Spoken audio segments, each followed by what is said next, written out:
Test 1, 2, 1, 2, 3. Test 1, 2, 3, 4, 5, 6, 7, 8, 9, 10.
We'll start in about a minute, everybody.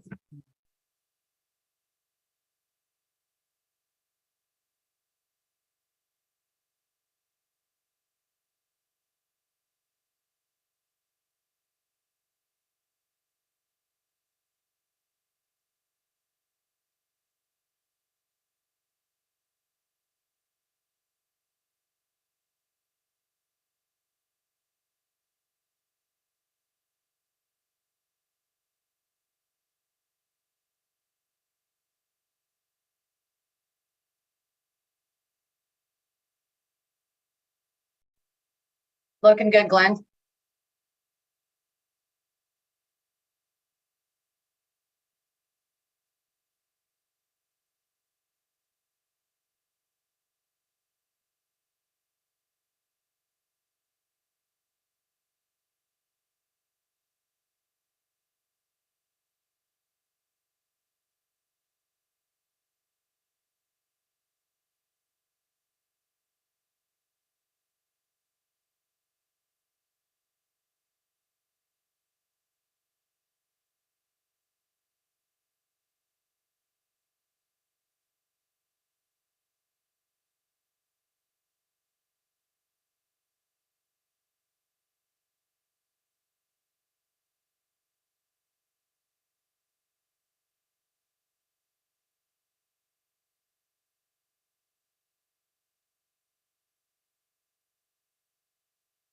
All right, we'll get started in just a few moments.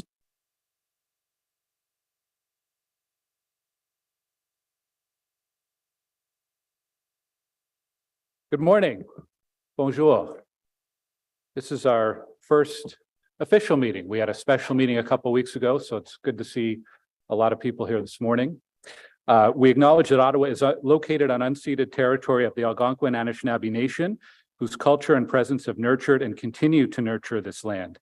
Il est important de souligner que la ville d'Ottawa se trouve sur un territoire non cédé de la nation algonquine Anishinaabe, dont la culture et la présence sont enrichies. The city of Ottawa is located on the territory of the Anishinaabe Algonquin Nation. December 2019, we had a report from city planning staff with preliminary policy directions for the official plan. And there's a line in that report that's always stuck with me. It said, there is no automobile-centered solution to maintaining livability while growing to 1.4 million people and beyond. And this is one of the foundational ideas in the new official plan that council approved last term. Transit is essential to our city.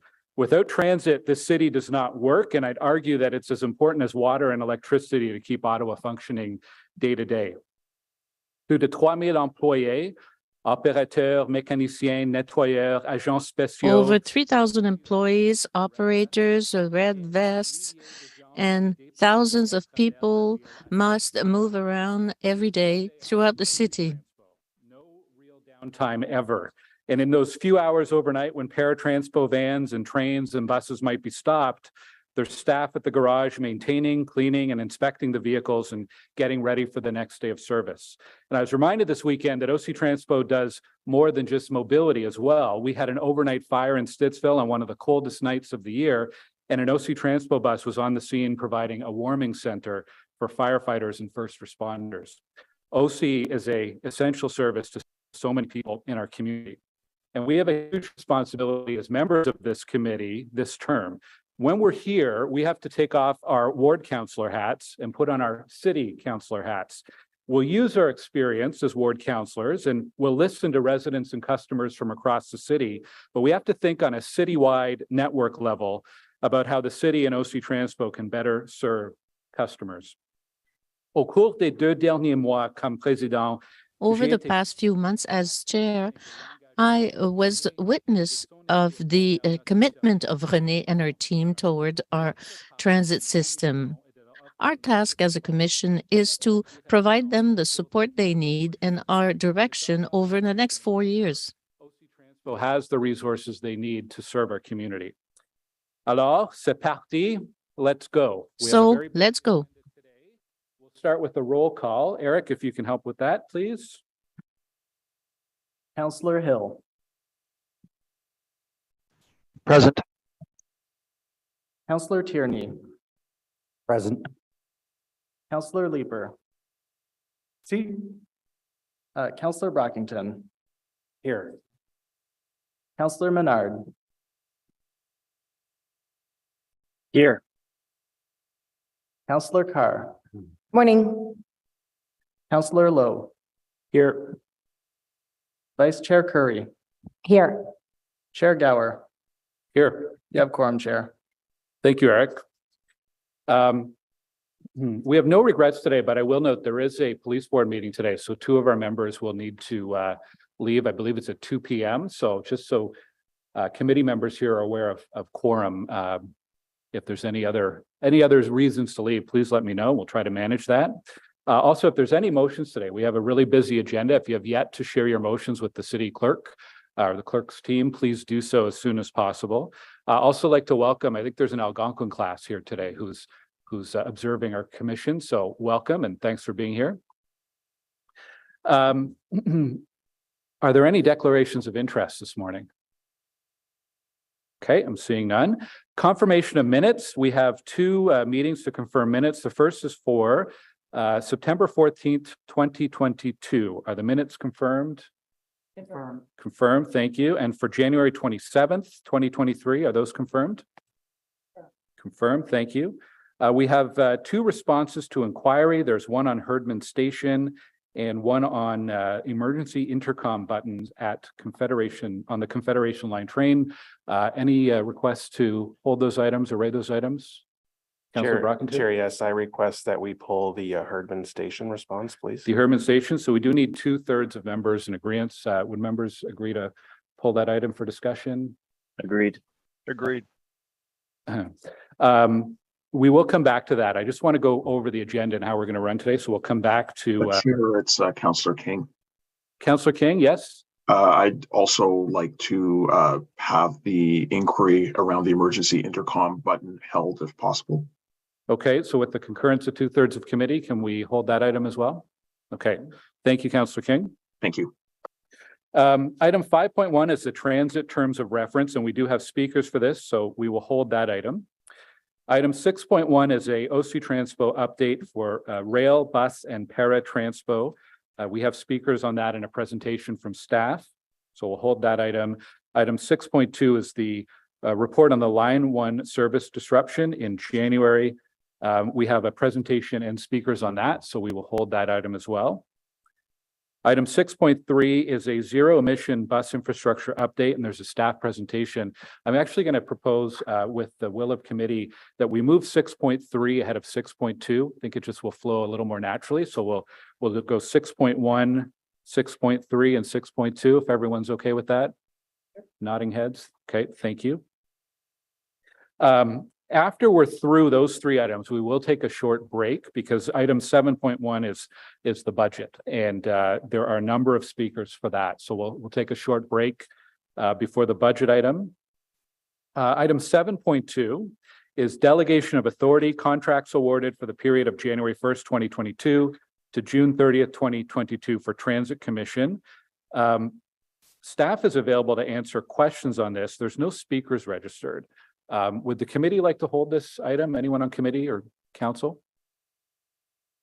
Or can we carry this report then? Is this 7.2 carried? Carried. Carried. Okay, thank you.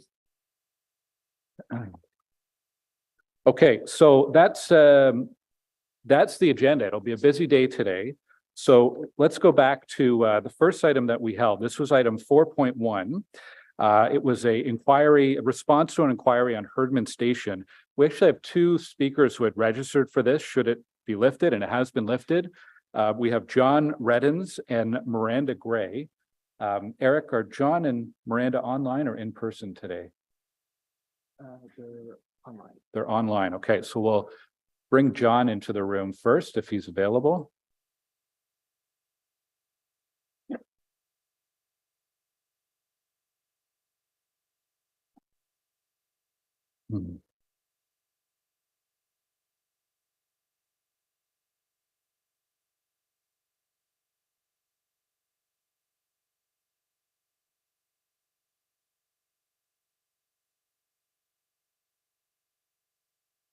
Good morning, John. I can see you.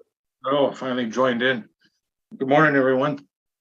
I just wanted to say something. I've been paying attention to meetings and paying attention and attending these meetings since Diane Deans was chair. I'm very disappointed at this report of the Herdman Station. We had these issues at Herdman Station has been going since we went into revenue service. We still have no answers. It's frustrating to see that. We also have problems with the washrooms and they're freezing every winter. Nothing's done. We have problems with the tiles in there that makes it very slippery. Also, we have problems with the escalators. These are all issues that have to be decided on, and further talks and communications at the subcommittee of the LRT. How much are these really going to cost us? I really like to know, and I think the citizens of Ottawa would like to know as well. Thank you. Okay, thank you. Thank you. Sorry, John. Thank you very much, John, for your comments. Are there any questions for John from committee members?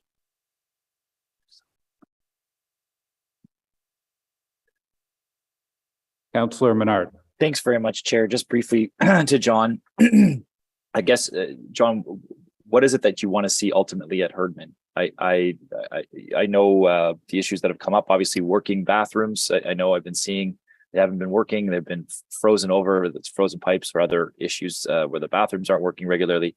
I know the scaffolding's been up and there's not a determination of whether that stays up or there's some permanent solution for what has been quite a substandard station, I suppose, since it's been built. So for you, ultimately, what are the things you want to see?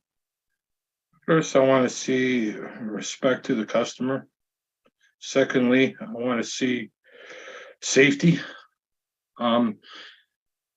Putting cheap floor tiles is not safety. Are these patterns going to continue into the new LRT? This is a good question for the subcommittee on the LRT. The tiles are very slippery. My landlord has the same type of tiles in our building and had to put carpets on them because it was so slippery for people with, especially with me, that I have to deal with mobility issues using the walker. Also is, we're in a business.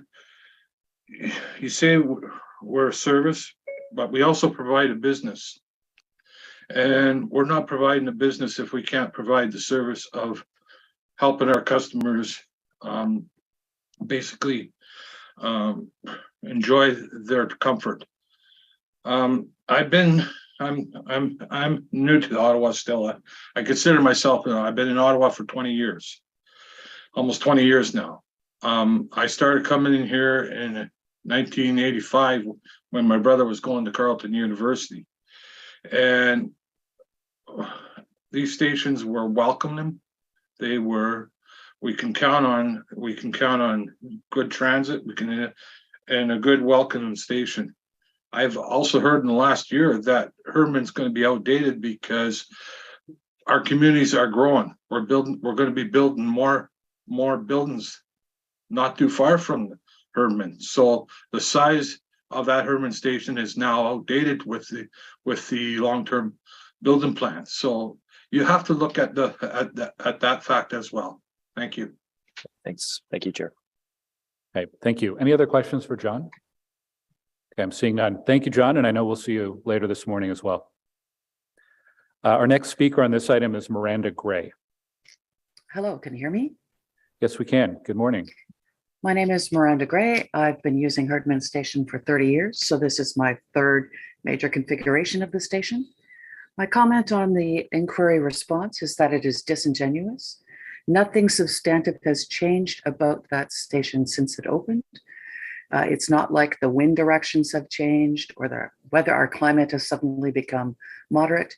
All the issues about comfort for your riders and safety on the bus platform remain. The only thing that has changed is that the temporary scaffolding has become permanent, has begun to degrade, and there needs to be a permanent fix.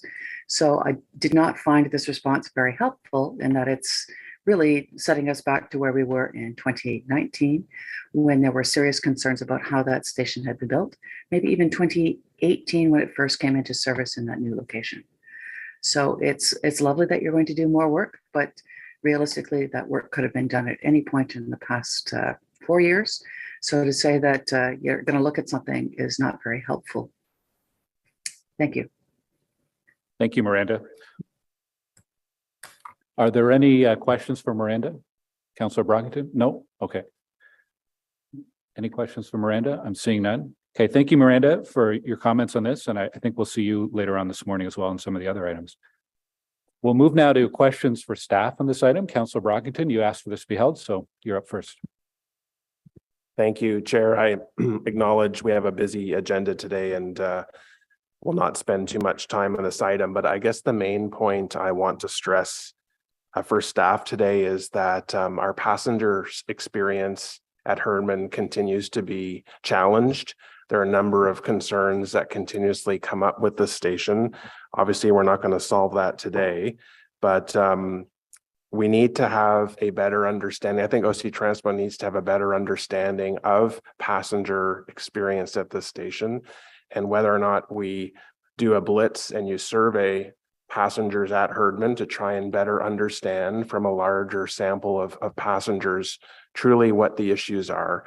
Some issues in the past have been with the actual building itself, the station. I've raised complaints about how the northern side of the station is exposed to the elements. You have snow and weather coming on concrete steps and making the experience unpleasant for travelers. Others are more aesthetic in nature, the passenger comfort and experience that I think we need to look at. And that's on the bus side. Once you leave the actual LRT station and you go down the long corridor, Mr. Chair, there are a number of issues that people continuously raise. I'm committed to working with staff on these items. Again, it's not something we're going to solve today, but since this station reopened as part of the LRT, the experience has not been where it should be. And that's the point I've been trying to make here. Thank you. Thank you, Councillor. Councillor Menard. Thanks so much, Chair. And just as the local council for this station, obviously I hear these concerns a lot as well. Appreciate Transit Commissioner Brockington having raised this previously with staff. And it's an ongoing issue. In the report back to us, staff indicate they're going to be conducting assessments regarding improvements to Herdman, which I'm appreciative of.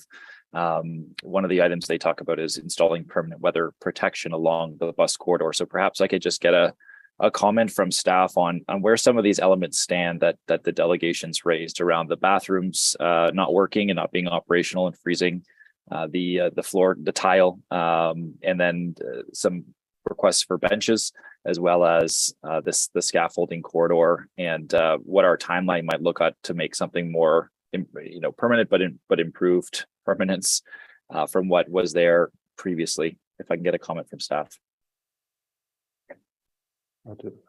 Mr. Chair, thank you.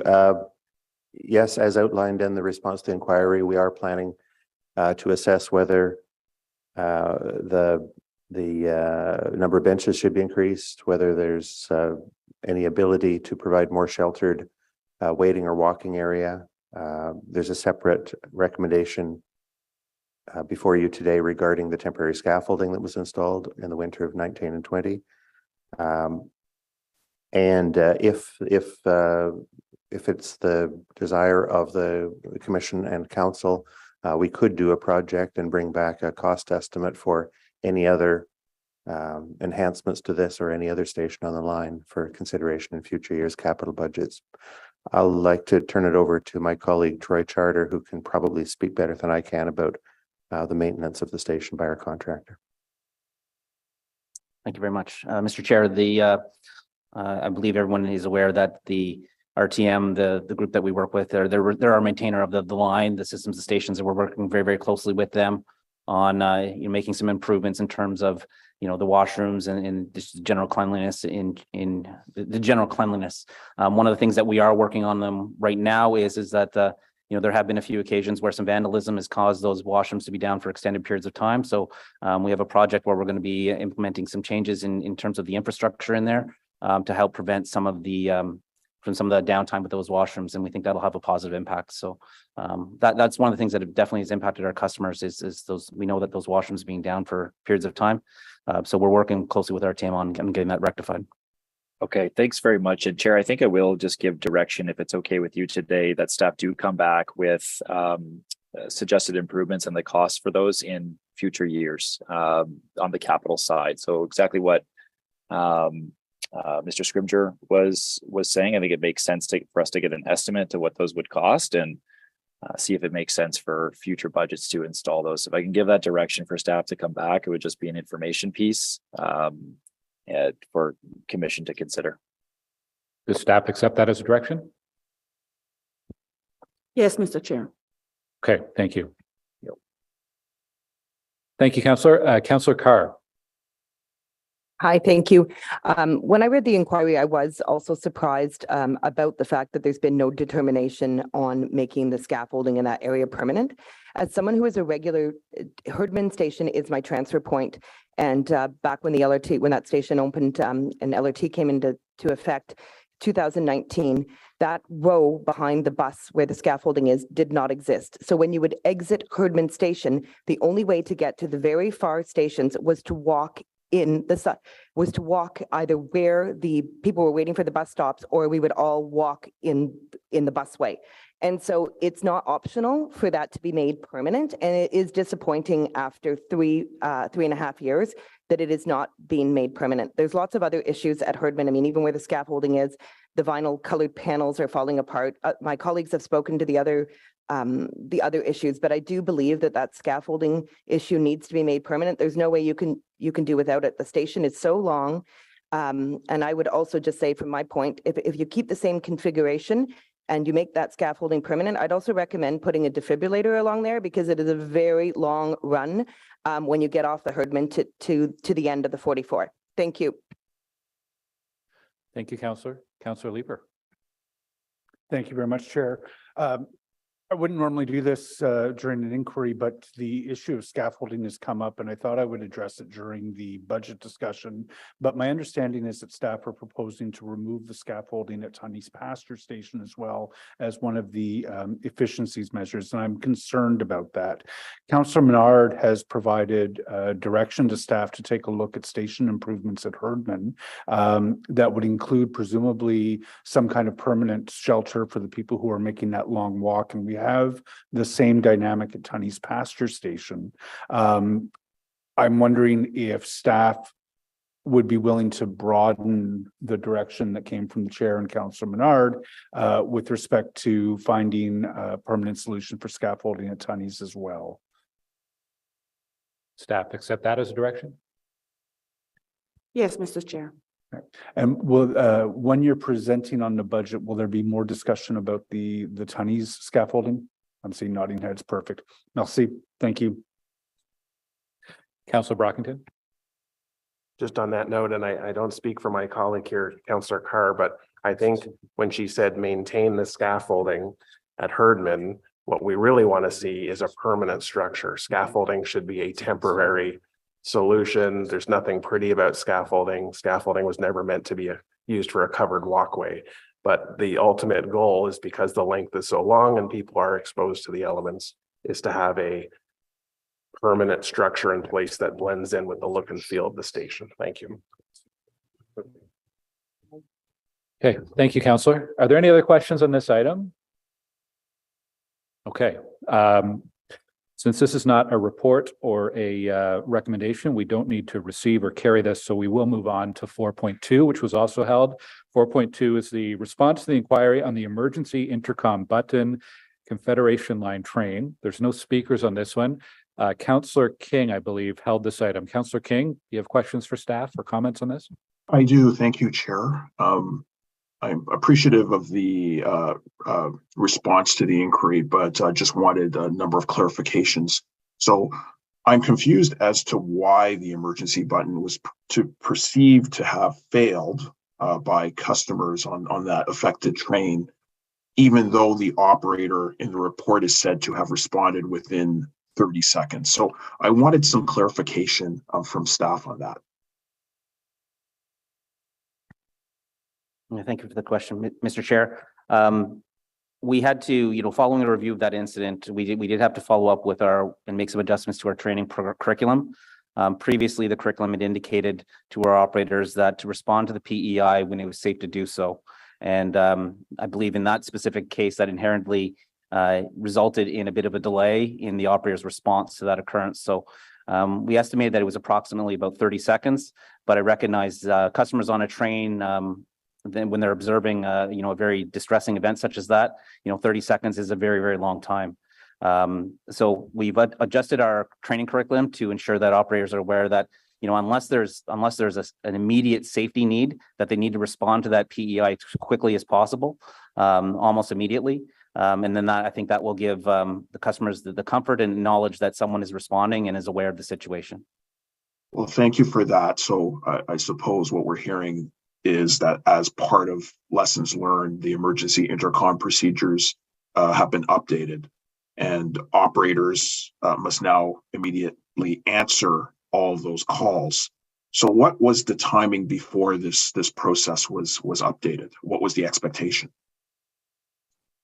Mr. Chair, the expectation before was to answer the PEI calls as soon as possible, but recognizing that there may be situations in which that might prevented them to answering immediately.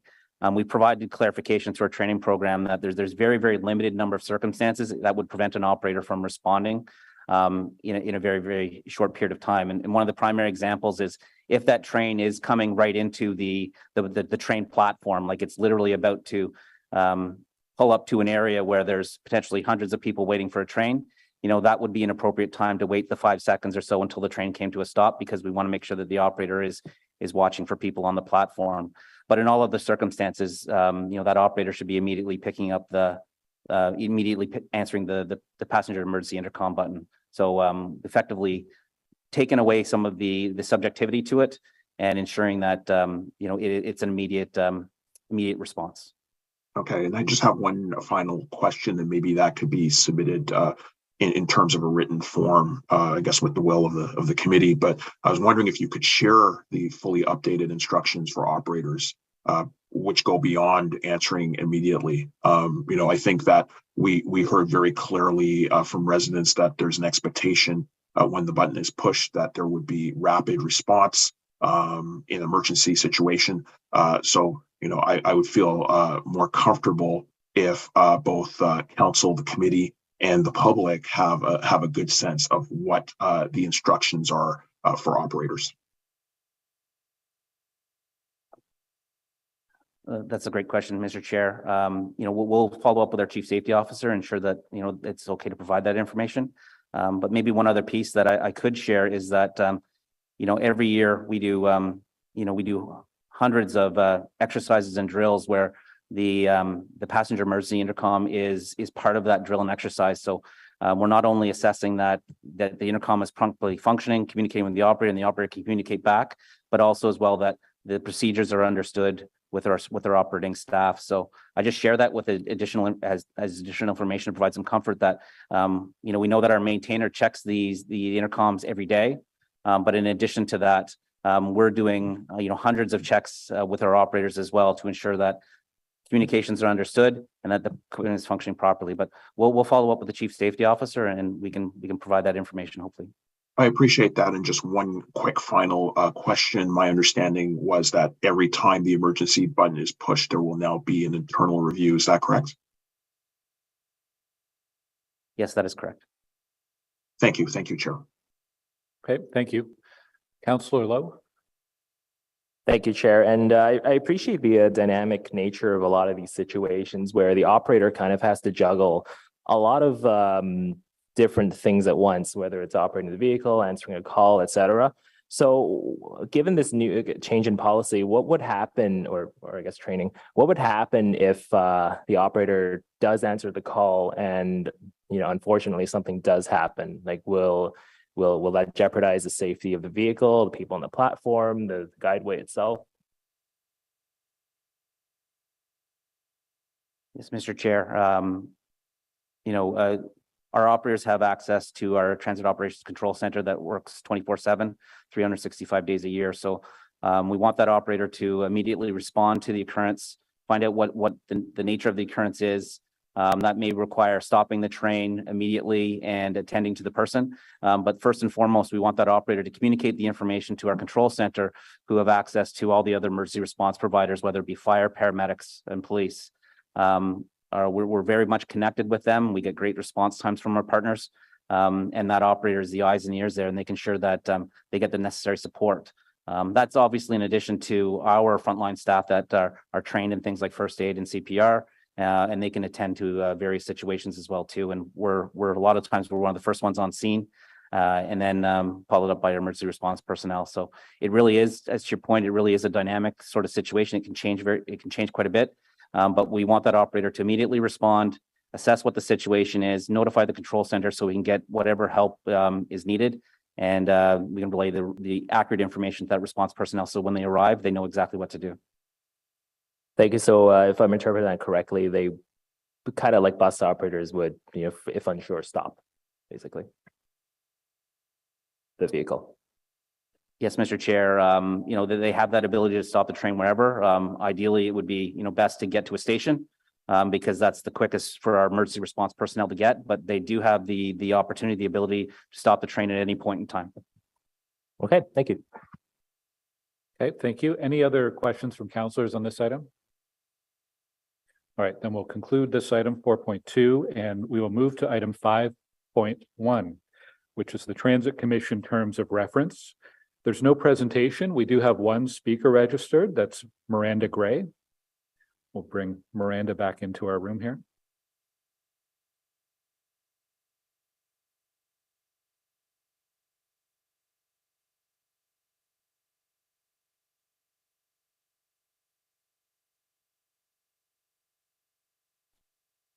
Hello, sorry, the delay is always caused by returning as panelist. No problem. Welcome back. Thank you. So I would ask you to consider returning this document to staff for further work because it does not refer to your new subcommittee on stage 1 LRT issues and how you will relate to them. This issue has already come up on your agenda this morning. The questions on Herdman relate to both stage 1 development of the LRT station and the bus platform, which would remain in this committee. So while this work is well done by staff, it was done before the decision of council to make that subcommittee was done. So it is now not fully comprehensive. So I would ask you to return it and bring this up at your next meeting because it is not covering the new situation you've created. Thank you. Okay, thank you, Miranda. Are there any questions from councillors on this item? Miranda raises an interesting point that we actually ran into with another committee that's had a bit of a mandate change, and that was planning and housing in terms of some of the affordable housing responsibilities. And what we did do was we delayed bringing the terms of reference for planning and housing until the same council meeting that the terms of reference for community services was considered. I think that's right. Councillor Leeper's chair of that committee. Now, we did approve the terms of reference for planning and housing at the Planning and Housing Committee. It's just a matter of when they rise to council in case there were any changes that might need to be made as a result of the deliberation of the community services community. The LRT committee meets next week and their terms of reference are on the agenda for next week. And I think both would rise to council regardless of the following council, which would be February 22nd. Thank you, Councillor Lowe. And so if there are any issues that arrive that would create a conflict or a need for change, I think we'd be able to do that at council. Are there any questions from councillors or any clarifications needed today on the proposed terms of reference for this committee? I'm seeing none. So the report recommendation is that Transit Commission recommend council approve its terms of reference as outlined in this report and attached to document 1. Are those report recommendations carried? Carried. Thank you. Okay, we're going to move on to item 6.1. This is the OC Transpo update for rail, bus, and paratranspo. We have a presentation from staff to begin with.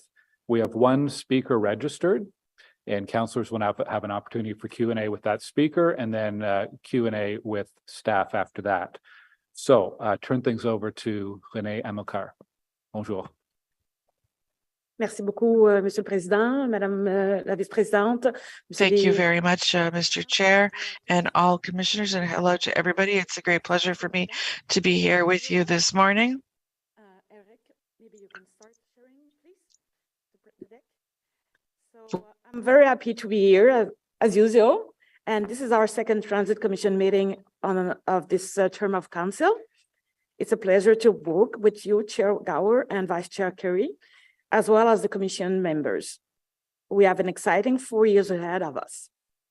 My team and I are excited to work with you on many upcoming projects and initiatives, ones that will benefit our customers greatly. And as we move forward to make those things happen, I want to reassure you that OC Transpo's business decisions are and will continue to be based on data.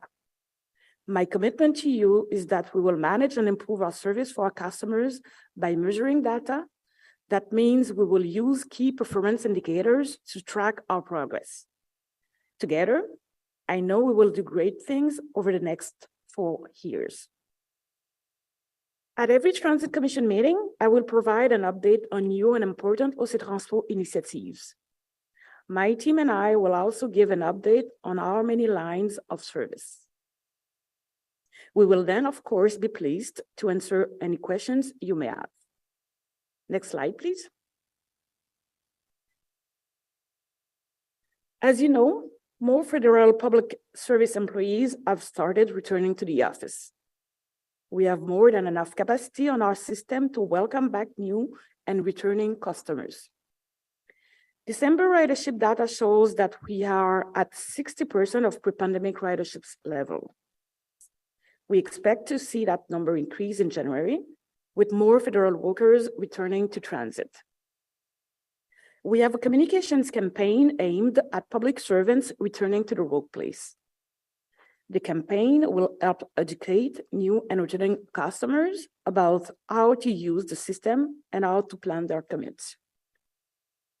We will also highlight new system features that we have added over the last few years. We want to make them aware of the flexible and convenient public transit options available to them. This campaign will run over the next several months. Staff will continue to monitor ridership demand, evaluate new ridership trends, and make adjustments if necessary. As you know, the funding model and business case for zero-emission buses passed at Council on February 1st.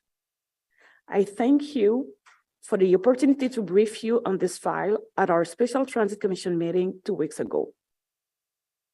We are now in the procurement phase for charging infrastructures, facility upgrades, and our new electric buses. We will work with the Toronto Transit Commission's preferred zero-emission bus supplier to secure the first tranche of 26 buses.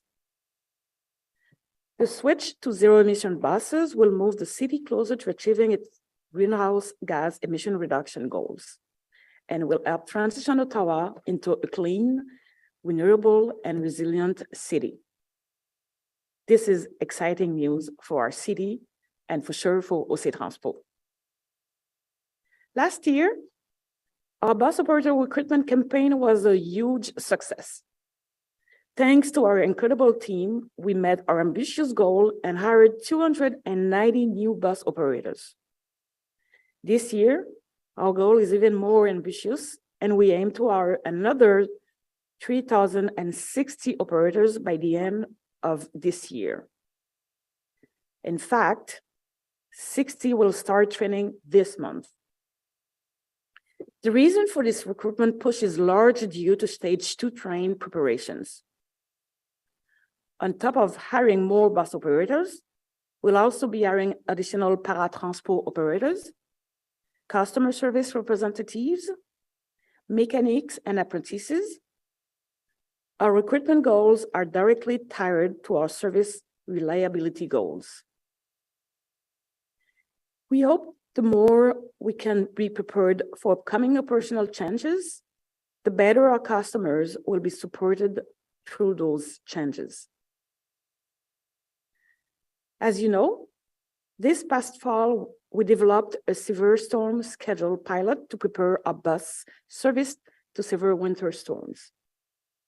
Although we have had some large snowfalls this winter, we have not reached the threshold to implement this adjusted schedule.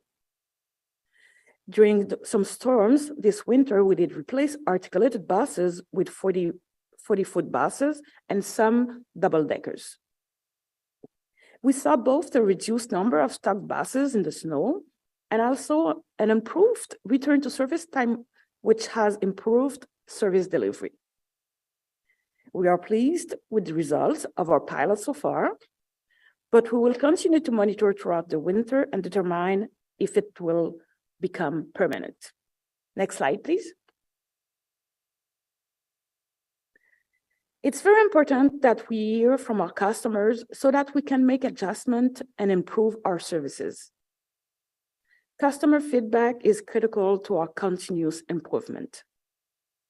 We will be conducting regular customer surveys to better understand travel habits, overall satisfaction, perceptions of safety, awareness of our existing and future services, and insights on our communications tools.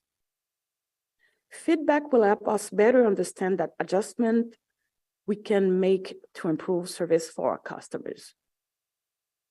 The first survey of the year will be launching this month and is being conducted by Nanos Research via telephone. The next topic I would like to provide an update on in the Displaced Persons and Refugees Past Pilot Program. This program was approached by Council in April 2022, and OC Transpo launched it in the following month.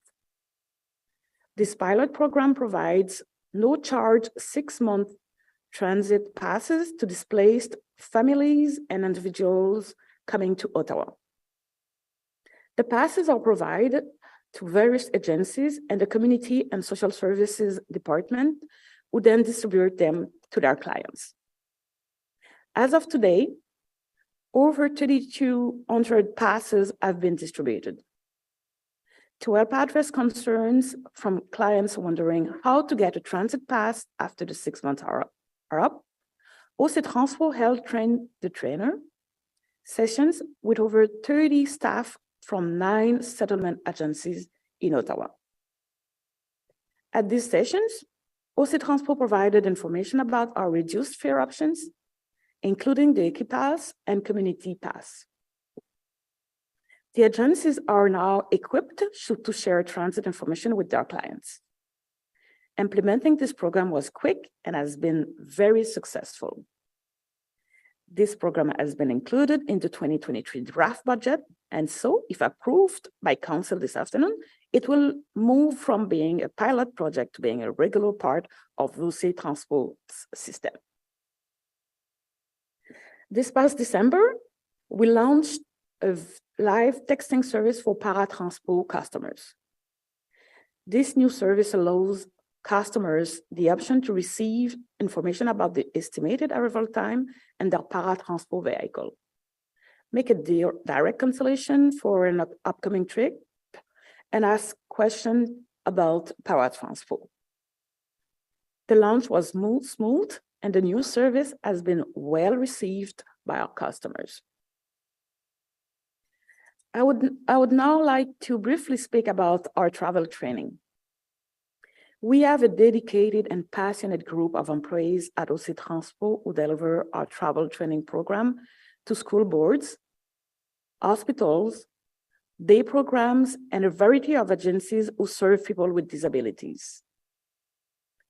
These organizations and community partners then go on to deliver the travel training program to their clients. Their clients learn how to plan transit trips, recognize route numbers, stops and schedules, get on and get off buses and trains, and stay safe when using transit. OC Transpo's travel training program is a great resource that helps trainees overcome barriers and gain travel independence. We worked with BBC Storyworks last year on a promotional video about this program. The film is presented by UITP, the International Association of Public Transport, as part of an online series called The Way We Move. Last week, The film won a first place award in the American Public Transportation Association's 2023 Awards Competition for Communications and Marketing. Je suis vraiment, vraiment fière. I'm very proud. So proud to also Transpo team who helped make this amazing project a reality. It is one example of our marketing initiatives that help promote awareness about the services we provide to audiences in Ottawa, the rest of Canada, and around the world. Next slide, please. Would you mind playing the video, please, Eric?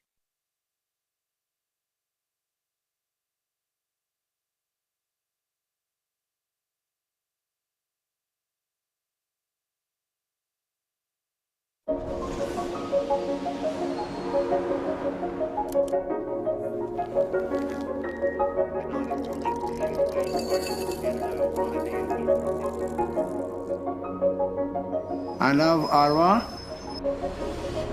I have a lot of freedom. I can go anywhere I want. My name is Daniel Pesino. I'm 41. I love Ottawa because it's a big city, so I can bus everywhere too. I take the bus to work. I work at the bakery, and I've been there for 8 years.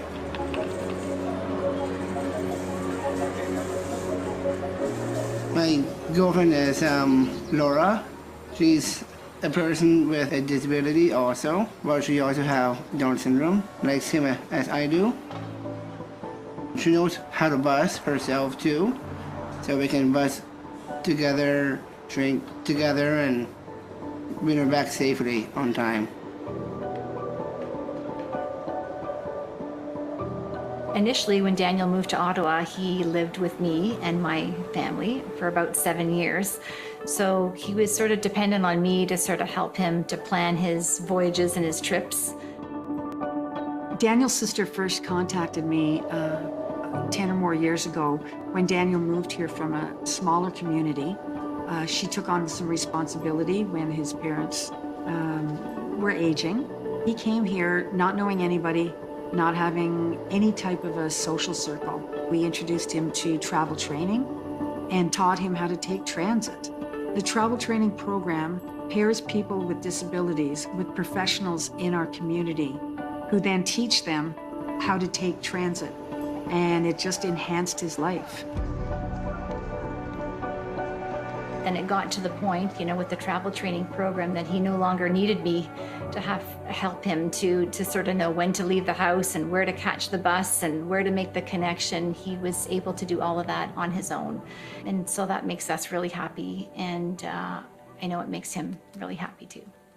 Growing up, Daniel and I were really fortunate. My mom poured her heart and soul into ensuring that Daniel had, the best of everything. And she really advocated a lot for Daniel and really wanted him to be able to do what any other child would want. I was very close to my mother. I was a mama's boy.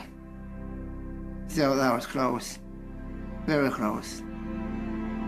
My mother passed away since Family Day Monday, 2022. I was a bit of Terry, talk about mom. That's all. I'm good. Yeah, I'm good. Having a mom moment? Yeah, it's a mom moment again. All the time. Come here. I didn't hear your whole interview, but it sounded good, what I did hear. Thank you. You know what? She'd be so proud of you. Sitting here. Thank you. Telling your story. Right? Yeah. She'd be super proud of you. You did great. Okay? Okay. Thank you. I love it here. Give me more independence so I can go to places like far from here. Canada and Little Italy, downtown and the market. And I know we'd have to go meet up with my friends. It's a party central.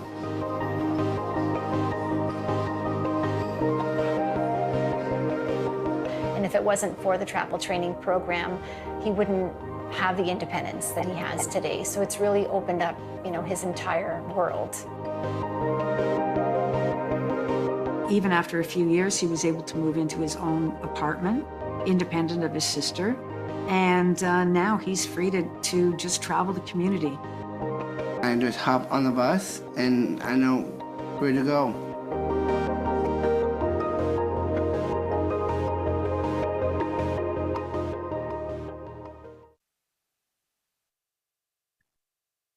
We won the first place. Thank you, Daniel. Merci beaucoup. C'est très touchant. This film is playing around the world. J'étais à Madrid au mois d'octobre l'année passée. Mes collègues m'en ont parlé. I was in Madrid last year and my colleagues saw it and talked to me about it with a lot of emotion. I want to take a moment to acknowledge Kathy Riley. Next slide, please. Kathy Riley, our former accessibility specialist who recently retired, she was featured in the video you just saw. Kathy played an important role in the travel training program and developed close relationship with OC Transpo and various organizations throughout the city. J'ai eu la chance la semaine dernière, à la dernière journée de It was travail. I was fortunately able to meet Kathy for the first time in person last week, and we took a photo session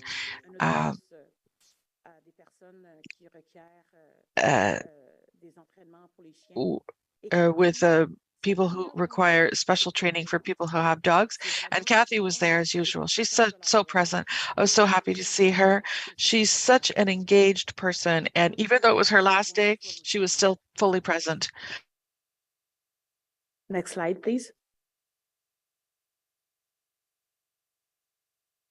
We will now review our key performance indicators, and I will pass the floor to Paul Trebutat, who will provide you a brief overview of our safety management system.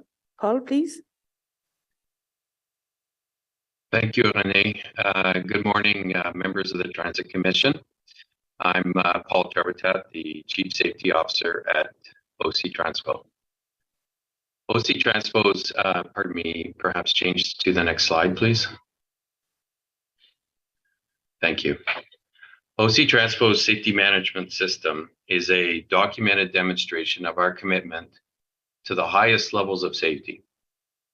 The primary goal of the SMS is to reduce harm to people, assets, processes, and reputation. The SMS integrates safety processes into the day-to-day elements of operations, maintenance, and service. Il s'agit d'un système qui englobe tous les employés de l'organisation et qui takes into account all of the employees of the association and supports a continuous improvement and an important coordinated and structured approach, such as identification of dangers, investigations, processes for and reports, risk analysis, and corrective measures. Within OC Transpo and other organizations and agencies that have an impact on transit operations. Lastly, it defines a structured approach for the implementation of safety initiatives, goals, and the objectives. On the top right-hand side of the slide is the SMS structure.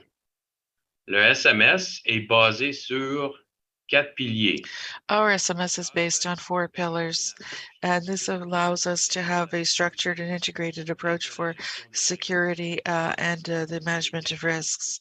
It establishes a global structure for the continuous improvement and the making sure that we have a completely secure operation as well for our clients as well as for our employees. The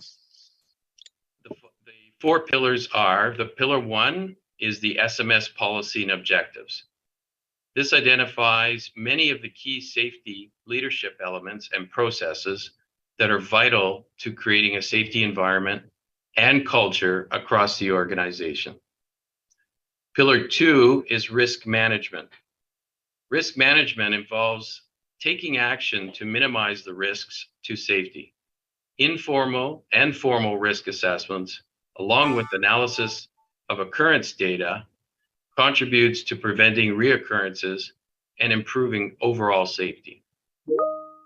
Pillar 3, safety assurance, involves the systematic and ongoing monitoring of OC Transpo's safety environment and performance, as well as evaluating the safety management processes and practices.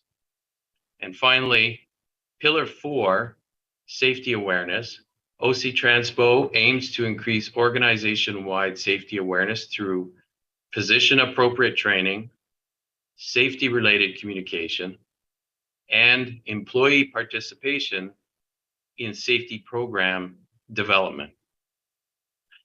As our general manager spoke to earlier, we are focused on key performance indicators in our safety management system. At the bottom of the slide, you'll see 3 of them, and I'll just briefly go over those quickly with you. The first one on the left is violent offenses. The objective here is to reduce violent offenses to 321. That is the KPI target that we have set for that. And we see in 2022, there were 430 offenses, which is higher than in 2021. Our Special Constables unit consists of sworn peace officers within OC Transpo. They receive their Special Constable appointment on behalf of the Ottawa Police Services Board. Our Special Constables proactively deploy to high occurrence locations to conduct focused controls. The second KPI relates to vehicle collision rate. Here, our objective is to reduce to 1.273 or less for total collisions and 0.69 for preventable collisions per 100,000 kilometers traveled by road vehicles in OC Transpo. The 2022 total vehicle collision rate is 47% above that SMS target, and the preventable collision rate is 38% above the target.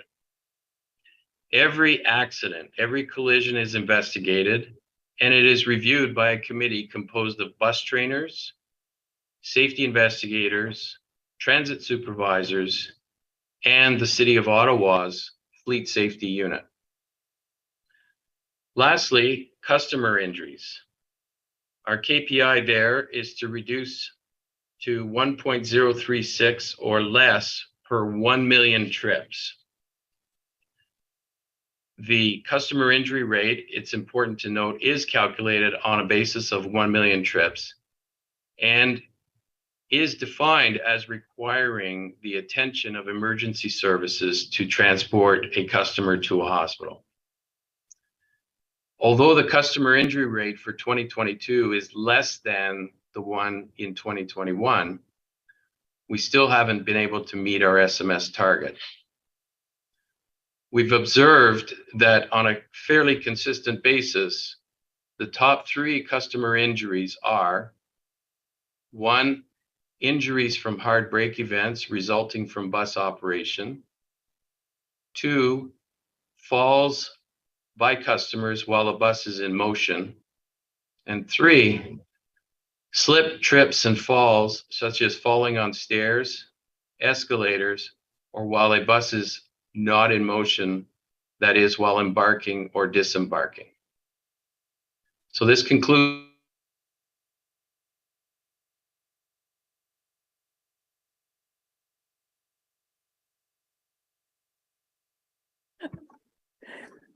Thank you, Chair. So we can continue with Pat Scrimger to see the KPIs. Thank you, and on Paul's behalf, thank you. I'll start on the next slide, 2 slides later, please, with just a snapshot overview of some of the measures that we've talked about earlier, or that we're going to be talking about in more detail in the next dozen slides or so. The Paratranspo response time on the phones, as you'll see coming up, is very good right now. People have a very short wait before our agents are able to speak to them. Paratranspo on-time performance has been pretty good and stable over the last few months.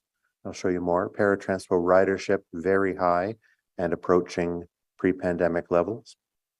O-Train Line 1 service delivery and conventional bus service delivery, we'll be showing you some figures there that shows that there's room for improvement. And as Madame Amilcar mentioned earlier, ridership on the train and the bus system remains around 60%, and we're expecting to see more customers as more federal workers return to working on site. So we'll just go through the next few slides, the same things in more detail. First of all, Transpo on-time performance. In the month of January, we were at, I'm going to zoom in, 95%, sorry, and you can see we've been floating around 93, 95% for the last 6-8 months. It was higher a year ago when ridership was lower and when there was less traffic congestion on the roads. The next slide, please, shows the length of time that someone needs to wait if they're phoning to make a Transpo booking. That's now down to just over 2 minutes.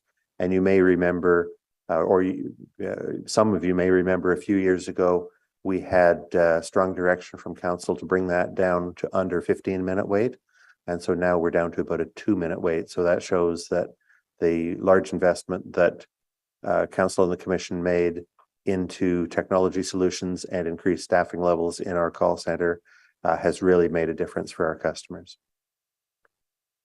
The next slide shows the degree to which people well, it shows you the number of bookings and then how many of those bookings are being made either online or by telephone. Now we're up to 7% of bookings are being made online. Clearly, there's still room for growth there, but even those 7% are really making a difference to the customers who, first of all, are able to book online because they can complete their transaction immediately, but they're also unloading the phone queue so that people who can't make that booking or choose not to make that booking online can get to an agent more quickly. And that, as you can see, the orange bar has been getting a little bit bigger over the months since that service was introduced. So we look for that to continue as customers wish. The next slide shows Transpo complaints about service, and you can say there's been a general downward trend in the number of complaints, the number of complaints per 1,000 customer trips as ridership has been increasing. And you can see there in the different colors the subjects of those calls. And interesting to see there that the proportion of calls that are about service delivery seems to be remaining about constant, the darker blue at the bottom, while the other numbers, questions about booking, questions about fares, are really going down, and there's fewer calls and fewer complaints about those in recent months. The next slide shows Transpo ridership for the last 12 months, ending here with December. The January numbers will be available soon, and we'll share them with you at our next opportunity. And you can see when you compare the height of the black bars with the red X'd line, that ridership is getting very close in December to where it was in 2019. And so Transpo ridership has been rebounding post-pandemic much more quickly than conventional ridership. And the next slide shows Transpo fare revenue, also tracking the same way as ridership and very close back to expected levels. And we'll bring you January numbers at your next meeting. So with the end of the Transpo section, I'd like now to turn this over to my colleague Troy Charter to talk to you about buses and trains. All right, thank you very much, Pat. Let's see. So as we look over the past 13 months of performance of the LRT line, there have been many months with strong reliability. Au cours des 13 derniers mois de performance, il y a eu de nombreux mois avec forte fiabilité. Generally speaking, the reliability was very good.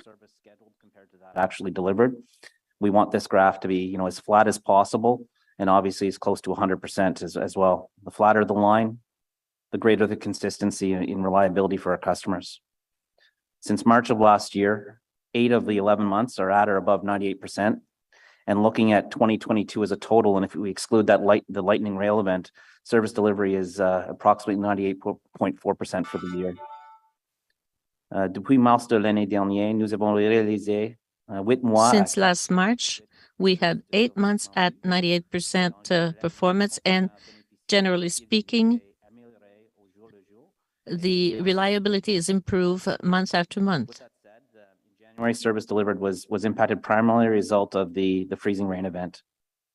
Recovery efforts were immediately initiated with the city and RTM working cooperatively to restore service as quickly as possible. Joint working sessions were immediately initiated through the first night and continued until full service was restored.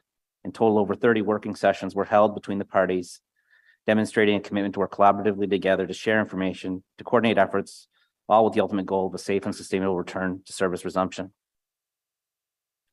As always, when rail service is unable to continue either along the entire line through normal operations or what we refer to as single tracking, that's when trains operate in either direction, but they on one track, but they alternate, R1 replacement bus service is initiated. R1 will never meet the capacity, convenience, and travel time as the train. However, when implementing R1, impacts on our customer journey, whether it be by bus or by train, is given careful consideration and is at the forefront of our decision-making. We do have a number of pre-planned R1 bus patterns that can be implemented depending on the unique circumstances, with each attempting to balance the impacts on our customers and travel times, the number of transfers that may be required, customer communications, as well as the impacts on the rest of the transit network as buses are redeployed to support R1 bus service. We know that with any implementation of R1, this can create frustration for our customers. And as we're always looking for, and we're always listening to feedback and looking for ways to better improve our service, we are coming back to the next Transit Commission meeting with more information on R1 implementation. You can go to the next slide, please. So looking now at our rail fleet availability, this chart provides some of the data and information that we use to monitor the status of our fleet of light rail vehicles. Currently, we have 44 vehicles in our active fleet, 34 from stage 1, and an additional 9 that have been introduced as we work towards the Line 1 extension in the east. It's important to note that this chart is really just a snapshot in time and changes not only every day, but changes throughout the day. As you can imagine, when managing a fleet of vehicles, whether it be light rail vehicles, conventional or paratransit buses, the fleet composition is always changing. Aside from the daily inspection regimes, every vehicle has a number of pre-planned inspections, preventative maintenance campaigns, as well as just general repairs. So on this day, so this was from earlier this week, there were 33 vehicles available for service. 4 were in for short-term maintenance, 2 were in for medium-term maintenance, and 5 were in for longer-term maintenance. It's very important to note that RTM has consistently been meeting our daily fleet requirements of 13 trains. But if you recall, we operate our vehicles as 2-car consists. So 13 trains or 26 vehicles at peak periods on weekdays, 11 trains or 22 vehicles on weekends, plus having spare vehicles available. This information included here gives us a lot of insight into the state of our fleet, RTM's planning and organization of the work activities, as well as upcoming campaigns. So for example, while still a few months away, we know that RTM has already started planning for the upcoming 400,000 kilometer inspections. Ces informations nous donnent un aperçu de la flotte de véhicules et nous donnent plus d'informations sur la façon This dont... gives you more information on the organization of work. I'll now move on to the conventional bus service delivery, which for the past year, if you look at the past year, service delivery ended at just under 97%. Leading into the winter season, we were experiencing a positive trend in our service delivery, largely as a result of the continued efforts to stabilize service and as a result of the robust recruitment campaign that Madame Amakar has previously referenced. Service delivered remains high. However, we know that there's more work to do to get up to that 99% and more, what we want to achieve. The winter months do pose additional challenges on service delivery like they do every year. And thanks to my public work partners, they gave me some interesting information. So far this winter, Ottawa has received almost double the amount of snow when compared to the same time period as last year. And as Madame Amakar has mentioned, while we have not had to activate our severe storm schedule, there have been a number of events where our team had to proactively implement other storm weather plans, including securing additional resources, changing out articulated buses with other bus types, and where possible, and adjusting routes. Again, as Madame Memokar has mentioned, we are continuing with a robust and aggressive hiring campaign in 2023 to recruit upwards of 360 new operators with the overall goal to stabilize bus service and to be prepared for all the staffing actions associated with Line 2 opening and the Line 1 extensions. Comme Madame Memokar l'a déjà mentionné, nous poursuivons notre campagne de recrutement pour We are embaucher. continuing our recruitment campaign with new operators again this year to improve the bus service and also in view of the extension of the light rail. We've seen a consistent trend throughout the year. The ridership, While ridership has remained below the pre-pandemic levels, which is the red line you see on the chart, and the estimated budget, the black line, we did see that month over month ridership was considerably greater when compared to 2021, with ridership reaching 50.1 million customer trips for the year, which is a significant increase compared to the 30.6 million trips in 2021. December's ridership of 5.1 million customer trips is approximately 62% of the pre-pandemic levels, which is a slight increase from October. At this time, data is not yet available for 2023, and you know, as we previously mentioned, with the return of the federal government employees to the office environment 2 to 3 days a week, we anticipate that this should have a positive impact on ridership and fares, and we look forward to reporting on this at the upcoming Transit Commission meetings. If we go to the last slide. With respect to the O-Train and bus fare revenue, we've observed similar trend to ridership. Month over month, there's been an increase in fare revenue when compared to 2021, with fare revenue for the year reaching approximately 108.6 million compared to 65.8 the year prior. So this concludes our presentation. Thank you very much, and back over to you, Mr. Chair. Okay, thank you very much for the presentation. I was just thinking, I've been a transit commissioner for 4 years. I think that was the first I've heard about the travel training program, which is a remarkable program and an excellent video. So thank you for sharing that. We have one speaker registered for this item, and it's John Reddens joining us again. So we're going to go to John first of all. Can you see me now? Hi, John. Hi. All right, I'm back. All right. Thank you for the presentation. I just have a few comments to make. How much bus drivers are we losing in retirement versus the hiring on Transpo and OC Transpo? How many buses are not working on the para fleet? Why are some operators being told by a supervisor, especially for para Transpo, not to show up early? Last regular transit committee in November, head of customer service told the commission he's not responsible for accessibility transportation. That's right, he's not responsible for taxis, but he's also responsibility for the taxi service providing para Transpo customers.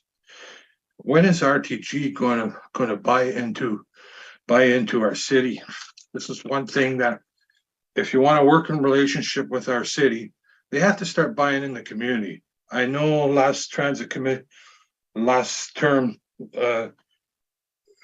commissioner brought that up, council member brought it up, that they have to start buying in the community. I don't see that. When has the safety committee taken rides in our para transport buses and some of the para buses? Some of them are so noisy that they shouldn't even be on the road.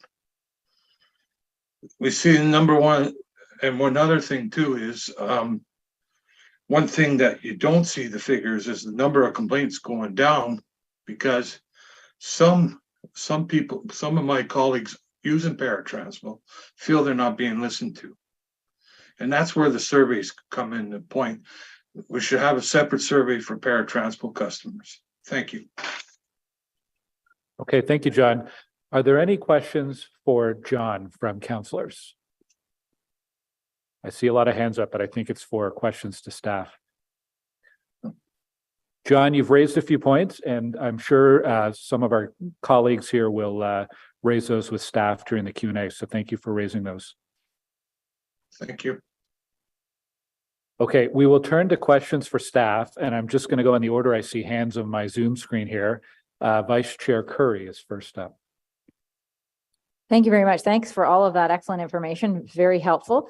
One of the questions I have is about the targets that we set for the safety measures.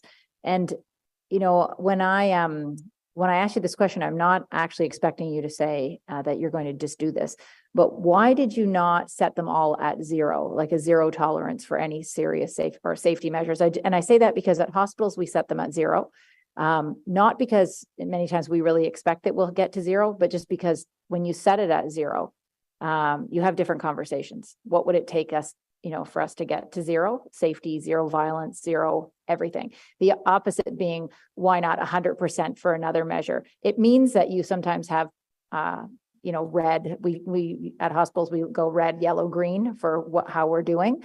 So they often look red because we're not at zero. But I wonder if you had that conversation, should we go zero for some, 100% for others? And why you didn't make those decisions. Mr. Chair, Paul Triboutat is my Chief Safety Officer, and he's very well aware about the safety management system. I would invite him to comment that, please. Yes, thank you, Chair. Yes, I'm 100% in agreement with you, Councillor Curry. Zero is absolutely where we want to be and where we want to go.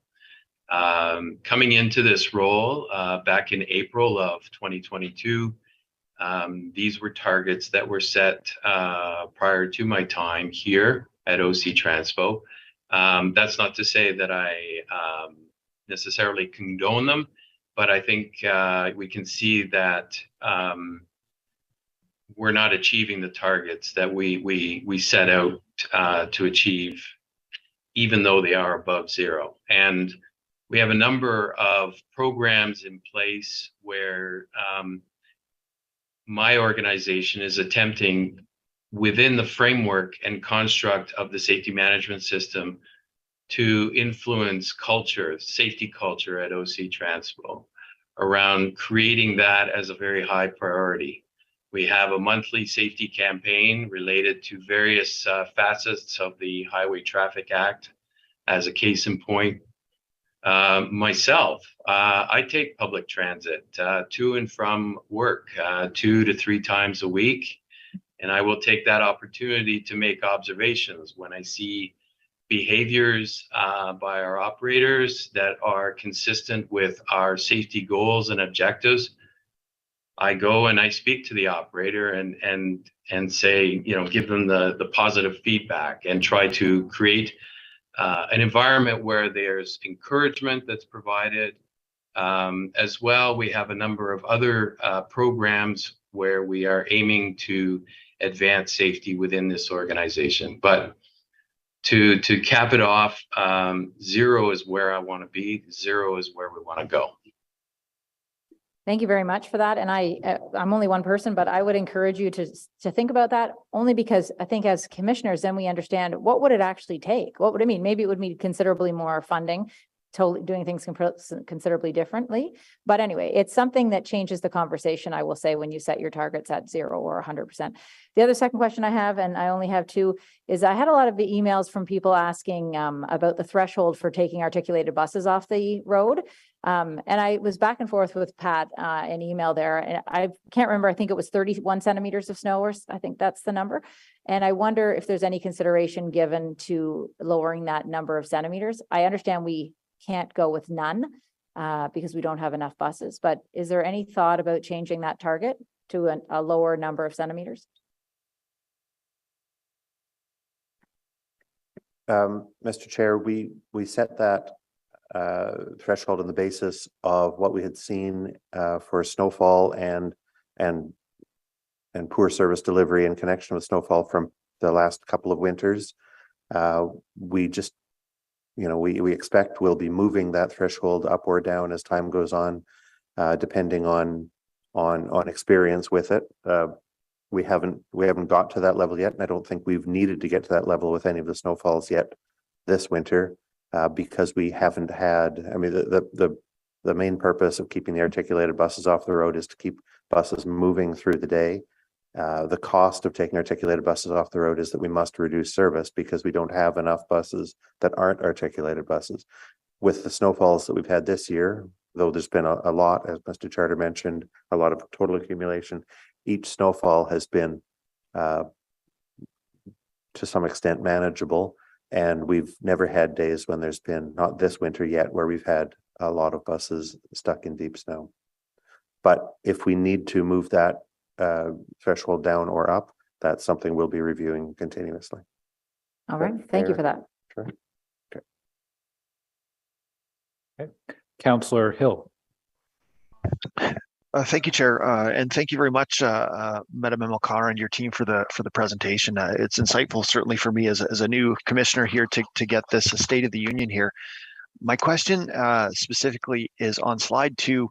You spoke to the welcoming of federal public servants back and the increasing trends that you're seeing in terms of how the post-pandemic ridership targets are increasing. And I guess my specific question is, are we doing anything from a fare or subscription model perspective to incentivize those federal public servants to come back to transit? As an example, in my previous life here, I would take public transit downtown on a monthly subscription pass. But if we know for a fact that a number of these federal public servants are coming back 2 to 3 times a week, in many cases for them, that decision metric to go to a monthly pass it doesn't exist. And as a result, they're going to take the choice to take a car because they don't have that subscription pass. Whereas if we incentivize them on some kind of a partial subscription model to get that pass, then we may actually see them making those positive decisions about taking transit on a more regular basis and getting into that habit, or maybe even taking it for other mechanisms because they've got that Presto Pass in their pocket. So I guess my question specifically is, are we looking at some form of change to our fare subscription mechanism in order to further incentivize these federal public servants as they come back to work in a hybrid 2 to 3 times a week model? Mr. Chair, the answer is yes. We are working on that, and we'll come back to the Transit Commission for sure for a few options. But yes, we are trying to do something to I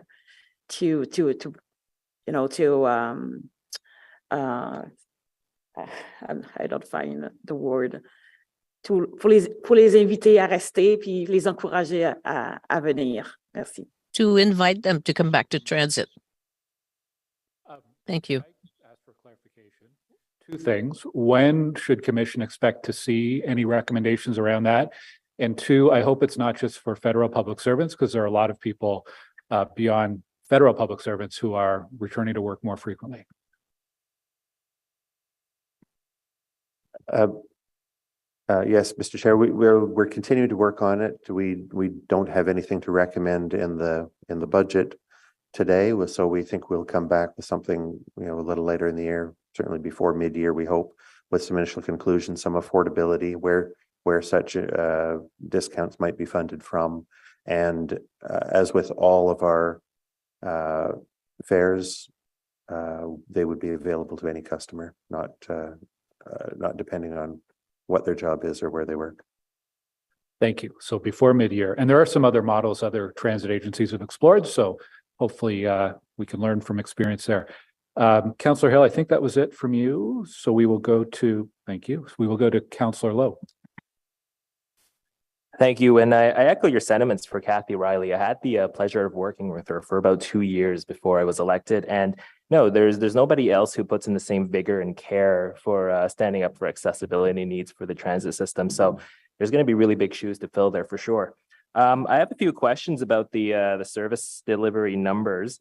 I note that you said there, you have sufficient numbers of LRVs to deliver line 1 service. But my concern is that in that same slide, it also states that there are 11 unavailable LRVs, and that is the number of vehicles we actually need to provide off-peak service for stage 1. So is this problem going to, is this issue going to translate to stage 2, where we don't have enough vehicles to operate the entire line from Trim to Moody to Algonquin? No, that's a great question, Mr. Chair. No, right now we are seeing some fluctuations in the fleet account, but more vehicles will continue to come for stage 2. I believe it's a total of 14 that we require for the east extension. So we still are going to be receiving more and more vehicles as we continue. And, our TM at this point is taking advantage of the time that they have with these extra vehicles to get them into service, to ensure that they're going to be fully reliable for stage 2. And as well, just make sure that they keep up on top of all the maintenance campaigns that are required. So, but we do see fluctuations from time to time in the fleet counts. They're meeting our daily requirements right now. They've been meeting it every day. But as I said, that seems how they have these extra vehicles available to them. They're taking advantage of them being there in their shop. But we fully expect that we'll have more than enough vehicles when the first extension opens up in the east. Okay. The second question is about the bus delivery. Those delivery numbers, are they just trips that have run versus trips that have been canceled with nothing else considered? Largely, yes. I mean, trips canceled versus trips delivered. Yes. Okay. So it doesn't take into account that sometimes when a trip doesn't get canceled, that it ends up running on the scheduled time of the next trip, or on days where we have multiple trips bunching together, et cetera. Sorry, should excuse, Mr. Chair, this is purely about service delivery. It's not factoring in on-time performance. Okay, and is there any appetite when it comes to this data to kind of weigh the numbers so that it more accurately reflects some of the missing service that the different impacts that it has on different people, different areas of the city at different times of day when some service gets missed? Because if we miss a trip on the 171, for example, that's a 60-minute gap on a weekday and the 6-hour gap on a weekend. But if we miss a trip on the 75, it's a 30-minute gap. Mr. Chair, those we regularly report on those on-time performance and service delivery and average waiting time for customers in a couple of locations. In the last term of council, we had a semi-annual detailed performance report where we brought that number regularly. And we also publish that information usually twice a year on octranspo.com. But, it hasn't happened recently. We're happy to talk to the councillor more about that as required. And last question for me. This is back to the safety slide about the numbers of violent offenses. Are these general numbers, or are they specific passenger to passenger issues, or does this also involve assaults against operators and staff? Thank you, Chair. These numbers are all inclusive. So it's with respect to passengers, it's with respect to operators, it's in totality within our transit system. Okay, and then building on that, I understand there are there's a portion of the fleet that still isn't outfitted with operator shields. Is there any are there any plans to outfit those remaining buses with the shields? I know they are nearing retirement, but are the shields too bespoke for those buses to be transferred to future fleet acquisitions? Mr. Chair, there's a small number of buses that are late in their life and don't have the shields installed for the operators yet. So what we're doing is we're making arrangements that those buses will be out in service for the fewest hours each day, and generally they'll be out for rush hours only and then come back in the garage before evenings. We're not saying that that's the when incidents occur, but there's more people around, there's more ability to respond. There's more, perhaps some of those events happen less likely at rush hours. So they're old buses. They're in their last couple of years. Some of them will fade away when these new zero emission buses arrive, and so they'll be just running the fewest hours of any buses in the fleet. Okay, great. Thanks very much. Okay, Councillor Brockington. Thank you, Chair. Thank you for the detailed presentation. Can I just be reminded, we finished 2022 with was it 60% ridership or was it 62? I heard two numbers. The December number was just over 60%. the December number was 60%. For the year, I will get that number for you, Councillor, what the cumulative was for the full year. I don't have that close at hand. I think it was closer to 50, but I imagine it'll show up in a text message on my phone in the next couple of seconds. The annual average was in the 50s? I believe so. I'll get back to you really, really soon on that. I'm sorry. Yeah, we, in leading up to the 2022 budget, the majority of the commission and council believed that we were going to get to 100% pre-COVID numbers. It was a very ambitious target for us to consider, and we did not come anywhere close to that target in 2022. So you're saying today that we're going to go from approximately 60% to a 70% average, which I think is at least more realistic in the target, which is important for budgeting. Who are these people that will be coming to transit that aren't taking transit now? And that ties into my next question about your survey, because I think, first of all, I think the survey is very, very important. We have to understand people who used to take transit, who aren't taking transit anymore. Why is that the case? And what will bring these folks back to transit? And the people who never take transit, maybe they will continue to never take transit, but this information and data is worth its weight in gold, because you have to understand, particularly the people who used to take transit, who are no longer taking transit, what will it take to bring these folks back onto the system? Probably a less hard sell than the folks who are just adamantly opposed to begin with. But you're telling us we're going to go to 70, so I need some assurances that you've got a plan, that there are people out there who are going to come back, but you've got intelligence from the federal government and other large cohorts who are going to be taking transit in 2023 who aren't up to that point. So share with me your thinking in this regard, please. Chair, merci pour la question.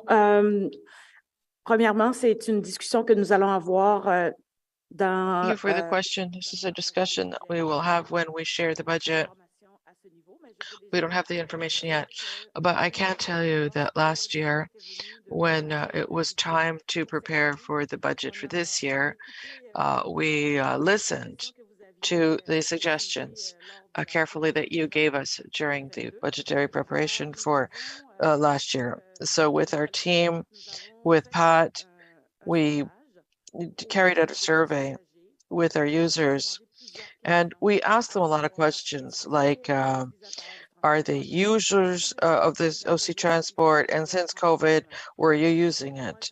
What intentions did they have with the fact that we know that December last year, nobody thought that Omicron would happen. So our predictions for 2022 had been erroneous because of this. So we asked them also, when the pandemic is finished, are you going to come back and all that stuff? So all those questions were asked, and it was because we wanted to figure out how things would have to do with 2023, and would they be, not speculation, but something reality based. But we used other data. We used facts also, like how many students were in school, 80,000 were back, and the good news also that we learned regarding to the fact that 2 or 3 days a week, we might be seeing federal employees going back to work. And somebody else had said, are there going to be incentives and stuff? So this is what we are looking for, to get that 70%, which is more realistic in terms of ridership. And it's the same case, all over the world, and particularly in big cities in Canada. It's really like that. This is what we're doing. We're really banking on the fact that the federal employees are going to be going back. So 70% for the rest of the year. Thank you. Okay, that could be ambitious, because if we start the year off at 60%, and we're finishing the year with a 70, that means our final months of the year should be closer to the 80% to get that balance. So I'll have questions about reliability and investments to improve reliability when we get to the budget, because I think that's where it's best asked at that point. My final question at this point, Mr. Chair, is regarding daily bus run cancellations. We certainly see a lot posted online. Transit Commission really has no idea about the number of daily bus run cancellations. We need to be able to understand sort of what the average is, what is a reasonable number. The target should always be 0.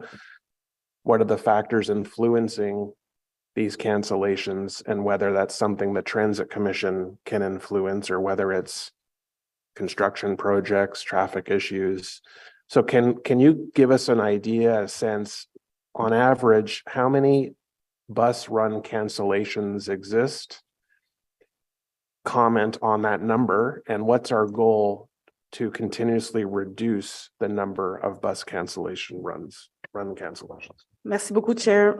Alors, plusieurs facteurs rentrent en ligne de compte. Lots of factors come into play when it comes time to delivering the service for our users. First of all, of course, we need to have the number of bus drivers necessary. Last year, we did a big recruitment campaign. This year also, and there was a question raised a while ago. So how many people are retiring? 10 to 15 people are retiring every month. So this means for us that we have to replace them. And there's also people who are being promoted inside, which is fabulous, but we have to replace them. And of course, everything that has to do with the opening of future train lines. That's one thing. The other thing is that there's everything that has to do with traffic unpredictability. We saw during traffic, there was less traffic during COVID, but now it's back again. And so already we've seen that the schedule for the month of April is that we've had to inject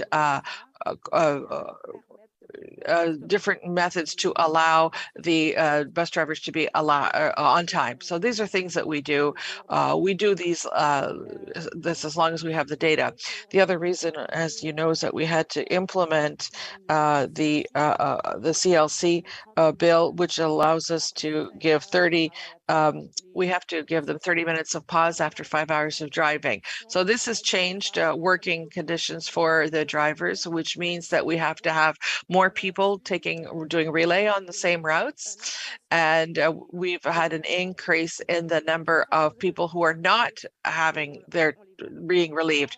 So we're working with the union, we're working with the employees and the management in order to reduce that. And we're also going to be setting up performance indicators to make sure that we can figure out exactly what's going on with those relays. And for instance, it can happen, when we had that Arctic cold, we have a few less buses. So there's a lot of different reasons, and that contribute. Every morning I meet my administration team. We look over all the figures and everything to look at what we can do to improve everything. So when we have a really good day, there might be 100, 150 cancellations out of the 8,000 routes. And when there's a really horrible day, it can go up to 400 cancellations of bus routes. So my goal is that 0 cancellations. It's much too expensive for taxpayers to even contemplate. But if we can have at least less than 80 from Monday to Friday, and on Saturday and Sunday, less than 10, that would be great. We're already reached that for Saturday, Sunday. So unless of course there's Arctic cold, horrible snowstorms, then we can manage that objective, which is reachable. And this afternoon, when I'll present the budget, you will see I have a very ambitious objective. 89% service is not good enough. That's not good service. I have to give them 99% at all times, 90.5% at all times. And of course, that means more money injected into the budget. It means more drivers. We have to take into account that humans can get sick, and that in our budget has to be accounted for. And we have 500 drivers. Some of them could be sick. Some of them might be absent for other reasons. And we have to have a budgetary model that allows us to nevertheless continue to have operators no matter what the number of people required every single day of the week. Thank you. Thank you. That's maybe one of the best answers I've heard in a long time, because we have to really get a grasp on this reliability issue for this transit to be successful. It's one thing to fix the LRT issues, but if we cannot get a grip on the bus reliability matters, you've clearly stated what they are. And it's our job to follow those metrics and make sure that our GM has the resources needed, because that's what our people need. If they cannot get on their local bus to get them to the LRT or transit way, the system will not work. And so I very much appreciate that answer and very much look forward to the budget presentation. Thank you.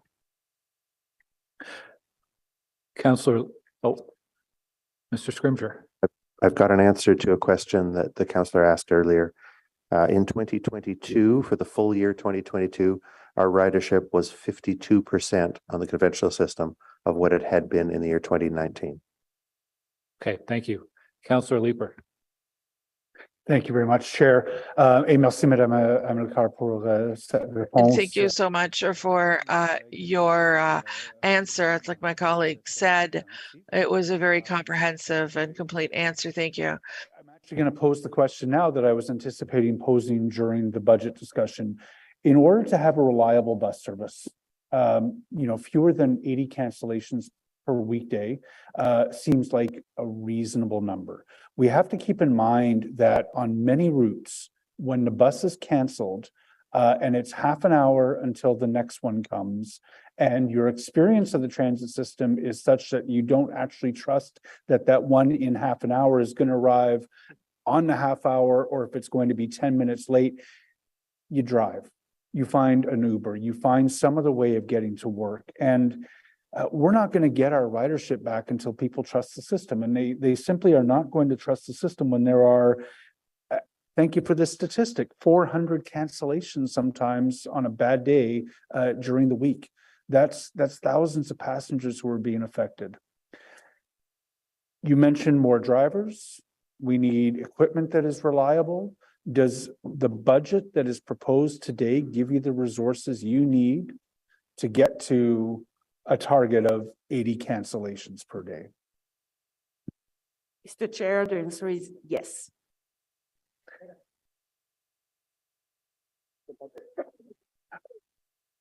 So it's not a large increase in operating expenses. Is the budget that we're being asked to pass today going to provide you with enough drivers and enough equipment? Mr. Chair, yes. What do you think?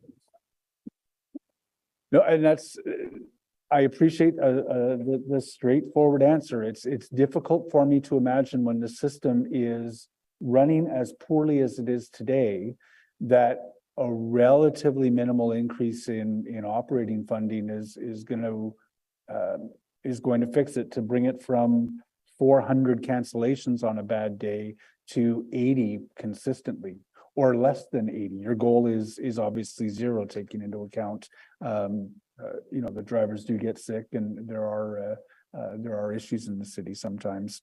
I appreciate the straightforward answer. Just some help for me. You hired 290 operators last year. The slide said 60 start training this month. Does that mean that there are another 230 who have yet to begin training? Mr. Chair, tous ceux qu'on avait besoin l'année dernière. Everybody we needed last year, we've already hired.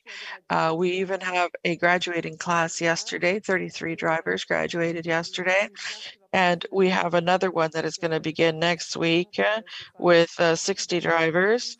And so we are starting to go and get all the people that we need for the opening of lines 2 and 4 of the train. And also to answer your question, in order for us to be able to deliver the necessary service, we need to make sure that we have the necessary resources when we know that nature means that, things can happen, that sometimes people can't get to work for some reason or another.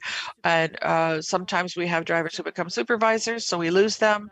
And sometimes we might need more temporary trainers who are themselves drivers who are going to be sent to a secondment for a year. So my commitment is that we're going to continue to do everything that we have to, but we're going to continue to have the necessary number of drivers so that we can give the kind of service that we need so that I can reach my 80 and less cancellations per day objective. Thank you for these answers. If I can return to the violent offenses statistic that was raised earlier. I just want to make sure I understand that statistic that in 2022, there were an absolute 430 violent incidents. Or is that a proportion number or a fraction of something? Mr. Chair, that's Paul Trevitat here. That's an absolute number. That's a count. How are those defined? That's a concerning number. Well, they're defined as being offenses where perhaps there's medical services that needed to be attended to. It involves striking a person. It involves quite possibly a weapon. It's essentially, anything that is beyond, let's say, shouting at a person can be considered to be a violent offense. And what is the strategy for bringing that number down? Well, our strategy is around trying to understand where the preponderance or the propensity for violent acts to occur, and targeting our patrols of our special constable units in those particular areas, as well as ensuring that there are OC Transpo employees that are visible and present.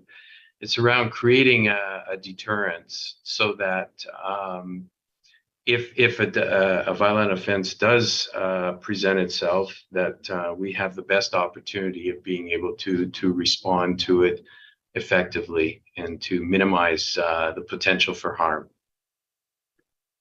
I've only got a couple more questions, but to what degree is this number being shared with other city departments who have responsibility for addressing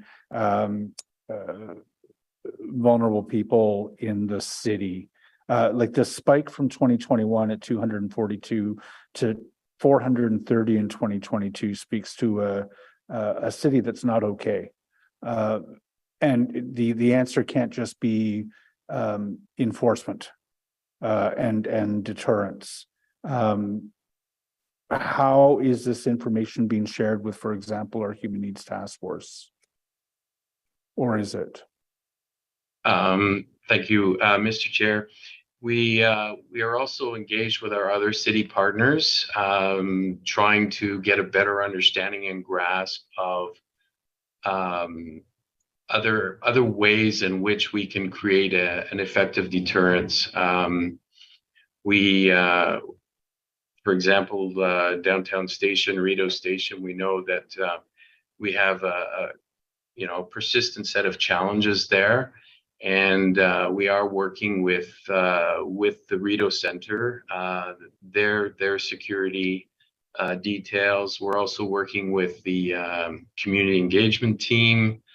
We're also working with the Unsheltered Task Force, trying to find ways in which we can, address these situations so that we minimize the chance or the opportunity that escalation could occur, and at the same time to ensure that our users of our transit system feel safe in some of those areas when they go into our stations. I know it looks like Councillor Menard is up next, and he may want to talk about things like using peer workers and alternatives to policing in order to help people feel safe on our transit system. I only have one other question. There are 5 vehicles, LRVs, in long-term maintenance right now. 2 is the target. Is there a concern here, or is that an anomaly? I know it's a snapshot, so. No anomaly there, and these things can shift. As I said, it's very flexible. Sometimes a vehicle goes in for short-term maintenance, it's going in for an inspection and they find a component or part that they need to replace. Then other times it plans to go in for longer-term maintenance in which, they were able to do the quick inspection and it comes back. So, we set these targets. They're really just to guide us a little bit in the decision-making. If we were to see that over a consistent long period of time, it would be a concern. Yeah. Right now, we went through a cold snap and there are a few extra vehicles in that they're having looked at with what we call their high-speed circuit breakers. But we anticipate that those should be back in a short period of time. This is RTM managing their fleet and making sure that they meet our fleet daily requirements and planning properly.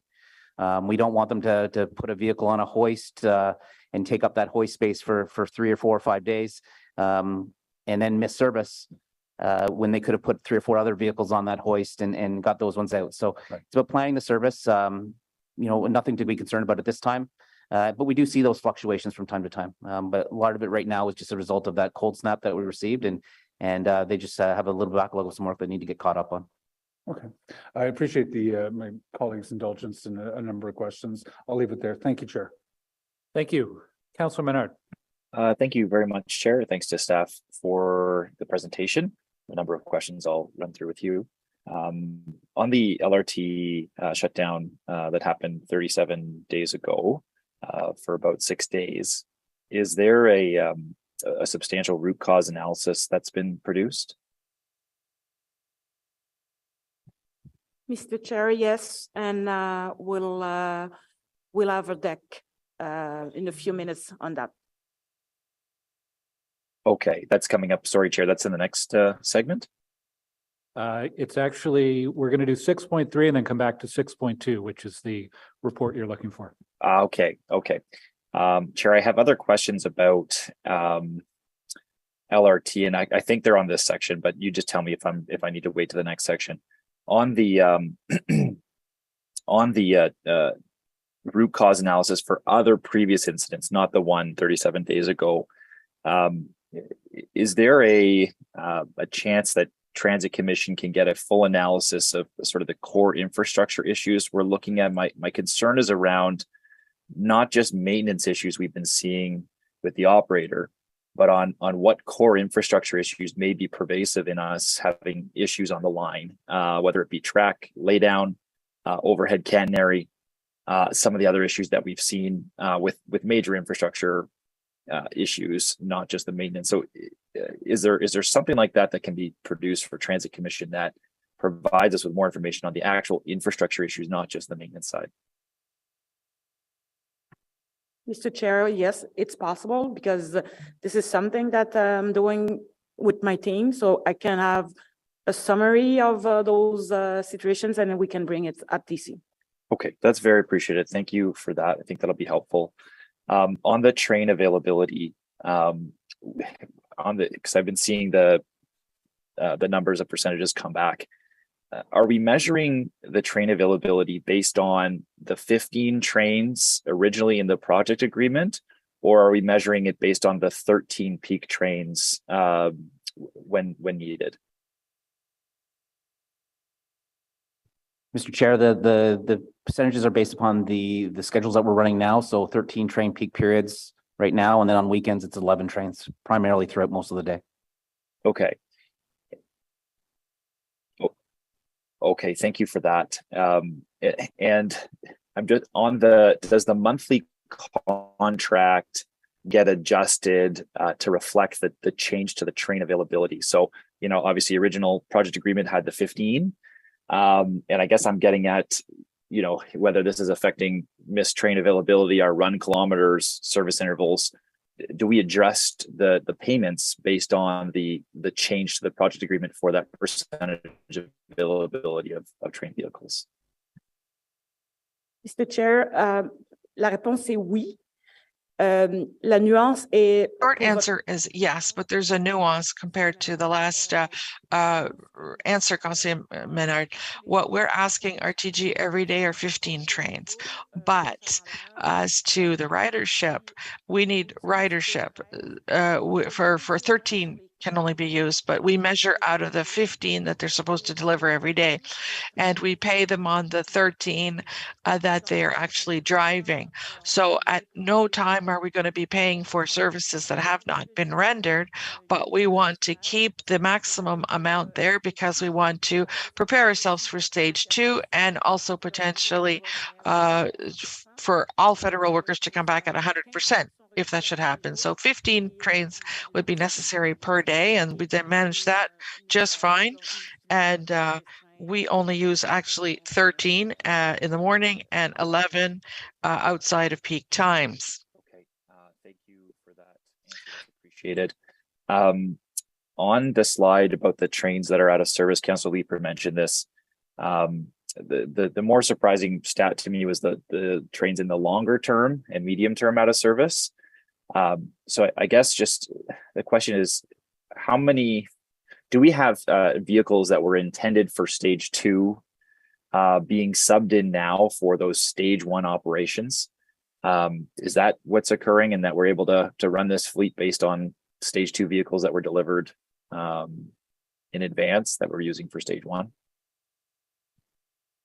Well, Mr. Chair, the answer is yes. We are using those stage 2 vehicles right now as part of our service delivery. It's important to get these trains exercised. The last thing we want is to have a train available to us and not be used for extended periods of time. Just like any other vehicle, they're meant to move. But to answer your question, yes, we are using those stage 2 vehicles that are available to us now in the service delivery. Okay, just on that, when we get line 2 up and operating, it's a different vehicle, obviously. But when I guess the extension to the east first and then to the west opens up, is there any concern that vehicle availability based on what we're seeing now with some of those offline for medium or long term, that the vehicle availability is not going to be there for that stage 2 operating, given that we're subbing in those stage 2 vehicles for stage 1 now to kind of make ends meet, I guess? Is there any concern about when those operate in the east and west that we're not going to have the vehicle availability that we've purchased? Mr. Chan, the answer is no, we don't have any concerns. Okay, thanks. Thank you for that. Would be interested to get a fulsome report on why there's those longer term vehicles out of service, and I guess any recourse we might have. I don't know if there's something where we get a recourse as a city where they've delivered vehicles that are obviously not up to standard. How does that work in terms of maintenance payments or other warranty options there for vehicles that have been delivered to the city that are not in service now?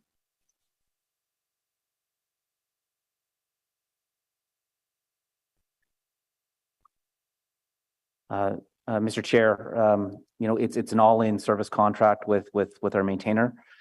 So, they are responsible for managing the fleet and making sure that they meet our daily service requirements every day. If they are unable to meet those daily service requirements, there are penalties that we would apply throughout the contract, and they can be fairly significant and add up fairly quickly. There are, there are warranty aspects and all that they have internal to their subcontractors and the team that they work with. But ultimately, at the end of the day, they're responsible for managing the fleet and making our daily service requirements, and then we apply the contract to manage that accordingly. Okay, thank you for that. I'm going to switch gears to bus service and specifically around Carleton University. And I want to just tell us a short story because this came through to me just today as this commission was happening. And so I guess a member of the public had booked a paratransport trip yesterday at Carleton, and they called at around 1 o'clock for a 4:30 p.m. pickup at stop number 19, Resident Commons on the Carleton campus, going to the address at Lees Avenue. And I guess due to the cars that pull up to drop people off, this individual isn't able to see the vehicles coming in, so she waits outside for her paratransport vehicle. Again, this was a call for 4:30. At 5:30 p.m., the individual called paratransport to ask where they were, and they said that they would be arriving in 8 minutes. And by 5:45, the individual had told her partner that she was still waiting, and her partner called OC Transpo. Paratransport said they should be picking her up soon, but they were not there by 6 p.m. Then she should call again.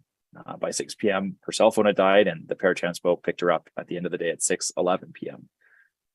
And so obviously a long wait for a 4:30 p.m. booking when, you know, you're at 6:11 p.m. Afterwards. And we also hear reports from Carleton University about overcrowding on buses. Nice to see that people are wanting to take the bus, and obviously the UPass is available to students. I know staff have been reviewing bus service to Carleton. I'm just hoping you can comment on both regular bus service to Carleton and the paratransport service that, you know, the story I just mentioned to you. Mr. Chair, thank you. We're very sorry to hear about that poor experience with their service yesterday, and we'll be happy to look into it and find out what went wrong, fix it, and make things right with the customer. Councilor Pinar, I think your office is sending us the details, and we will certainly be following up on that. Okay. On capacity to and from Carleton University, yes, Carleton University is one of the locations in the city that's gone back to, you know, in the region of 100% attendance at 2019 levels, and that's so that therefore it's a very important destination for OC Transpo. We're monitoring ridership regularly and seeing if we had to add some capacity. We have already added some capacity to a couple of the routes that serve that location, and we'll keep monitoring and either putting on larger buses or additional trips as required to carry all the customers. Okay, thank you very much to staff, and thanks to my colleagues for entertaining these questions. Thank you, Chair. Thank you. I also mentioned earlier in your questions, Councilman Menard, I think you referred to it as core infrastructure issues that need to be resolved, and that will be a topic for the LRT subcommittee as well. So we'll have some details there in the upcoming meetings. But thank you. Councillor Kitts. Great. Excuse me. Great. Thank you, Chair. Thank you for the presentation. Some nice highlights in there for sure. And I want to thank Councillor Lowe for his questions regarding the criteria for bus delivery, because I was wondering the same thing. And I'll be honest, I was surprised to see that 97% in January figure. So I'm wondering if it would be possible for the future to further segment that data so that we can see peak versus off peak, or even perhaps by transect, because I think that citywide average, while that is positive to share, might be diluting issues we're seeing in specific areas. So is that something that would be possible to look at in the future? Mr. Chair, it may be possible. There may be ways. We will have to think about it. We'll have to look at the way our data sources are recorded and flow through. We want to be sure we're not making any estimates, but we're calculating from real operational data every day. So we can, if you'd like, we can take that as direction to look at what might be possible and engage with the chair further on what might meet the commission's needs and propose something. I don't know for sure I think geographically it would be very hard. Time might be easier. Okay. No, I appreciate route type might be possible. You know, we could have a look at what's not only possible but also meaningful. Oh, yeah. No, I appreciate that. And if you want to take that back and report back to this commission, that's great. You know, I will share, I am getting a tremendous amount of correspondence about reliability, and appreciating that the majority of my tenure on this council has been throughout a period of decreased ridership that is, you know, picking up. It does feel exceptional. And given the line of questioning today, I'm obviously not the only one that's hearing that. And, you know, just to illuminate this, because I do think it's important for residents and transit riders to know that we are aware of these issues. We're hearing their concern. We pulled reliability data for one of my routes, just looking at data for 3 Wednesday morning trips. So 12 trips in total over the last 4 weeks. Just that one route, just on Wednesday mornings, it was canceled 3 times. So 3 out of 12 trips. Twice due to a resource issue and once to run a priority trip. And then of those remaining 9 trips, we saw it running 21 minutes behind schedule, 15 minutes behind schedule, 12 minutes behind schedule, and so forth. So, and I know that's not the only route. There are other routes that are experiencing similar challenges. So, I appreciate that we do have some structures in place for reporting on reliability, but could I request that we receive a reliability report for January that could be circulated?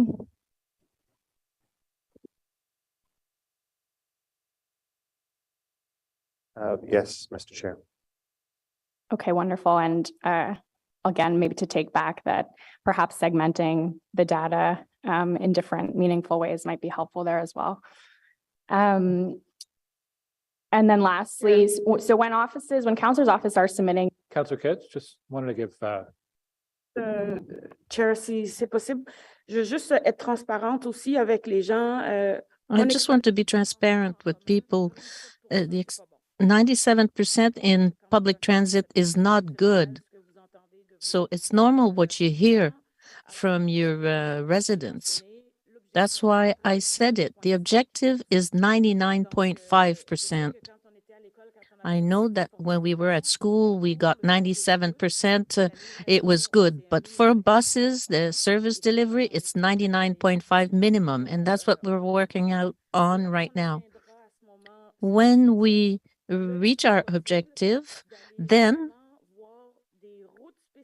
we may look at specific routes that we can decide upon together. We'll say, okay, despite the 99.5%, generally speaking, this route has a problem, and we can look at it precisely. But for now, we know that we have lots of work to do ahead of us. So I just wanted to be sure that this was clear for everybody.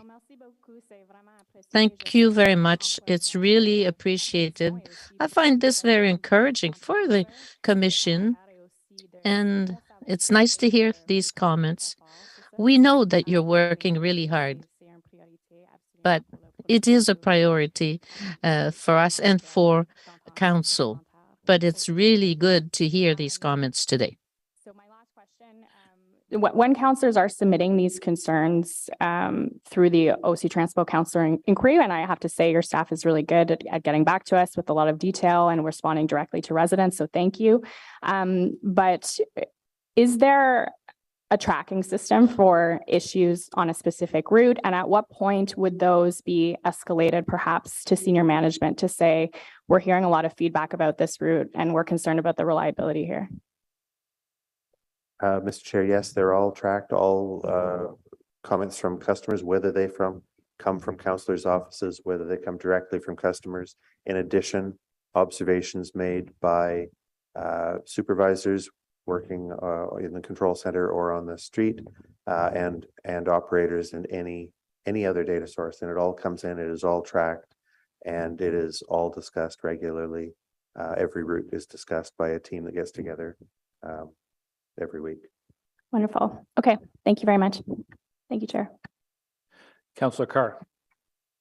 Thank you very much. And thank you very much for the detailed presentation. I really appreciated hearing some of the questions from my colleagues with respect to how we get people back on the bus. And I agree with Councillor Hill that having a different fare structure to respond to the new hybrid work model is important. I also heard Councillor Brockington, Councillor Leeper, now Councillor Kitts talking about the issue with reliability. And that's something that I hear that we're at 97%. We want to get to 99.5%. One of the things, and I think that's a huge factor in people not getting back onto the buses. And one of the things that I'm wondering about is, it seems to me that the cancellations can be sort of willy-nilly, or it seems to often be routes. And I'm wondering if there's a way, knowing that there will always be cancellations, to be a little bit more predictable in terms of how we select routes that will be canceled. For example, I often hear that the 46, which goes to the hospital, is canceled. Is there a way that we can communicate with customers that perhaps on Fridays or Mondays that these are routes that would be canceled more often? Because what I find is that people generally, the way that they find out most about cancellations is actually through Twitter or sometimes through the app. Not a lot of people sometimes people that are bus dependent have no other way to have access to not everyone carries a phone, not everyone follows Twitter or the app. And I'm wondering if there's a way to look at making the cancellations more predictable so people know that if they're out there on a Friday morning, there's a good chance that Route 46 may be canceled. Mr. Chair, none of the cancellations are pre-planned. None of the cancellation, every cancellation that occurs, every trip that we are not able to deliver is a result of something that has happened on that day. In the most severe cases where there's the least lead time, that could be something like an accident that happens at an intersection and the buses have to be delayed, or there's a sick customer on the bus, and that once that happens, that trip and the next trip might not be able to be delivered. The ones where we can give earlier notification are ones where, for instance, one of our staff members is sick and not able to come to work that morning, and then their work for the day needs to be covered by somebody else, but there's nobody else available to do that work. And that's when we can give notification out, maybe in some cases a half an hour ahead. But for the most part, these are things that are happening live on the street, either with circumstances on the street or with staff who aren't able to come to work. What the reliability measures that Madame Amilcar talks about and what's baked into the budget is having more backup, having more reserve, having more operators who are standing by, sitting ready to jump into the seat of a bus if somebody else isn't able to come to work that morning, having more buses that are standing by at places like Saint Laurent Station, Baseline Station, that are ready to go somewhere and cover a trip if there's a physical problem, a mechanical problem with the bus. That's the kind of backup that gives us the resilience. As far as customer information, we're going to work, and we're going to bring a presentation to you in a couple of months to explain our work and show you what we're using with some of the many capital resources you've been giving us over the last few years, and that we're asking you more later today in the budget, how we're developing, how we're making our customer information better, how we can bring it back to the best in the world, which is where we want it to be, back where it used to be. The world has caught up and got ahead of us in a few places in customer information technology. We know how to get there. For the most part, that's funded. There's additional funding requests this year, and that will, get us back where we want to be as having the best customer information system at an affordable price that matches with the budget allocations you're giving us.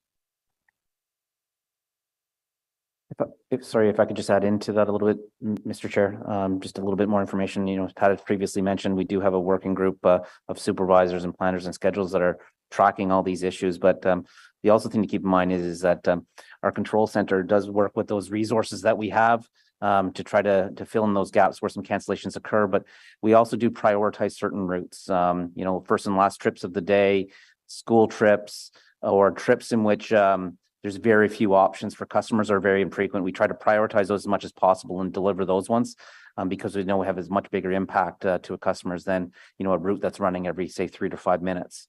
So we look at those things. I'm going to take a look at the hospital trips that you're talking about, because that is one of our priority trips that we look at is people going to and from hospitals. So a few things to take away. Thank you. Thank you very much. Want to follow up, Troy? We've heard this before. Is this written documentation around when bus routes get canceled or priority for cancellations? Mr. Chair, it's a direction that we have with our control center, and it's all about trying to manage service. It's not an absolute, but it's what they try to do, the triage, and it's all about triage protocols and providing the best service possible. So it's a direction that we have with our staff. It's documented in that regard, but it's not a standard operating procedure or anything, but it's how they try to triage and provide the best service possible. So it is documented in some way, although not a formal policy? Or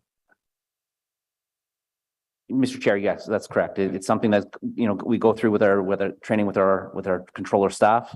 It's an expectation, and it's something that our frontline supervisors, our managers, that they oversee when the controllers are, covering trips and looking at those things, that they have, they bring up, they have a computer screen, they can see all the trips that need to be covered, and they work with the individual supervisors, controllers who are covering those trips, and they try to prioritize as best possible. And they're making decisions throughout the day. If there's something, back-to-back trips, we try to avoid that as much as possible too. So it really is variable. It's a dynamic environment as well.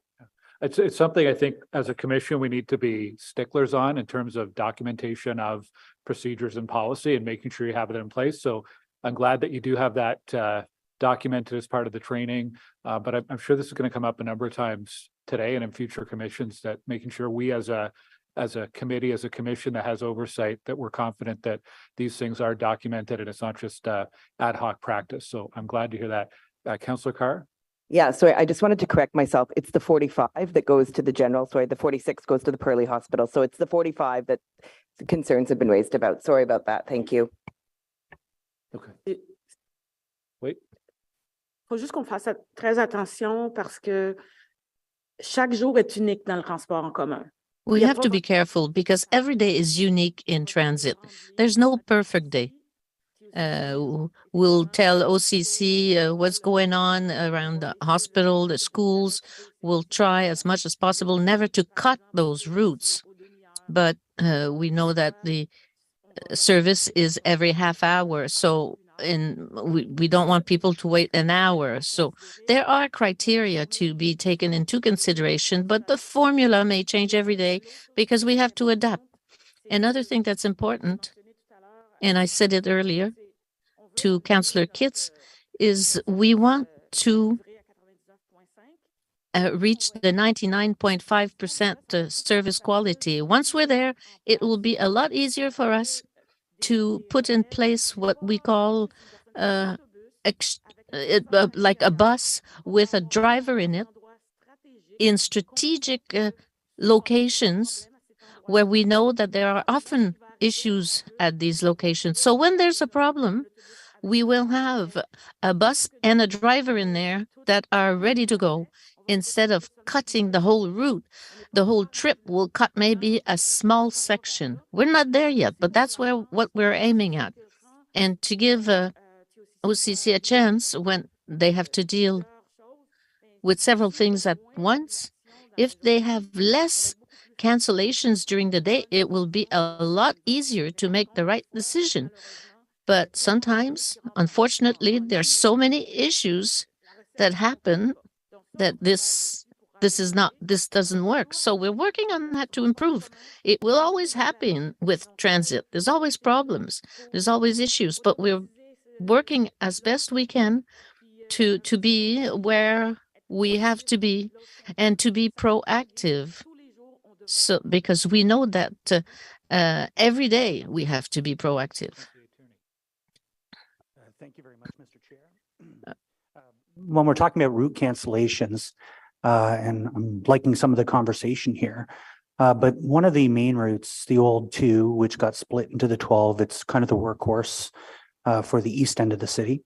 I'm finding we're having a lot of challenges on cancellations on that route, and why I bring that up, I don't know who the transit route god is that makes the decisions within the control center.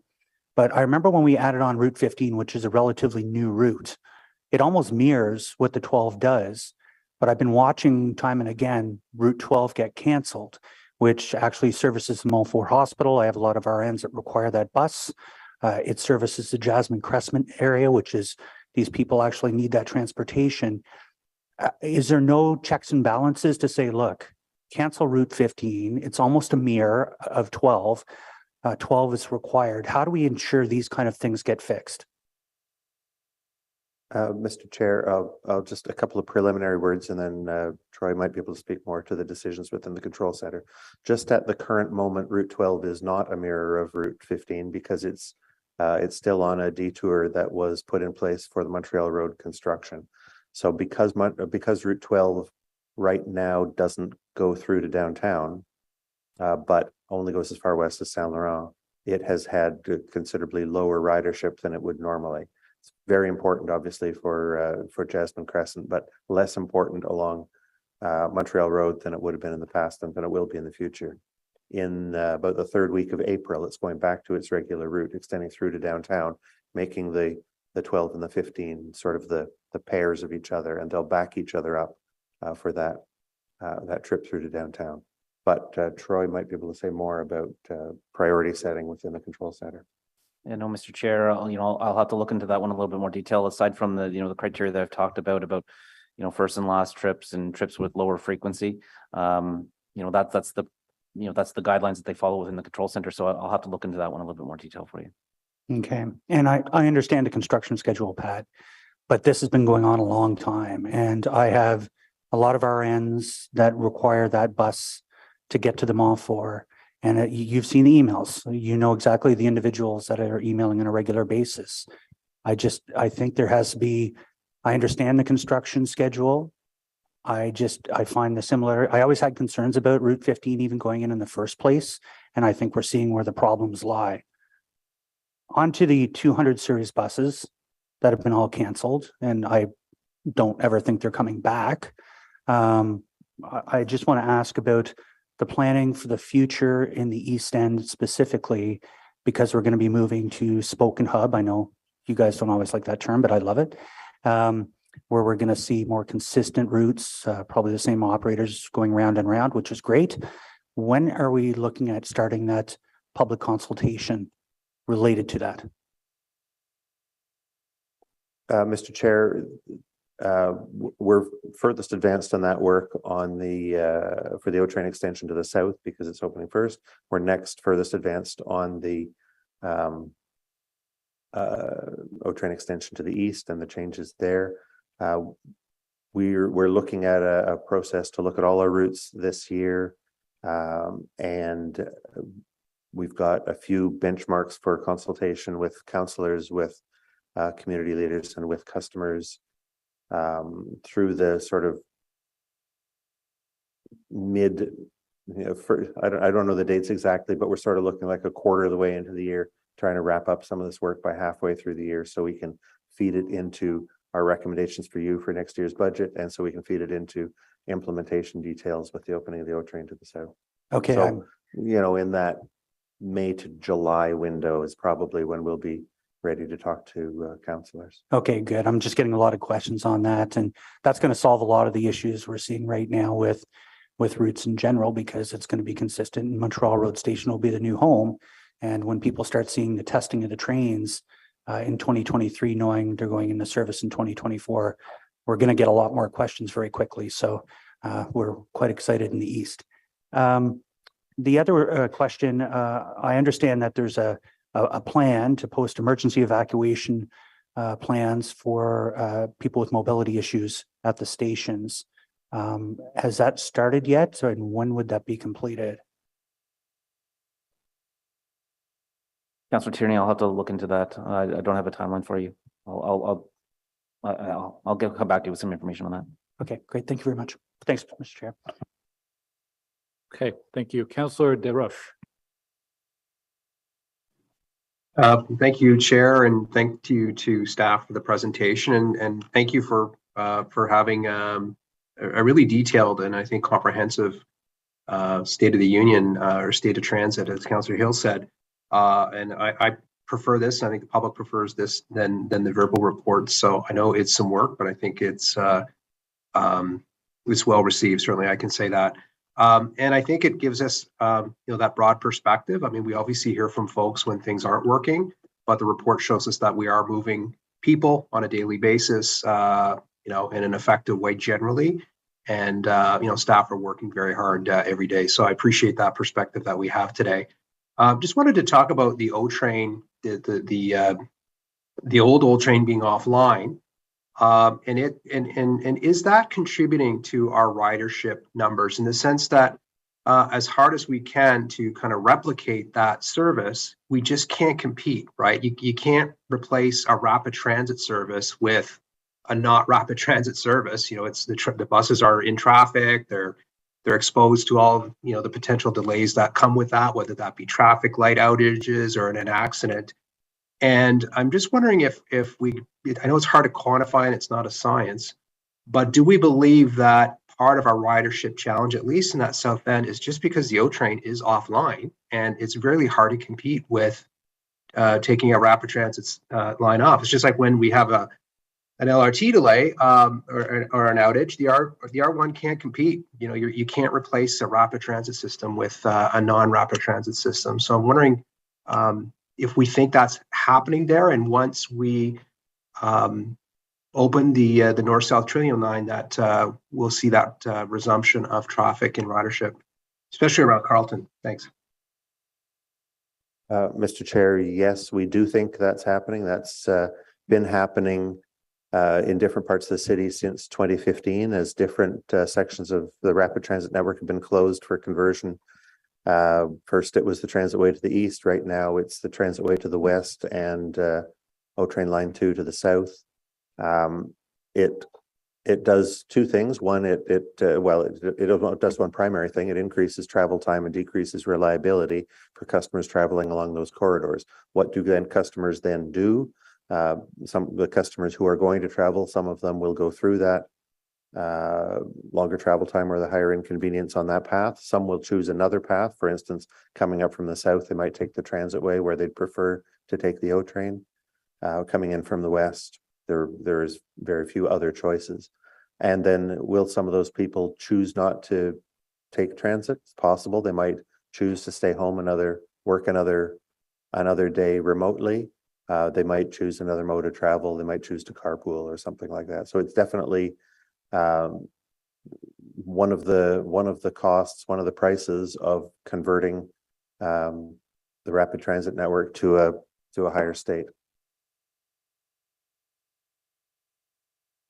Thank you for that. And I appreciate the answer. I think sometimes it's easy to just look at our numbers and say, well, we're just not providing a good level of service. We're not funding it well enough. We're not focused enough. I don't believe that's true. I think we're all working hard to improve the service.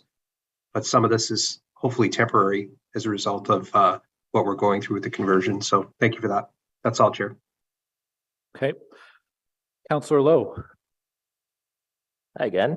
I want to build on one of the questions that were asked a little earlier about trip cancellations. In mid-pandemic, Halifax Transit was experiencing a lot of labor shortages, and it became pretty obvious to them that they couldn't meet the service that they had scheduled. So therefore, what they did was they basically posted trips that would be canceled every day. So they said the 3 o'clock bus on such and such a route will not run until further notice. Is that something that we can implement or explore implementing, given that there are longstanding labor and or vehicle availability issues? Mr. Chair, we have done that in the past, and when we've needed to do that, rather than posting them as cancellations, we've removed those trips from the printed schedules. So there was some trips during the period of time between September and December 2022 that when we were most significantly short of operating staff, and those trips we removed. They were never on the published schedule. People would have, and when we were able to respace some of the trips around them, so the service was less frequent on some of the more frequent routes. Routes were normally more frequent, but they weren't showing up as a day-to-day cancellation, and so we provided that information through the whole period, and then we're able to supplement that service when we did have more operators. And how prevalent are vehicle and operator shortages right now? Like, are they predictable enough that we can go back to that model for some trips here and there? So how they are important, as they're having an effect on our service reliability. As Madame Emilcar mentioned earlier, we're looking to hire a very large number of operators this year to replace those who've been retired and to replace those who are moving over to operate trains. There are no ongoing trips that are, as I said in response to Councillor Carr's question, there's no ongoing trips that are canceled every week, every day, anything like that because of operator shortages. But the more operators we have, when we can fill those standby operators, we'll be able to have more resilience to deal with the day-to-day problems that occur. And I understand that operator shortages don't result in the same trip being canceled every day, but can we flip it around and cancel the same trip every day so we can address the operator shortage or vehicle shortage, whichever is the story of the day? It's, Mr. Chair, it's an approach which as I said, we've used in the past, and to some degree we make sure that we're working at several months lead time, but we try to make sure that the level of service that we're scheduling matches the employment level that we expect at that moment. And so it's ongoing, but generally speaking, we're responding to day-to-day.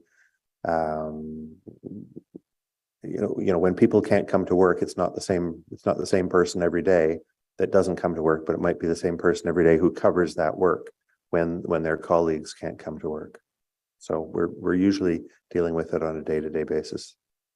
If there's ever a service that we can't provide, and B, isn't as important to others as for customers, then that's a possibility.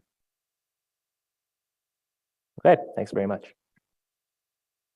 Councillor Leeper. Thanks. I was going to ask more about cancellations and the additions to the operator numbers that will help us to reduce those cancellations. But I think what I'll do is I'll hold off until the budget discussion. But when we have the budget discussion, I'll be interested in finding out if we are going to be losing say 275 operators to retirement this year, hiring another 360. How many more trips do we need to make in order to meet that 99.5% target level? And what's the relationship between those additional drivers and our ability to meet that? So some math later on this afternoon. What I'll ask now is just really quickly, you're doing a twice yearly customer survey, or not, sorry, a twice yearly resident of Ottawa survey from Nanos? And yes. Okay. And is it going to be, it sounds like it's going to be a random digit dialed telephone survey each time. Is that intended to move forward? It's not just the first one? Mr. Chair, that's the method that has been recommended to us that's going to capture everybody the best. Perfect. So it does obviously contact a lot of people who aren't transit customers. We'll ask them one set of questions, but we also make sure we make enough calls to get enough transit customers and ask them a different set of questions that we've been talking about earlier. Yeah, it's labor expensive. Labor intensive and it's expensive, but it's well worth doing. So I'm glad you're doing that. Thank you. Councillor Johnson. I was wondering, maybe I missed it because I absolutely set a bag of popcorn on fire while I was in the office here. But was it discussed that there was going to be a route optimization study undertaken in the next calendar year? I understood from some of our discussions offline that that was upcoming. Was that covered off? We haven't, but if staff want to answer that or address it. So, Mr. Chair, we mentioned earlier that we were looking at all parts of the system in response to new ridership patterns that have developed over the years of the pandemic to respond to current and what we expect in return to on-site work patterns among different people, different groups of people, and also looking at all of the routes that can and will connect to the new O-Train extensions. And we'll bring all of those together into one universal look at all of the routes across all parts of the system, with digging into it in different levels of detail where there's different need to do so. And we'll be coming back to the Transit Commission at future meetings to talk about this a lot more. Okay, so there is going to be a study that will include all of this coming up in the next year, or Yes, Mr. Chair. So I just wonder if I might offer, similar to what Councillor Tierney was nodding to, the relationship between transit services and affordable housing. So, in my ward, I have Algonquin College, firstly. So, a lot of students here, but I also have a lot of students that live in my ward, and probably very likely with other outer urban wards, people who are finding affordable housing and going to Carleton and going to the University of Ottawa and these other major institutions. And the connectivity is really, really poor. So how we can help people who are trying to afford to live in a reasonable place and afford transit to get to those institutions. Certainly students are struggling through that. And with the delays of the LRT coming to the West End as late as 2026, this can't be a 4-year gap to have to take 2 buses and a train for a 3-hour class, and then have to come back and then maybe go have your precarious work in another part of the city. It's really untenable for those students that are struggling to make ends meet. And so as we do this route review, to be able to layer in where people can actually afford to live, because those are the folks that are relying most on our transit. Thank you. Thank you, Councillor. Are there any other questions? I had a few quick follow-ups if there's not. The January data, when are we expecting to see that? Will that be at the next commission meeting or by email? Mr. Chair, the next Transit Commission will be able to provide the January data. Okay, thank you. Mr. Reddens had a few questions. I wanted to ask about paratransport service, condition of buses, and the number of buses that might be out of service. If we could just get a general answer on what the status is of the paratransport fleet and how that might be affecting service availability.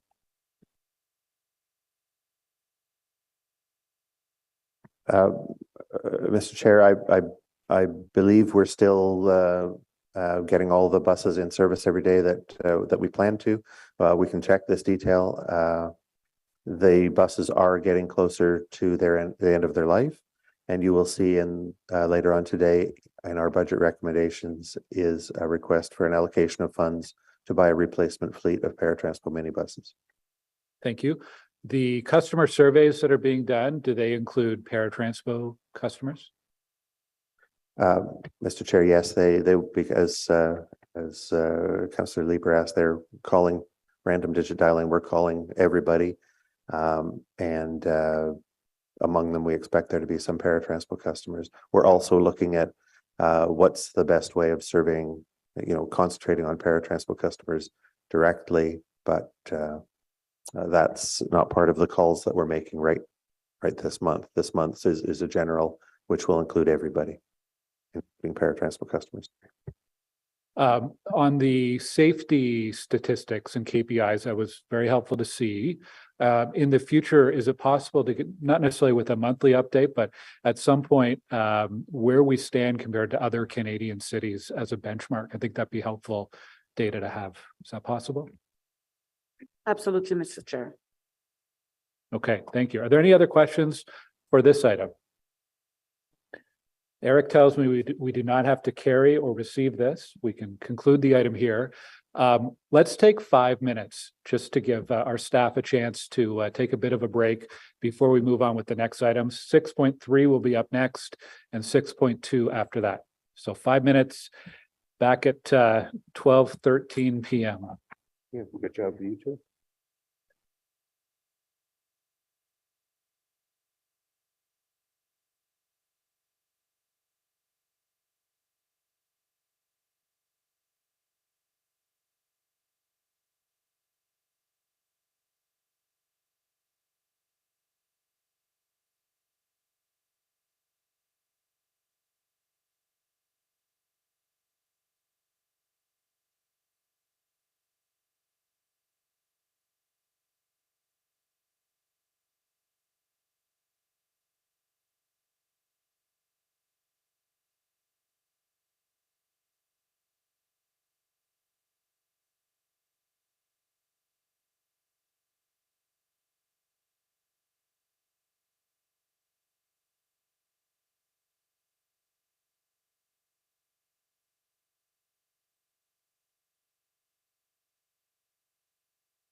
All right, we need a few more members seated so we have quorum and we can keep going.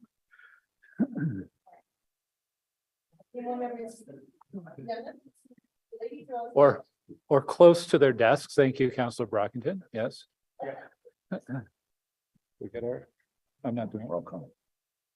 Okay, we are on item 6.3 and we'll be going back to 6.2 after. 6.3 is zero emission buses infrastructure update. And we have a presentation and Renee Amelkar again and Richard Holder, Director of Transit Engineering Services. So Renee, over to you. Thank you, Chair. As I stated in my earlier update, we are now in a new phase of the zero emission bus program. We will continue to bring you regular updates on this exciting transformation project. Today, we'll provide you with an update on the infrastructure progress. I'll pass the floor to Richard Holder, please. Thank you, Mr. Chair. Bonjour, membres de la Commission de Transport. Bonjour à tous. Hello, members of the Commission and Transport. Go to the first slide, please. And the next slide. Thank you, the timeline. To provide some context for this very, very short presentation, here's just a reminder of the 4 to 5 year program that we're embarking on for the zero emission bus program. We have talked previously about the buses, and so this really is a bit of a focus on the infrastructure piece. So in Q1 2023, we're expecting to sign the procurement deal for the first 26 buses. And importantly for this meeting, we will be signing the agreement with Enviri. With those in place, throughout the rest of this year, we'll be making facility upgrades at 1500 Saint Laurent, and they will continue until 2026. In terms of the target milestones, we're expecting the first 26 buses to enter service in the first half of 2024, and the remaining procurement exercise will continue from 2024 until 2027 to build the fleet up of electric buses up to 350. Next slide, please.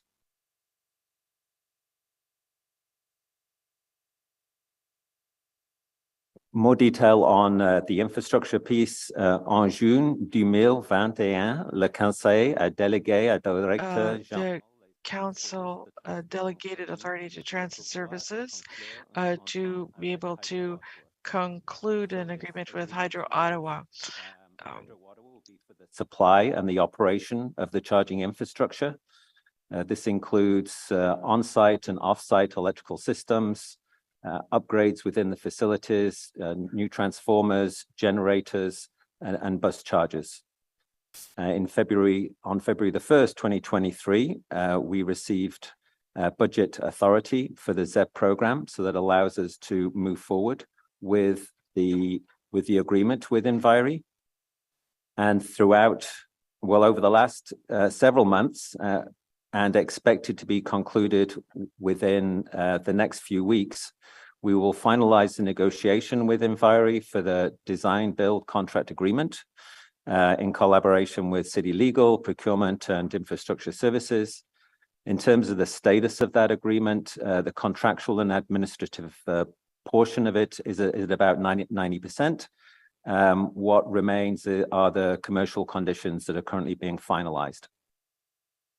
Once the agreement is signed, we'll provide an update at this Transit Commission, and then Enviri will begin the detailed work for the design, the procurement, and the installation of the infrastructure to support electric buses. As a parallel exercise, the program of sprint audits by the Auditor General will continue. And that concludes my short presentation. Thank you. Thank you. Any questions from councillors? Okay, I'm seeing none. So again, we don't need to receive or approve anything in this report. So thank you for the update, and we'll look forward to the next progress update soon. With that, then we'll move to item 6.2. Item 6.2 is the Line 1 service disruption from January 4th to 10th, 2023. We have a presentation that staff will be giving us first. We have one speaker registered, so we'll go to our speaker after the presentation, and then there'll be an opportunity for Q&A with staff and representatives from RTM, Alstom, and TRA are here as well for questions from councillors. So, Renee. Thank you, Mr. Chair. So on January 4th, we experienced a significant event that led to a service disruption to Line 1. This had impact on our service to our customers, and we apologized for the inconvenience it caused. We promised council and our customers that we would share more details on the root cause of this issue. We will now provide you with an update on the Line 1 service disruptions that occurred from January 4th to 10th. I'll pass things over to Richard, and as Mr. Chair just said, we have Mario Guerra from RTM, Nicolas Truchon from RTG, and Daniel Ober from TRA. They are all present here to answer to questions you may have. Richard, please. Thank you, Mr. Chair. In terms of the City of Ottawa's preparedness, the city has a winter operating plan that has been prepared in conjunction with RTM. This is a robust plan that we have in place prior to any kind of winter event. Could we advance the slide, please?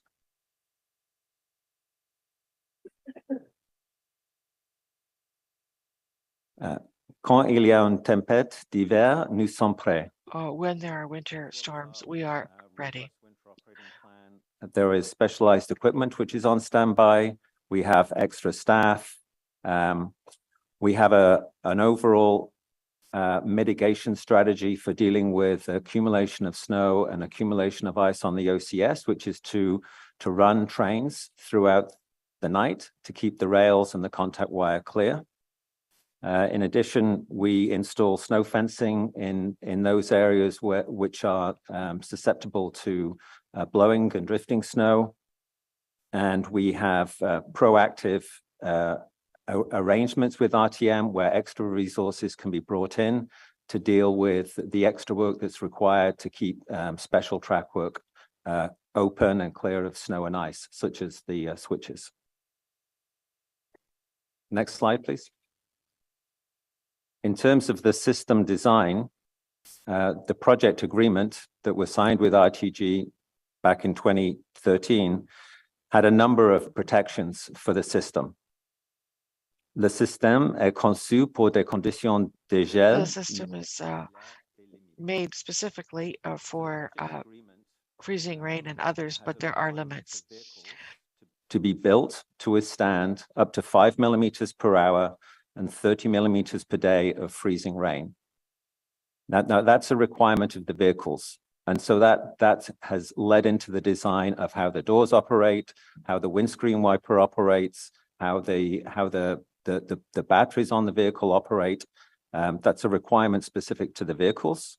In addition to that, we have the requirement for the OCS to be designed for 12.5 millimeters accumulation of ice. And that's a structural requirement.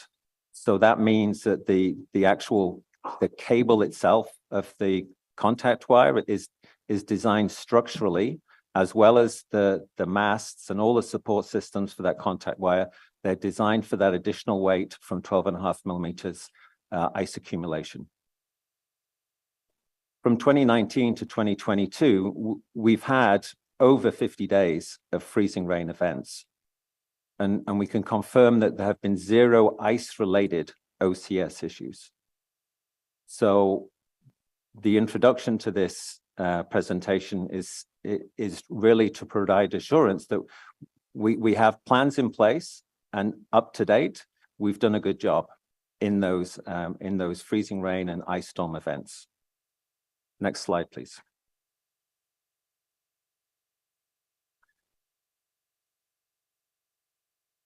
So what happened on January the 4th? So I'm going to talk a little bit about the unique environmental conditions that existed at that time. So leading up to January the 4th, we had 4 or 5 days where the temperature was above 0. So that's already somewhat unusual for January. The Environment Canada had reported that on the late evening of January the 4th, there were up to 4.3 millimeters of freezing rain per hour.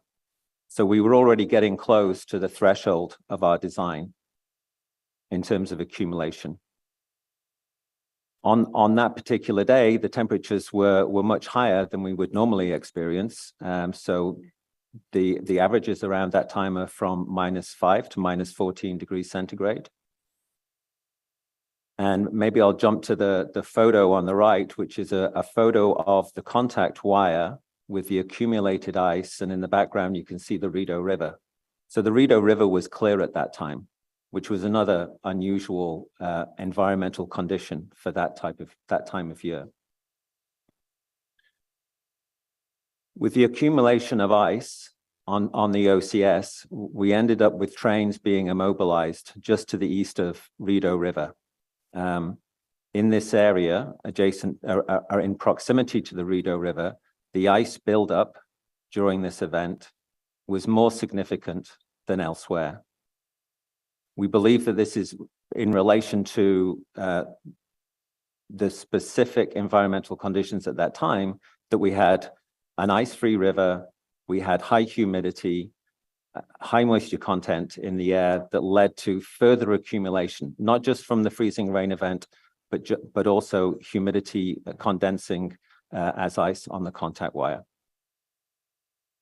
So these unique combinations of factors caused greater ice buildup in this area, greater than elsewhere that we saw on the system. Next slide, please.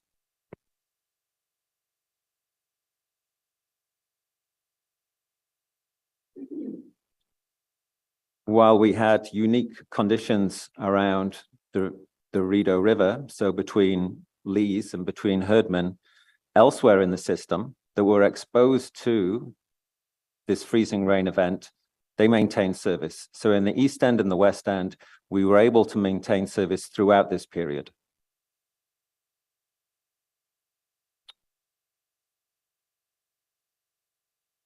We had two trains that became immobilized, one on the eastbound track and one on the westbound track between Lees and Herdman. And as I mentioned, we believe this, we're very certain that this is this occurred because of the accumulated ice on the OCS contact wire. So the pantograph of the vehicle needs to make contact with our contact wire in order to receive electricity. What was occurring for the vehicles coming into this area was intermittent power being provided to the vehicle as the pantograph bumped over layers of ice. Ultimately, we had eyewitness accounts of arcing in the area, and ultimately the vehicles got to the point where they were no longer able to proceed, and the arcing became too serious for the vehicles to continue. With the stop trains on the eastbound track and the westbound track, recovery trains were dispatched. And the slow speed of those recovery efforts, so a vehicle trying to move back to the MSF for vehicle checks, resulted in very high energy arcing that occurred in a very localized section of the contact wire. So the contact wires basically melted. Normally, when a vehicle is moving fast and we get arcing, the arcing event is spread out over a larger area. With the vehicles basically stationary, that arcing all occurred in the same section, creating a huge amount of energy, a huge amount of heat generated, and the contact wire melted. Next slide, please.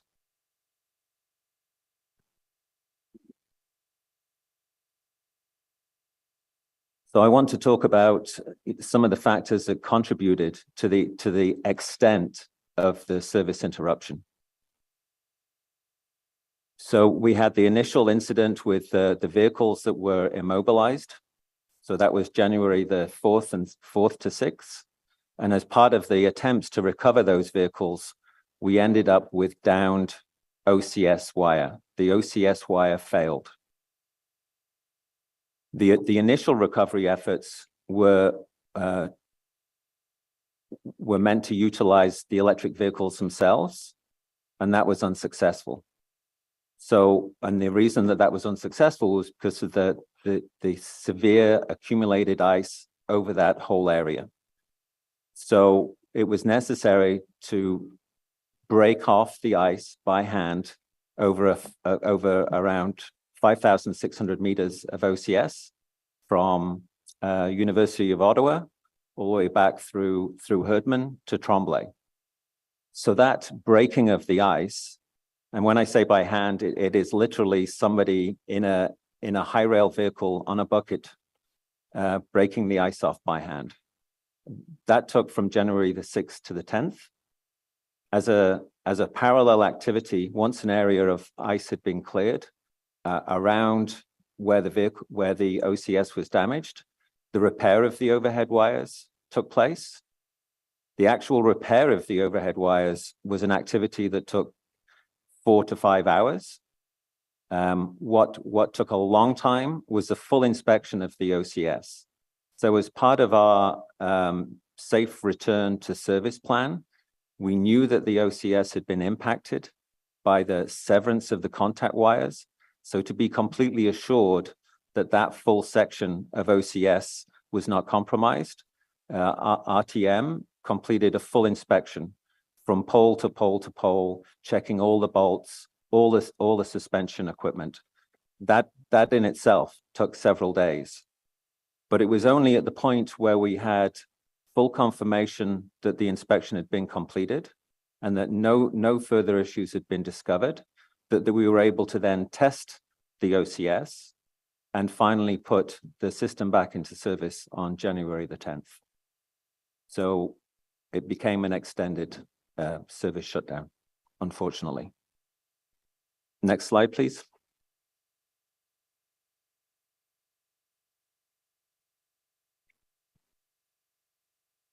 So the city and RTM have established an OCS working group. Nous consultons des experts qui ont des dizaines d'années d'expérience. We're consulting with experts that have a lot of experience. Analysis has been provided by RTM, and the final report is being finalized. The OCS working group has met a number of times and has come up with some recommended mitigations. In terms of what we want to implement immediately, we have the increased installation of winter carbons on the LRVs. So the winter carbons are a brass insert that are installed into the pantograph. They have a slightly more aggressive metal edge compared to the usual pantograph strips. And so they are able to break through and shear off the ice accumulation. So RTM is sourcing enough winter carbons that we can outfit the whole fleet. What we are also implementing immediately is the additional staff to monitor the OCS, particularly in those areas where we are concerned about ice buildup. So this particular area between the University of Ottawa and Herdman. And we will also use the onboard train diagnostic system to give us advance warning of issues that are occurring with the vehicle. So if we see slip slide occurring, if we see voltage drops occurring within the traction power system, then that's an indication that the system is struggling, that it's under stress. For the short and long-term mitigations, so looking throughout the rest of this year, we are investigating the use of anti-icing treatments on the contact wire to be used in advance of freezing rain. So other jurisdictions that have similar weather, such as the TTC, they have a pretty extensive program for their trams, where they have vehicles out on the street continually spraying anti-freezing agents onto the OCS. So we're looking at the appropriateness of both the material from an environmental perspective, and just the operating conditions that would allow us to do that, but we're exploring those options. The mitigation that we're looking at is to install a new condition monitoring system on the vehicle. This would be a small, independent, solar-powered system on the roof of the vehicle with sensors on the pantograph that would pick up accelerations. So it would pick up vibrations in the interaction between the pantograph and the OCS. And that system also would have a camera so that we can monitor live what the condition is, both of the OCS, but also pick up any anomalies between the interaction of the pantograph and the OCS. So we're just exploring there are a number of different technologies out there. We're exploring with RTM and with Alstom, what do we think is the best system for our system. The other item there for the long-term mitigation is to procure a non-electric recovery vehicle. So one of the challenges that we had through this event was that our standard operating procedure for recovery of a vehicle is to use another electric vehicle. And if we have issues with the power supply, such as what occurred in early January, then we cannot use an electric vehicle for recovery. So we're looking at how do we either retrofit current waste maintenance of way equipment, or look at the purchase of a new piece of equipment that is non-electric, expected to be a diesel-powered kind of heavy rail piece of equipment that we can use for recovery. And then the other mitigations that are currently being explored, we're looking at installing an ice-breaking pantograph on top of a piece of maintenance equipment. So having a high rail pickup with a dummy pantograph in the back that would be used for scraping ice off the OCS. And we're also looking at the feasibility of heat tracing the contact wire at vulnerable locations. So again, this particular area. And we know that is successful in other jurisdictions, but that's something that we're exploring. Next slide, please. Okay, that concludes my presentation. Thank you. Okay, thank you. We have one delegation on this, I believe. Yes, Miranda Gray. So we'll go to Miranda first.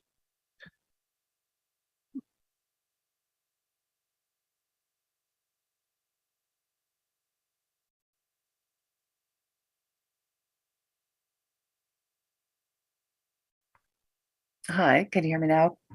Yes, hi Miranda. Hi.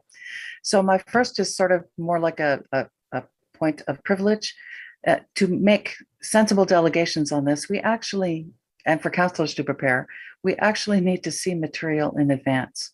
When you present it live, it is very difficult to have a formative discussion on it as people are still grappling with the information.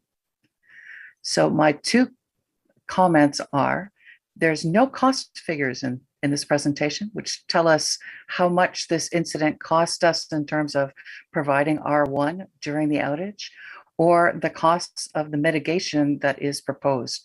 All of these ideas came up in Twitter during the outage among your passengers, wondering why none of these features were around. And so now we're curious why they weren't in the original cost of LRT and what it's going to cost to add them now. And of course, where you're going to find the money. Thank you very much. Okay, thank you. Any questions for Miranda from committee members, councillors? I think the hands up are for staff then, is that right? Just want to make sure. Okay, thank you, Miranda, for raising those concerns. We'll go to questions from councillors, and Councillor Brockington is first up.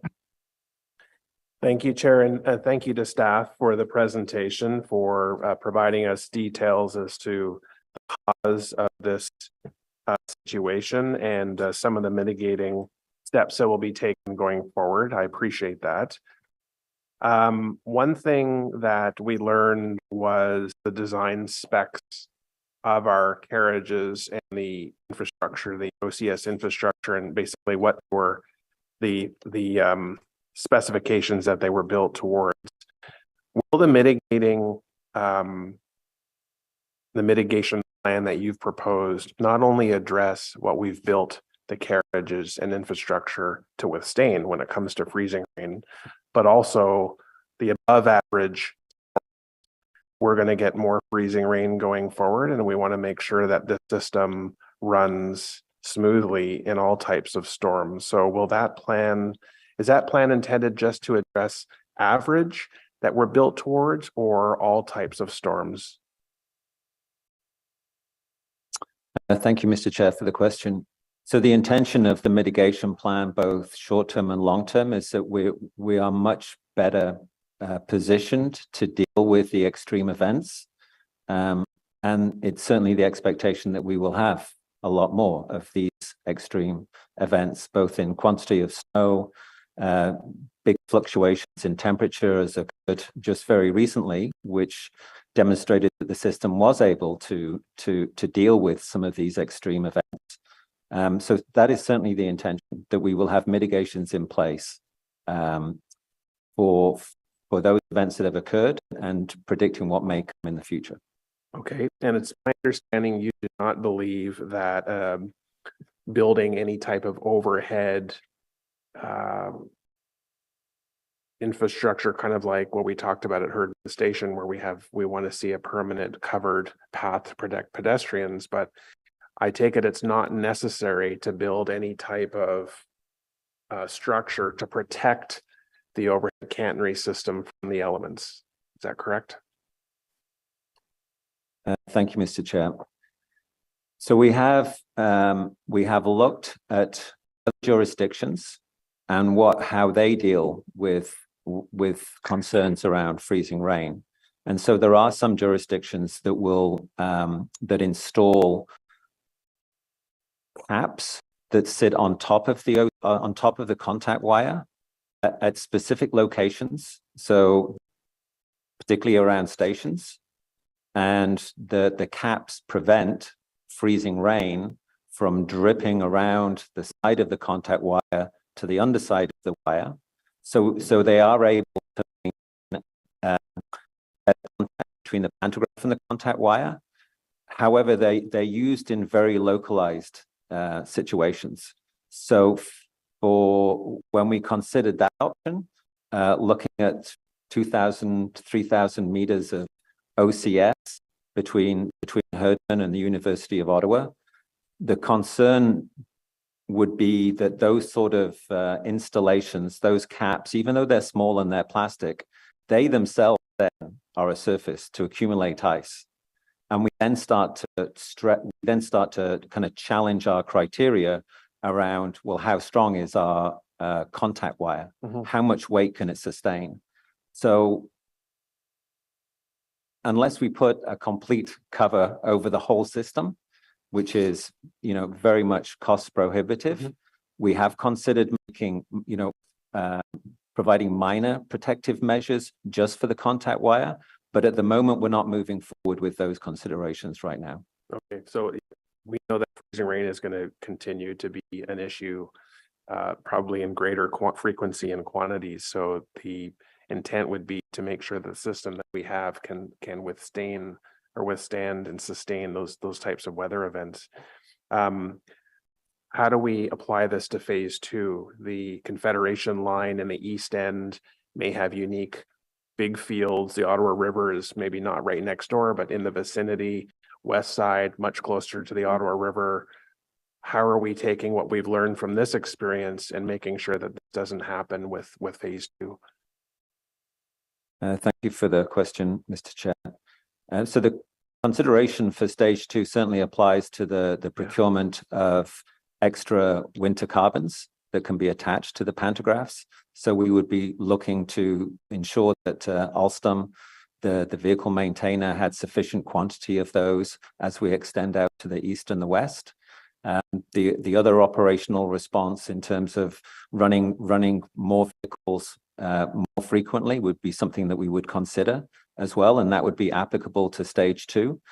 And if we are successful with some of the built infrastructure that's been discussed, so for instance, the heating element, if that is successful and and it is determined that there are other areas on stage 2 that may be susceptible to the same kind of unique conditions as we have around the Rio River, then we would look at having those installed as part of the build.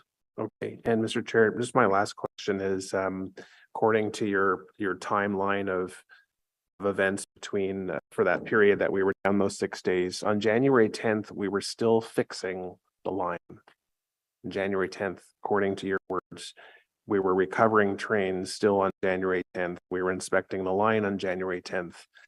Can you explain to me how we tested the line? I mean, you still had to do all that work. We opened at 8 o'clock. So was the line sufficiently tested and we were not being rushed to test because we had been closed for 6 days? Can you give me assurances that we did a proper test of the line before we opened to the public?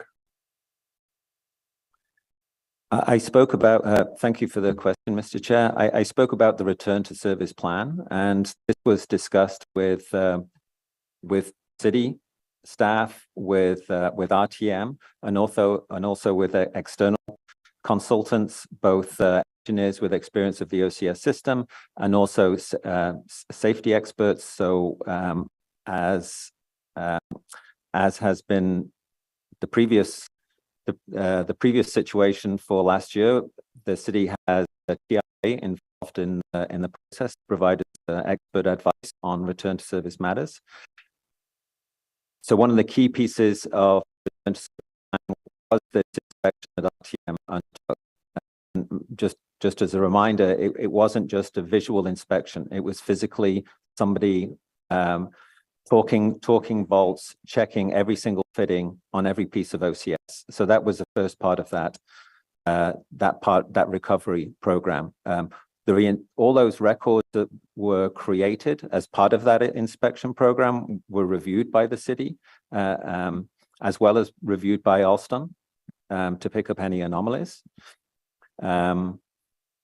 As part of the regular standard operating procedure for undertaking a repair on a contact wire, then it is, once the repair has been undertaken, it is necessary to do a short, a low speed and high speed test. So without passing, we run the vehicle slowly with people on the side of the track watching how that interaction is occurring.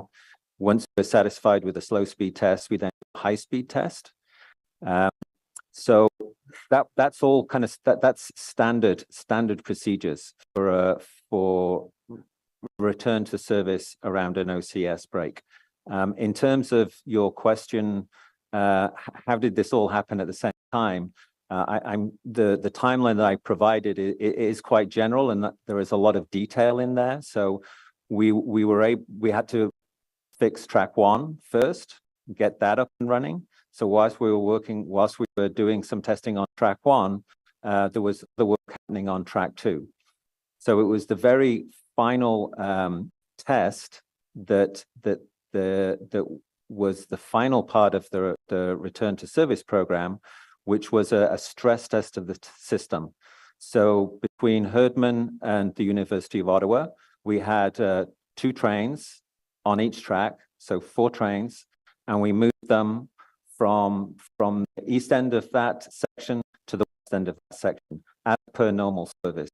So with 4 trains moving in the same direction, that put the maximum amount of current demand for the traction power substation. We had a number of repeat trips, east to west, west to east, east to west, west to east, with those 4 trains. So that was the final stress test of the system.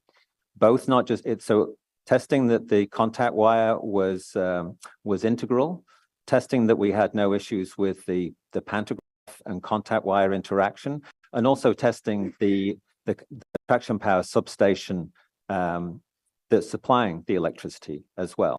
So that was the overall kind of return to service testing protocol that we followed.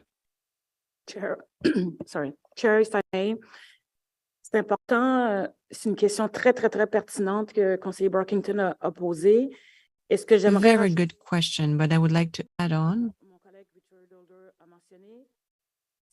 On the technical side, This is when we see how important it is to work as a team. It means RTM, RTG, the City of Ottawa, everyone worked together. When we saw that we needed a specialist advice that was not within Alstom RTG, we had an agreement and we'll call upon these specialists. And that's the reason why we were able to offer a safe service to our users. And it was extremely clear that the system was safe.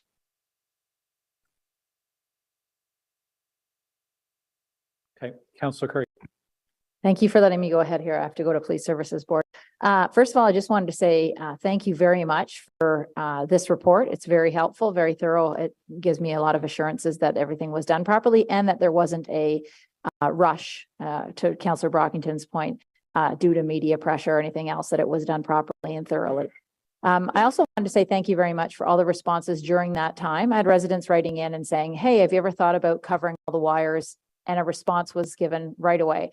I had residents writing in saying, have you ever thought of running the trains all night to make sure the ice doesn't stay on the wire? And there was a response saying, yes, we do that, and explaining that.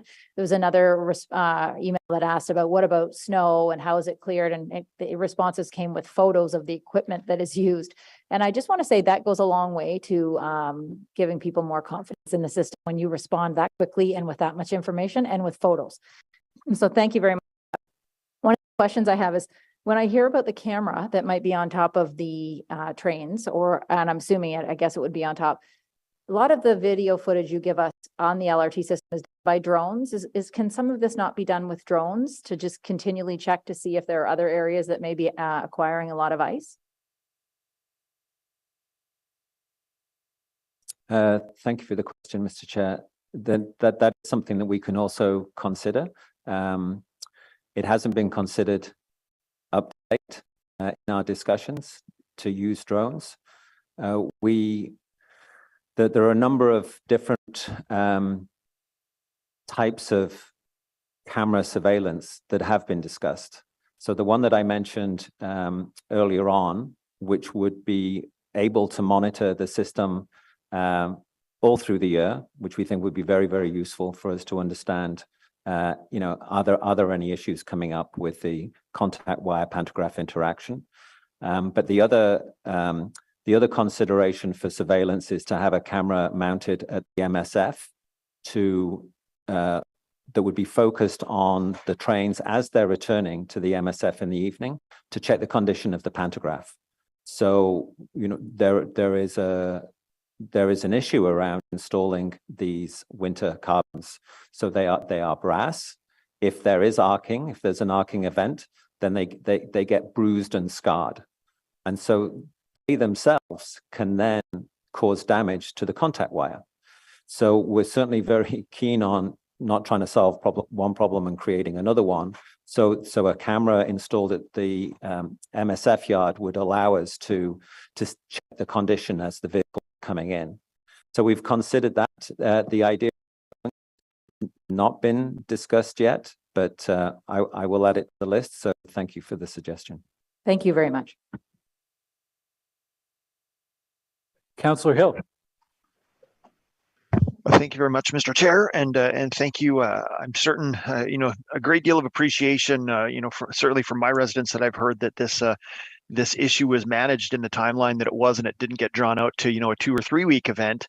And I know, seeing the slides previously about, the clearing by hand, the ice up there, it's greatly appreciated the work that went in behind the scenes in order to address the issue as it came up. This is a pretty simple question, I think. I saw a number of mitigating solutions to potential ice buildup. My question is, are those mitigating solutions incorporated into the 23 budget?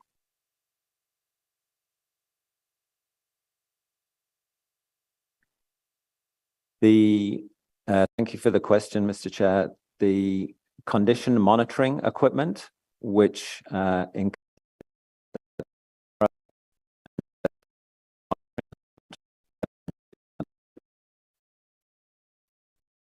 So just to follow up then, when I saw a number of other mitigating options, that is considerations perhaps for 24 and beyond that's not included in the budget, or those are ideas that are setting the conditions for budget discussion.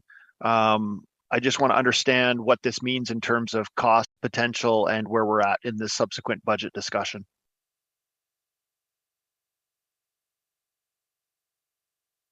So most of the elements, thank you for the question, Mr. Chair.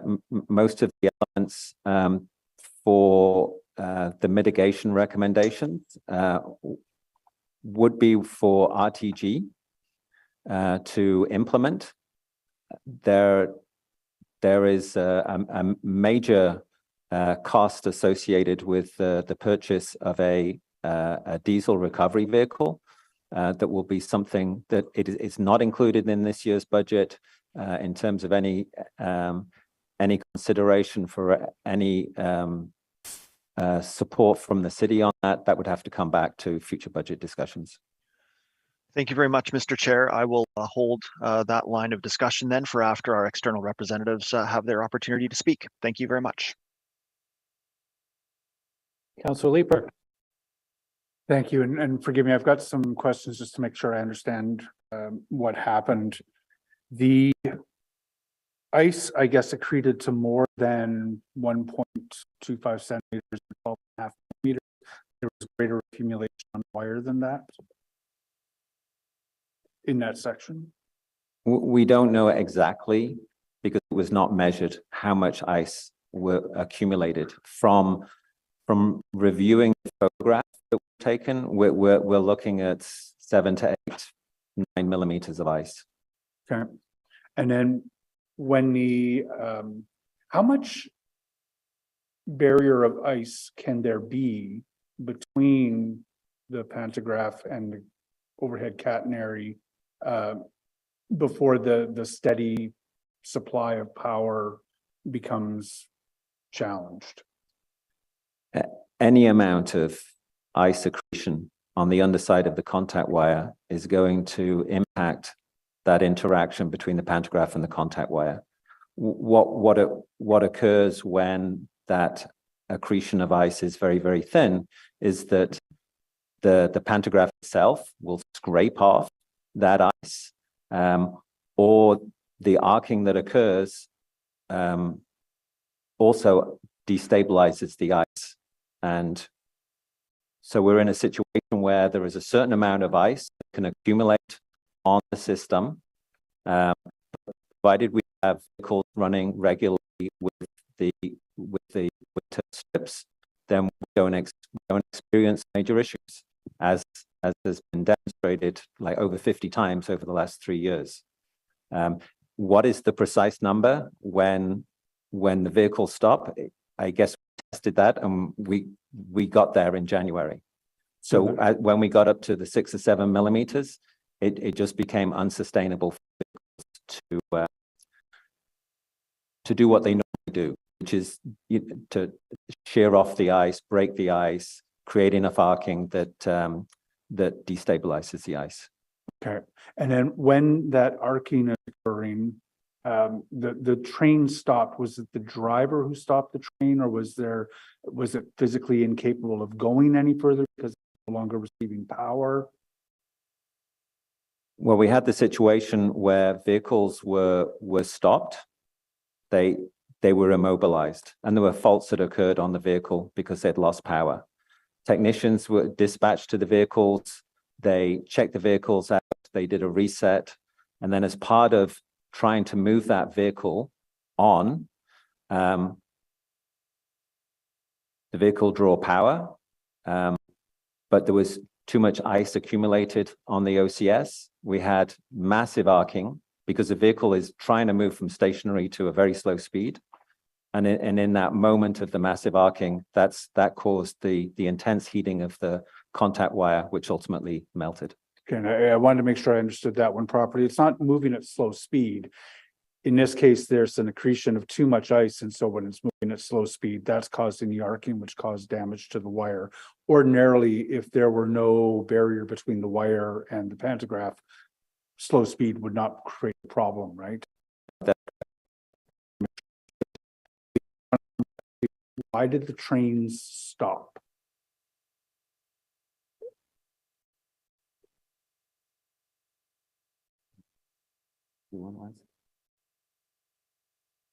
Mr. Chair, the trains came to a stop because they lost power and there was fault codes that popped up. It wasn't the operator that stopped the train. Okay. It's because of the ice accumulation and the loss of power. That's why the train stopped. Is that an algorithm or is that mechanical? Mr. Chair, we have Mario online. I will invite him to comment on that one, please. Yes, good morning, Mr. Chair. Can you hear me? Thank you. Yes. Yeah, the vehicles actually reacted as they should. When this type of situation occurs, and we had such a huge amounts of current being drawn, the vehicle was shut down to protect itself from any damage to any of the equipment on board. So in actual fact, the vehicles reacted as they would in that type of situation. Okay, so in very simple terms, it flipped a switch somewhere. Something was wrong, and it's like in your house when the breaker trips. So the damage to the wire, and forgive me, are the wires copper or are they steel? They're the catenary wire? It's copper, I believe. Copper. They're copper. So that energy that was being generated when the trains attempted to move again at slow speed, there was the barrier, there was the arcing. When you say it basically melted the wire, I just want to sort of understand, did the wire remain connected from the mast to mast, or? No, the wire actually came down. The wire came down. Okay. Was there any question of the when attempting to move the vehicles, was there any question of yanking the wires out at all? Sorry, what do you mean by that? Sorry. So you've got an ice breaker or an ice scraper on the pantograph, and as it's moving along, I'm just curious to know, at any point, did that create a pulling force on the wire that caused any damage? No, I would say the damage was due to the arcing and the extreme temperatures as a result of it. Okay. Sorry, Mr. Chair, maybe just to add a bit more information to that as well. So the contact wire has a breaking strain of 18,000 pounds, so up to around 6 US tons. But in terms of its melting point, it has a melting point of around 1,000 degrees. And so we know that when arcing occurs, the arcing temperatures are well in excess of that. So there's just some kind of physical characteristics of the material. But that's also combined with the kind of what the team saw had actually occurred. We have severed ends of the contact wire, and the arcing and the carbon deposits from that high temperature, as well as the stretched portion of the contact wire where it literally melted and pulled apart. We have the evidence. Okay, and I think I'm pursuing that because I'm just trying to understand the wire wasn't yanked out when you were attempting to recover. The wire melted due to the energy being conducted into it because it was not supplying power correctly, and there was the arcing, so that a non-electric recovery vehicle would have avoided that problem. That's correct. Okay. The bear with me a moment. The 5 millimeter per hour tolerance for freezing rain, do we know where that is that normal in Ottawa? Like, I'm just wondering what the average, what are the range of ice storms that we get in Ottawa?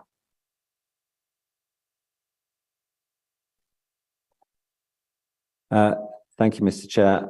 We would have to get back to you with that environmental data, that meteorological data. What I can say is that data point was provided in the project agreement. And so as part of the design and also the testing of the vehicles, that was a key metric that we were very interested in monitoring during the design and testing process. So the vehicles were actually tested at the NRC test facility in Ottawa, where they're able to mimic ice secretion, both, as I mentioned, the doors, a safety critical component of the vehicles. There was a lot of interest to ensure that the doors would still operate with that much ice secretion, as well as the ability of the windscreen of the vehicle to stay clear. I'm just wondering if that was the right number, and how often we exceed 5 millimeters per hour or 30 millimeters per day. We can come back with that information. Okay.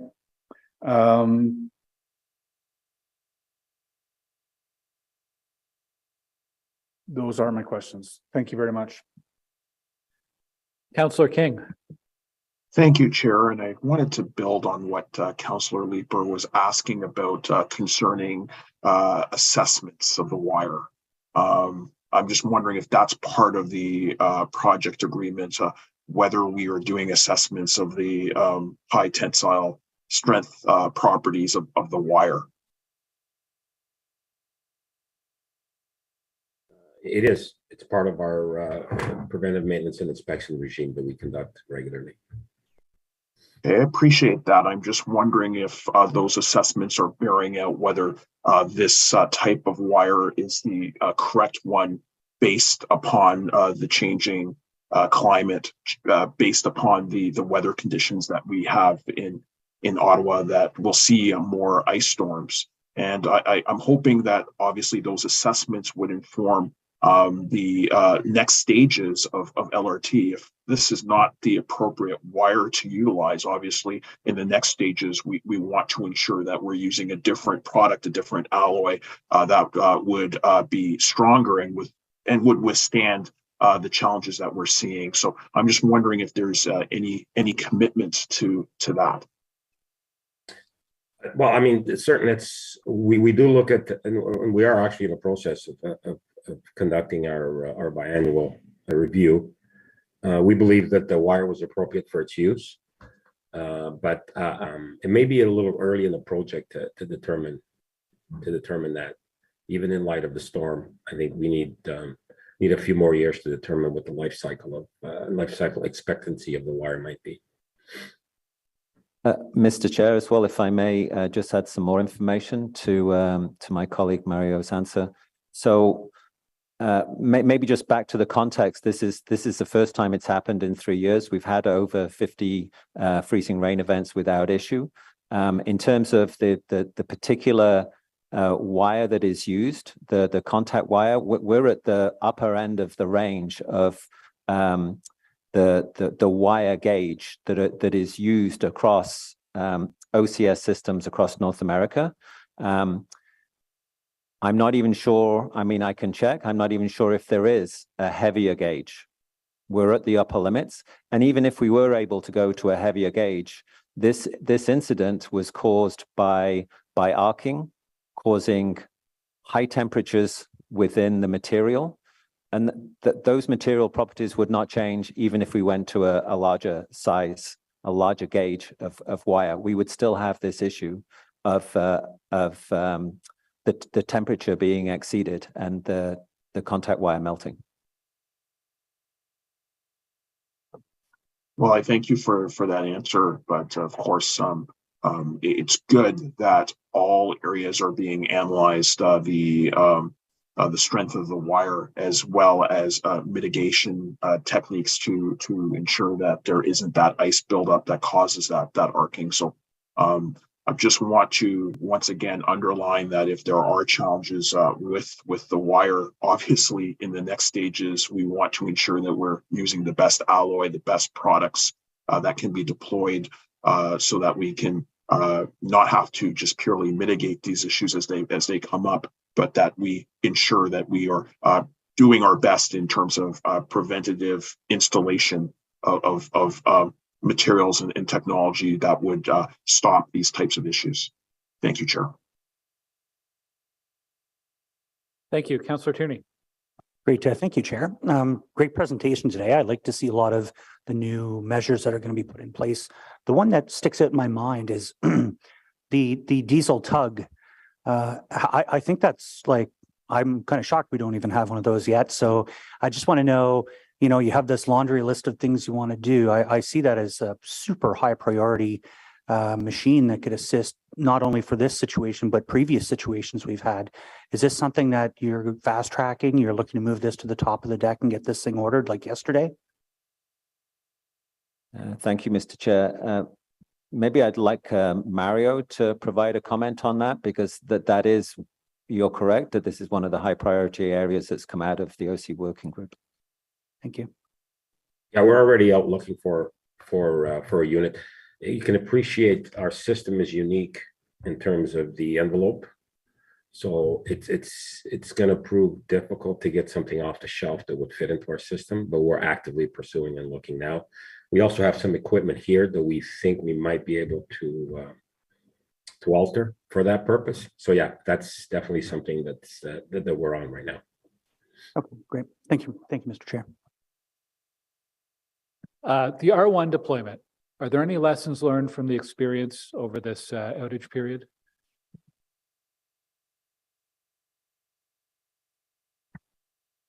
Mr. Chair, it's a great question. The R1 service, as I said earlier, we know that whenever we implement R1, there is, there's potentially impact to obviously the riders on the train as well as riders on the service as well too. So we are going to come back with more information on R1, but one of the things that we did hear loud and clear from our customers is, in this case, we made an operational decision to try to minimize the number of transfers that our customer would have to face. But by doing so, that introduced quite a bit longer commute times, especially going through Herdman, Herdman to up to Ottawa, that section there. So there's definitely some changes that we can look at there. But whenever we have to look at maybe running multiple patterns of R1, that needs to be balanced a little bit with the challenge of communicating communicating the service to our customers, when something's happening in real time, as well as balancing the draw on the rest of the bus network. So it's a bit of a balance, but there's definitely some takeaways that we can look at, and we are looking at those, and we look forward to having more of a discussion on that. So another documentation question: is there a playbook or a policy or anything documented for how R1 is deployed in different situations with when trains are not available? Mr. Chair, that's definitely what we're going to come back with and provide you with more information on, for sure. Yes. Okay, I think that'd be helpful to see and understand those trade-offs. Obviously, you could have a lot more R1 buses, but the impact on the rest of the network would be significant. So understanding how you make that decision and getting some feedback from perhaps from councillors as well in our experience. The final report that's being produced for this event, is that going to be shared with this committee or with the LRT subcommittee, or how will council see that? Mr. Chair, we can absolutely share with this committee. Yep.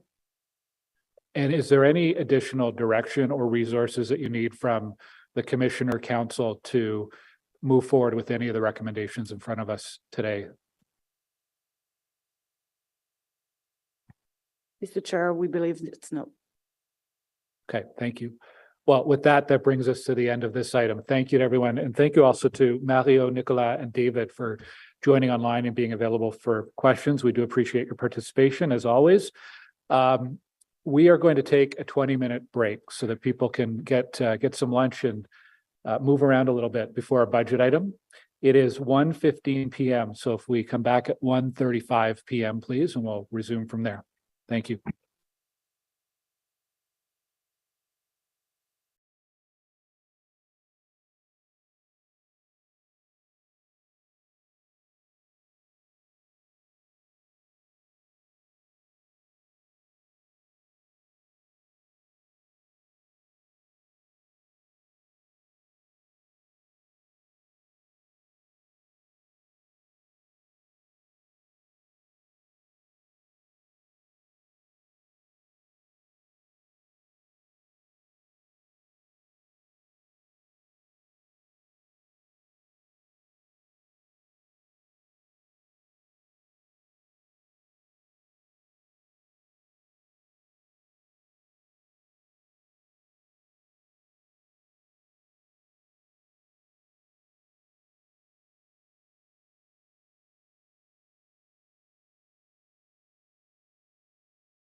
We have quorum.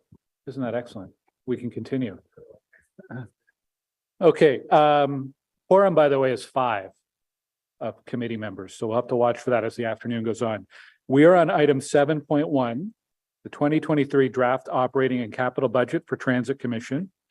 We're going to have a presentation from staff to lead us off, and then we have 21 speakers currently registered. So we'll go to the speakers after that, followed by questions for staff. We have 2 procedural motions that Councillor Lowe is going to introduce for us right now.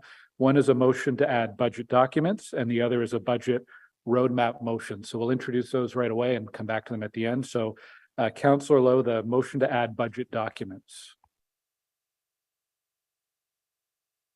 Okay. That's a longer one, right? Okay, cool. Whereas the 2023 draft operating budget and capital budget documents for the Transit Commission were circulated and published after being tabled at Council on February 1st, 2023, which was after the Transit Commission agenda publication date, and whereas a corrected Transit Commission budget book, English full and condensed, was distributed to Council and published on the city's agendas and minutes web portal on February 8th, 2023, therefore be it resolved that pursuant to subsection 89(3) of the procedure bylaw, the Transit Commission add the budget documents to the agenda, including corrected English full and condensed budget books for Transit Commission that shows on page 3, the quote, transit engineering service, unquote line. Can we carry this one now? Carried. And the second motion is the budget roadmap motion that we can come back to that at the end, correct? We'll come back to that at the end, Councillor Lowe, so hang tight there. Can't carry it now anyway, so let's come back to it at the end. Okay, we will now go to OC Transpo staff for the presentation. Thank you very much, Chair. Good afternoon, everyone. So we will now present the 2023 draft budget. Eric, if you can, thank you. Each year, we present 2 OC Transpo budgets for Council's consideration. You can go to the next slide, please. First, the operating budget shows the annual cost of operating the transit system and sets the level of service that we will provide for our customers, plus the fare charges. Can you go to the next slide, please, Eric? Thank you. The operating budget is funded primarily from property taxes and fare revenue, with additional amounts from advertising revenue and from provincial gas tax revenue. The operating budget also includes the property tax revenues that flow through to the Transit Capital Reserve, which is used to fund the OC Transpo capital budget. This is our second budget. In addition to property tax revenue, the capital budget is also funded from development charges, federal and provincial gas tax revenue, and debt. It contains the summary of new capital projects which will start this year, or in some cases, it shows the funding which we will need to top up ongoing capital programs. We will provide a breakdown of these components in a later slide. There are many budget pressures that have impacted OC Transpo over the last several years, and this year is no exception. Although conventional ridership is rising and was sitting at 51.1 million for the month of December, it isn't back to pre-pandemic levels. In December 2019, ridership was 8.3 million. This means in December 2022, our ridership was at 60% of the pre-pandemic level. But we just said 52%, I think, right? Yeah, we finished with 62, but 52 for the whole year. Fare freeze is good for our customer. However, it also impacts our budget. They have a ripple effect and affect both current and future fare revenue. Inflation is impacting our customers as well as the goods and services we purchase in order to provide transit service. This includes fuel, wages, and vehicle parts, among many other things. COVID-19 has placed budget pressures on many organizations, but transit agencies around the world have felt deep impacts. Lower ridership and in turn, fare revenue is still down compared to pre-pandemic times. We are also preparing for the opening of O-Train lines 2 and 4 to Lion Bank and to the airport, which has a significant impact on this year's budget. We have some savings. There are some savings realized that will help to cover some of these new costs. We have found savings in the amount of capital funding we need to spend in 2023. We have found some savings from aligning the size of our bus fleet to match current service levels, as well as some other cost savings. We have detailed slides on both operating and capital savings later in this presentation. Although we are encountering some budgetary pressures, the future is bright and we are moving forward with positive investments. Our zero-emission bus transformation is progressing well. The procurement for the next batch of buses is currently out to market. We are heading in the right direction. Moving to a zero-emission bus fleet will mean significant savings in the long term. And as I noted in our service update presentation, our goal is to hire another 360 operators by the end of 2023. More operators will mean more reliable service for our customers. We are also progressing well with our stage 2 train readiness plan. We will share more details with you in the coming months. Next slide, please. OC Transpo is a business with moving parts. We have 855 fully accessible conventional buses with a plan to realign our fleet down to 738. This includes the 4 battery electric buses currently in our fleet. We have 80 para Transpo minibuses. With the upcoming launch of O-Train lines 2 and 4, we will be introducing 60 more kilometers of new rail service, along with the reopening of the existing rail line on line 2. Our dedicated staff work 24 hours a day, 7 days a week to ensure our customers get where they need to go. Our incredible team is made of conventional bus operators, para-transpo operators, rail operators, engineers and technical staff, control room staff, special constables, garage and facilities staff, including mechanics and carpenters, customer service representatives, engineers and transit planners, and the list goes on and on. It's a large organization and every single group is necessary to ensure service runs smoothly. And that project and improvement continue to progress for our customer. Next slide, please. I will now speak about the budget background. If you can go to the next slide, please. Thank you, Eric. As noted in the introduction slide, OC Transpo's budget is made up of fare revenue and property taxes. Fare revenue accounts for 39% of the cost of providing transit service and about 28% of OC Transpo's total operating budget. Property taxes account for 61% of operating cost and 55% of our operating budget. And the gas tax and development charges account for 15% of the total operating budget. The operating budgets found ongoing expenses, including staff salaries, diesel fuel cost, and an annual contribution to capital reserves. The capital budgets include one-time or continuing projects such as fare technology enhancements. A recent example includes the ongoing life cycle replacement of our old green fare readers with new red smart card readers.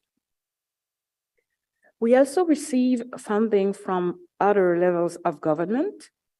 A recent example includes federal funding for the zero-emission bus program. Next slide, please.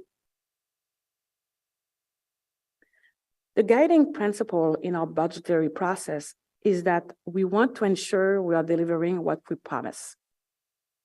We want our service to be safe and have quality assurance checks and balances in place. We also aim to have service delivery rising to 99.5%. As you saw on the previous slide, in order to maintain service reliability of our customers long-term, we need to hire additional operators. Next slide, please. I would like now to go over some key points for the draft 2023 budget. First, like transit agencies all around the world, we still have lower ridership due to the results of the COVID-19 pandemic.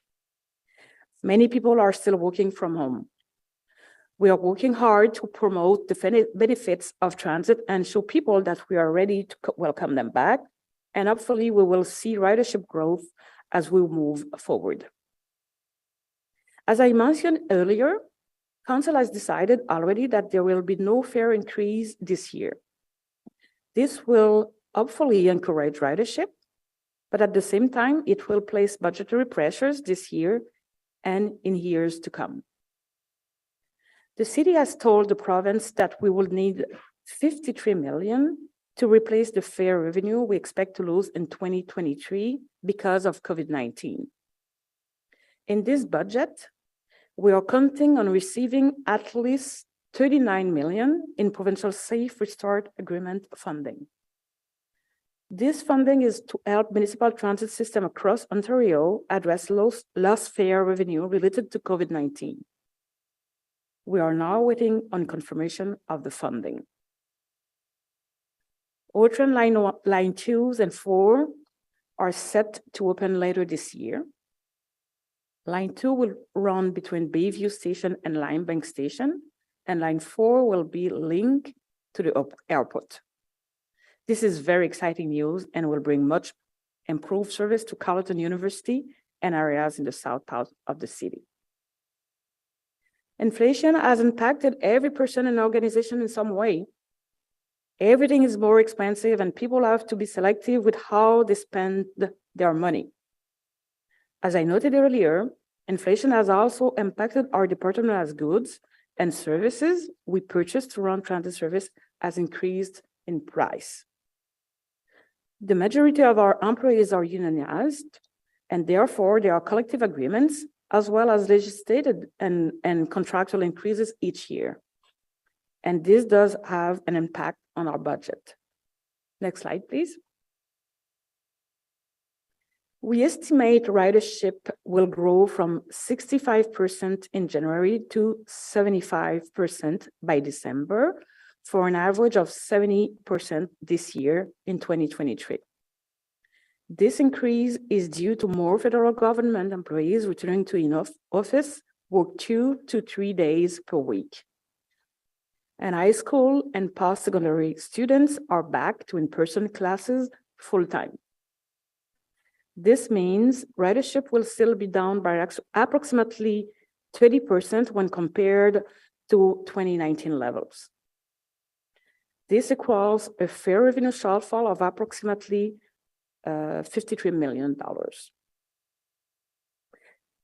Je profite pour vous dire qu'aujourd'hui, l'exercice. I take this opportunity to tell you that this exercise, this budget, draft budget, has been done extremely rigorously.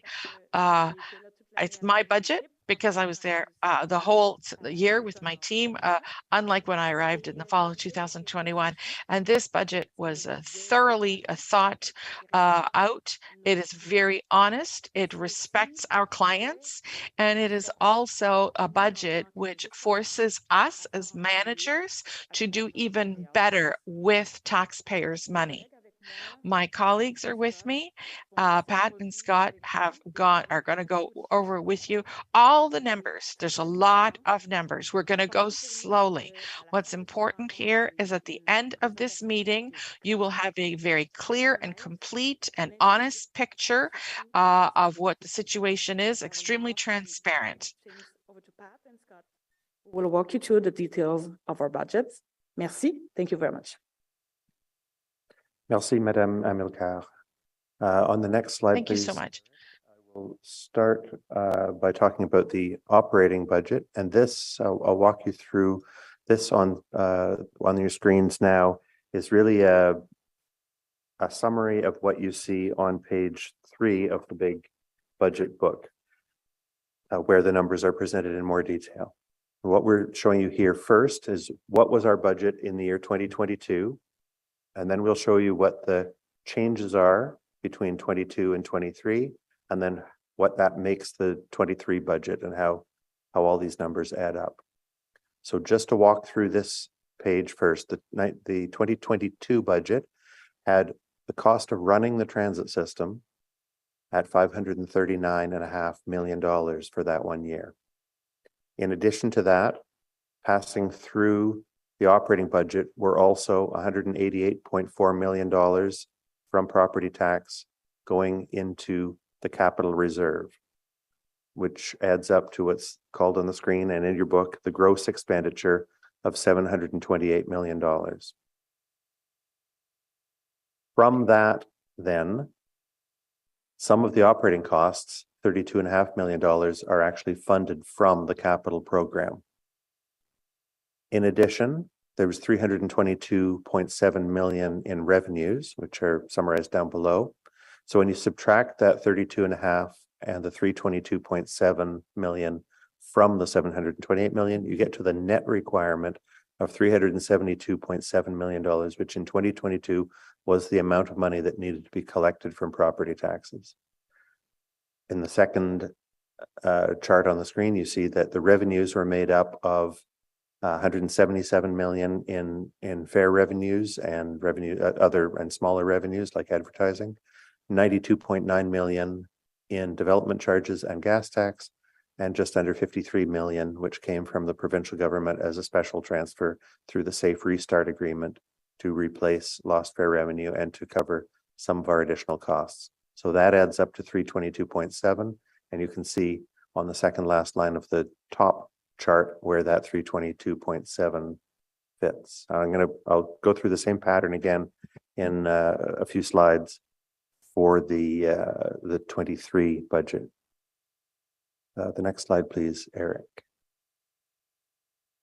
Maintenant, je discuterai de quelques points. I'm now going to talk to you about a few points concerning the new costs that we'll face this year. First of all, we're anticipating the opening of Line 2 between Bayview and Line Bank, as well as Line 4 between South Keys and Airport.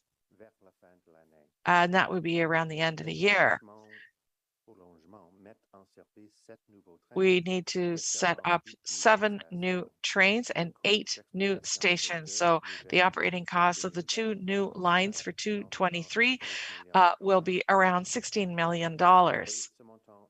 And that amount is included in the draft budget we are presenting to you today. The operating costs for a full year of the 2 lines will be around $48 million to operate. Costs that have to do with inflation will also have an important effect on this OC Transpo budget this year. They will be going to a little over $28 million. That includes fuel, wages, and contracts. And there will also be extra contributions to the reserve funds in order to support future costs of future works. And also modifications were made to the legislative, the labor code for medical leave. And we estimate that this is going to add $500,000 more to annual costs. Next slide. In addition, to counteract some of these costs and to match the direction from council from the budget directions report, we are also showing in this budget some operating cost savings. The largest of these, which we'll go through in greater detail later on, is reduced property tax contribution to the capital reserve, made possible by reducing our 2023 spending requirements from the capital reserve. The next is that we are proposing to reduce the size of our bus fleet from 855, the current number that René mentioned earlier, and which is the number of buses that were in service just before the pandemic began in early 2020, reducing that number down to 738 to match the actual service levels that we're operating today, with an allowance for more service to be operated later this year or into next year. And we'll go through these in more detail a little in a few more slides. Reducing the bus fleet size does not make any change to the service that we run. We will still have enough buses to run all our current service, enough buses to run all our future service, and to have the backups that we talked about in an earlier presentation for reliability. But by reducing those buses from the fleet, we can generate savings of $4.4 million in 2023 and $8.7 million for a full year. These are the costs of just maintaining those buses and keeping them safe and authorized to run. We're also at the end of the provincial funding for the enhanced touchpoint sanitization, the special cleaning that was brought in for COVID-19. And that will save also in some of our contributions, some of our operating costs.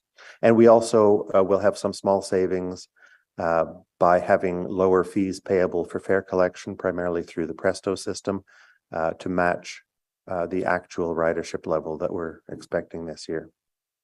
So when we then go to the next page from there, these are the cost changes between 22 and 23. We have the inflationary cost to maintain the service, increased costs of diesel fuel, increased costs for wages from collective agreements. That's $28.1 million more that we need to spend. There's also an inflationary cost in the contribution to the reserve, where we have to contribute $6.2 million more to ensure that the capital reserve can still afford to fund all of the future projects that are foreseen in the long-range financial plan. For the growth of service, we have two categories there, both adding up to 16.7. First of all is the $16 million for the operating cost in the last third of the year for O Trains Line 2 and 4 when they open. And there's also about $700,000 in additional operating cost to increase service to serve high schools as requested by the school transportation authorities. You won't see it on this slide, but that $700,000 of additional spending is also offset by $700,000 more in fare revenue, which will be coming from the passes that the school transportation authorities have undertaken to buy from us.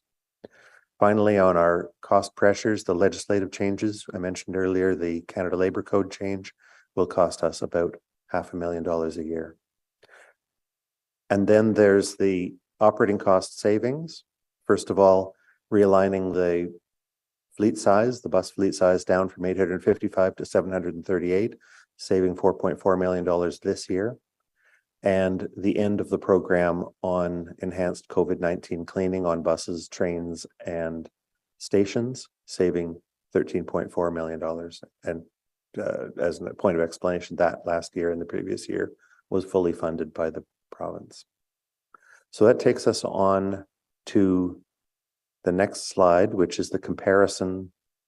I'm sorry, we've got more detail on the revenue savings. So normally we would bring, this is to explain the shortfall in fare revenue and how we're dealing with that. If we were at 100% ridership, if we were at 2019 ridership levels, we would be bringing in $210 million in fare revenue during the year 2023. But at an average ridership in 2023 of 70%, which comes from starting the year at an expected 65%, ending the year at 75%, averaging the year at 70%. That gives us only 70% of the customers for the year, and therefore only 70% of the fare revenue for the year, resulting in a shortfall of $53 million. Now, we've communicated that to the province, but the province, and so have all the other municipalities across Ontario as they go through their budget. The province has not yet announced how the Safe Restart Fund will work during the year 2023. So because of we're not certain what kind of funding we'll get from the province, we've identified these operating cost savings that I showed you on the previous page, adding up to $17.8 million. And we've also identified some ways by reducing our capital spending in the year 2023, to reduce how much money needs to flow through the operating budget to fund the capital reserve, reducing that by $42.7 million. Let's go to the next slide, please. In particular, one of the things that we're recommending here is realigning the fleet size, as I said earlier, from 851 buses down 851 in spring of 2020. Since then, we've got the four electric buses, brings us up to our current fleet of 855 buses. We're recommending bringing that down to 738. We've been following your direction. We've been adjusting service. There was a substantial reduction in service in mid-2021 to match ridership at that time. But we still retained all those buses in the fleet, expecting that at some point ridership would return, the economy would go back to the way it was before. It's since then become clear that that isn't happening as quickly as people thought a year and a half, 2 years ago. And especially with the federal government announcing that the foreseeable future, most of their workers will be working from home half the time. That really takes a permanent chunk out of transit ridership in Ottawa and the need for running a lot of the capacity. So we know that we can bring the fleet size down to 738 and avoid some costs. And that still gives us enough room for the future, for the near future at least. On the charts there, you can see that in spring of 2020, we operated 688 buses in rush hours, and we had 163 buses that were standing by to replace them as buses need to cycle out for maintenance work or buses that needed to be substituted if something goes wrong. We're expecting to be running 615 buses in the fall of this year, and we'll need 123 to back them up, and that adds up to 738. So we can retire 117 buses, and we would choose those to be the buses that are either beyond their economic life already, of which there are some, or buses that are still in their economic life, have not yet have the major investment of a midlife rebuild, and which have very high maintenance costs, much above average maintenance costs. So there's a group of buses that have those very high maintenance costs. We have not done the major capital expense of the midlife rebuild. And by retiring those buses now, we can save the maintenance costs from the operating budget, and we can also save the need for the midlife rebuilds from the capital budget. These buses, sorry, I've just lost my train of thought for a little bit. Come back. It's coming. It's coming.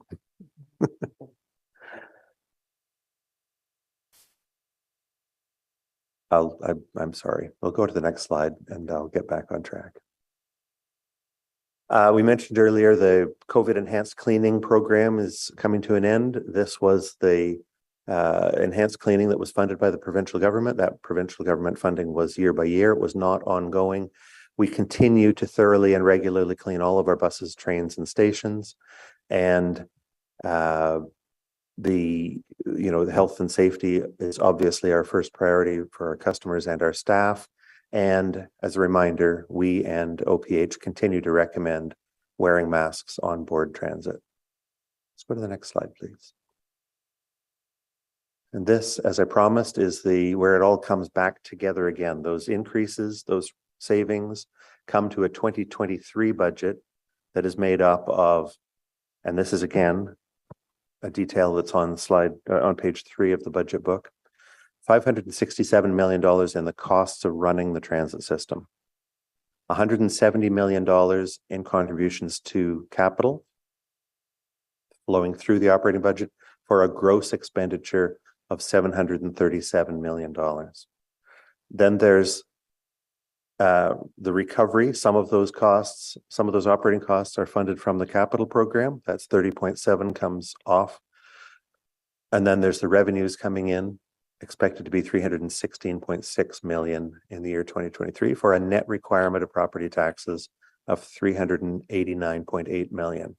Those revenues adding up to 316.6 million are 166.7 in fair revenue plus other small revenues, 110.8 million that's coming from development charges and gas tax, and the $39 million that we will need from the provincial government to replace lost fair revenue. And that adds up to the 316, which plugs into the top table there.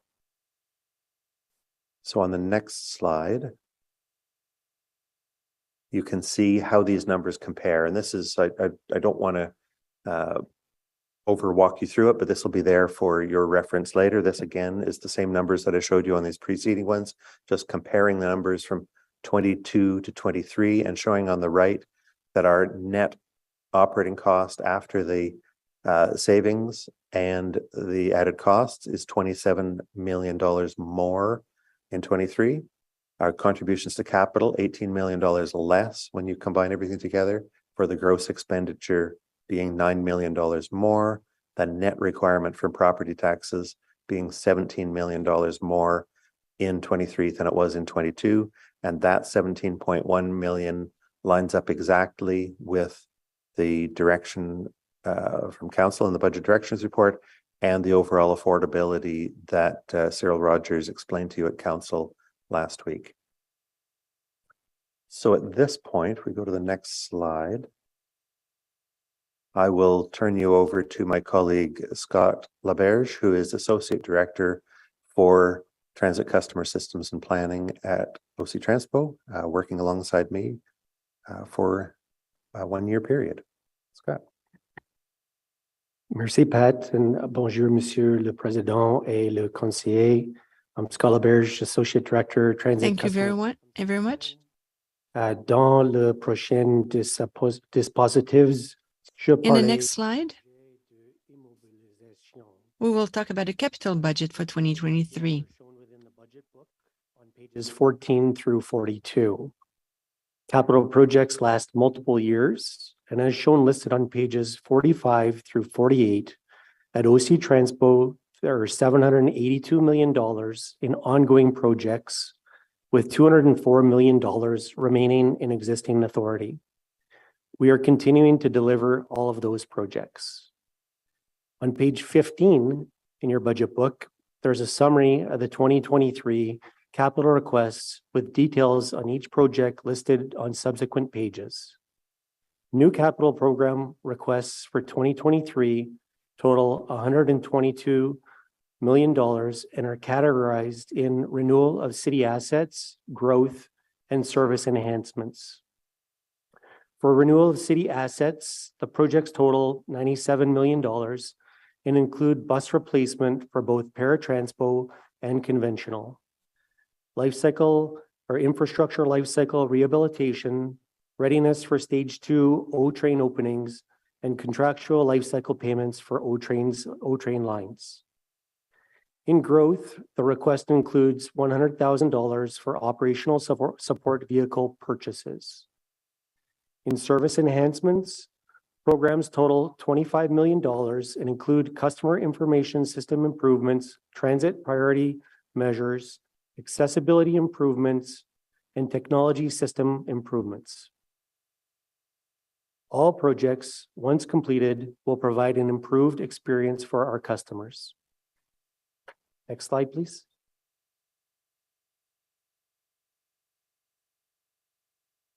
As my colleague Pat referred to in an earlier slide, one approach to generate savings in the 2023 budget is to reduce capital spending with no impact to service. Staff have reviewed and reduced the capital authority request for 2023 to achieve a savings of $42.7 million in the contribution to reserve in the 2023 operating budget.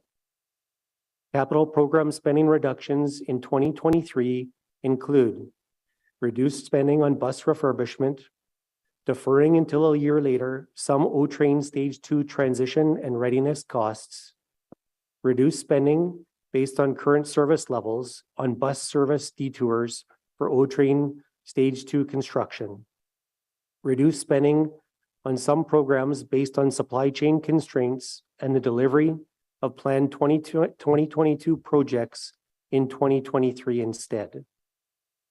And finally, the removal of the current temporary scaffolding over walkways at both Herdman and Tunney's pasture stations.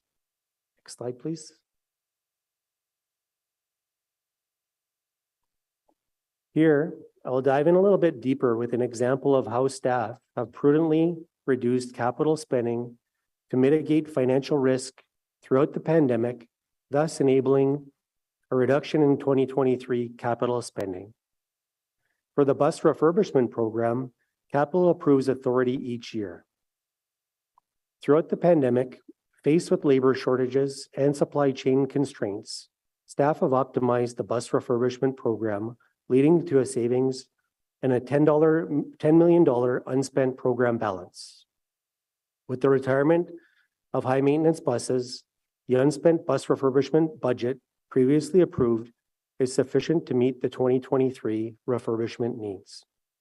The $14.4 million that was anticipated in the 2022 budget forecast is not required, resulting in the 2023 savings of $14.4 million. In the budget book on page 23, where you look at our projections over time, you'll notice for the bus refurbishment line, there's a zero there with additional dollars in subsequent years for the bus refurbishment capital program. Next slide, please, Eric.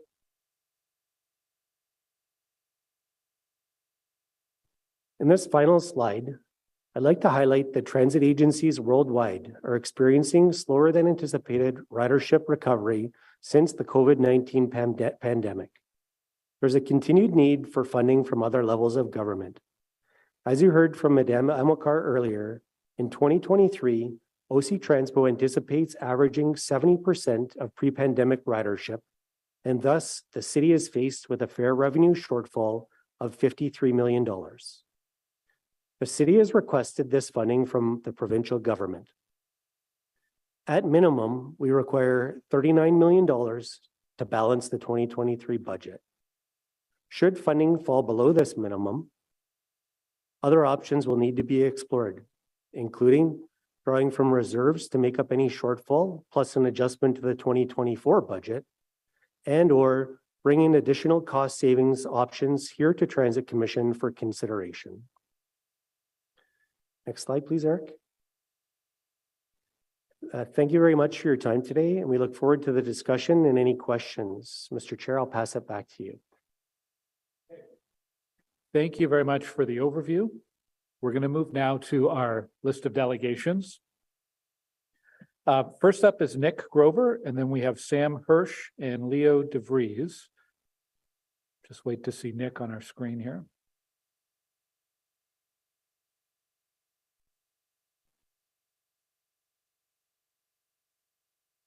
Hello, can everyone hear me?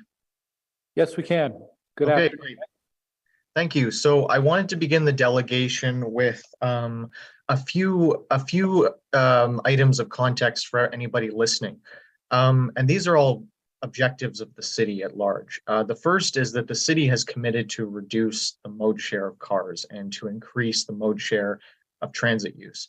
The second is that we have declared a climate emergency, implying that we understand the gravity of our emissions levels and the need to reduce them. And the third one is simply the core values of pretty much everyone on council to fight for a more affordable city for everybody. I'm sorry to say I don't see any of those priorities reflected in this transit budget. Public transit is the city's biggest lever to reduce emissions, get cars off the road, and tackle the high cost of living by giving people an affordable transport alternative to driving. If we continue to cut and underinvest in good service, we will never unlock the truly transformative potential of public transit that other cities enjoy. So I don't strictly take issue with retiring older buses. I understand that they cost a lot to maintain. I do take issue with them not being replaced and then being deployed to areas of the city in order to increase capacity and service quality. And I also take issue with the celebration of how much we can save on capital funding instead of putting it to better uses. We know that frequency, bus lanes, comfortable stops, this is what gets people riding, and we seem to be moving in the opposite direction, which I'm sorry to say is an act in tradition. We've done this for a long time. The mayor said this budget is about belt tightening. I don't think it is. Road widening and expansion, which we know only makes traffic and emissions worse, is once again getting 50+ million, while the police budget's set to exceed 400 million. It seems that money flows reflexively to these areas, while any cent in proposed increase to public transit is heavily scrutinized. This approach of aligning service levels to better reflect current rider levels, I think gets it completely backwards. It fails to grasp why people aren't riding. Remote work only explains so much. Ideally, anybody who drives in the city should be able to look over to the transit system and take it instead. It should be an option. It's not that people don't want transit per se, they just don't want the current poor quality of service that's on offer. Rather than reduce or stop service in low demand areas, we should understand that people there are still traveling.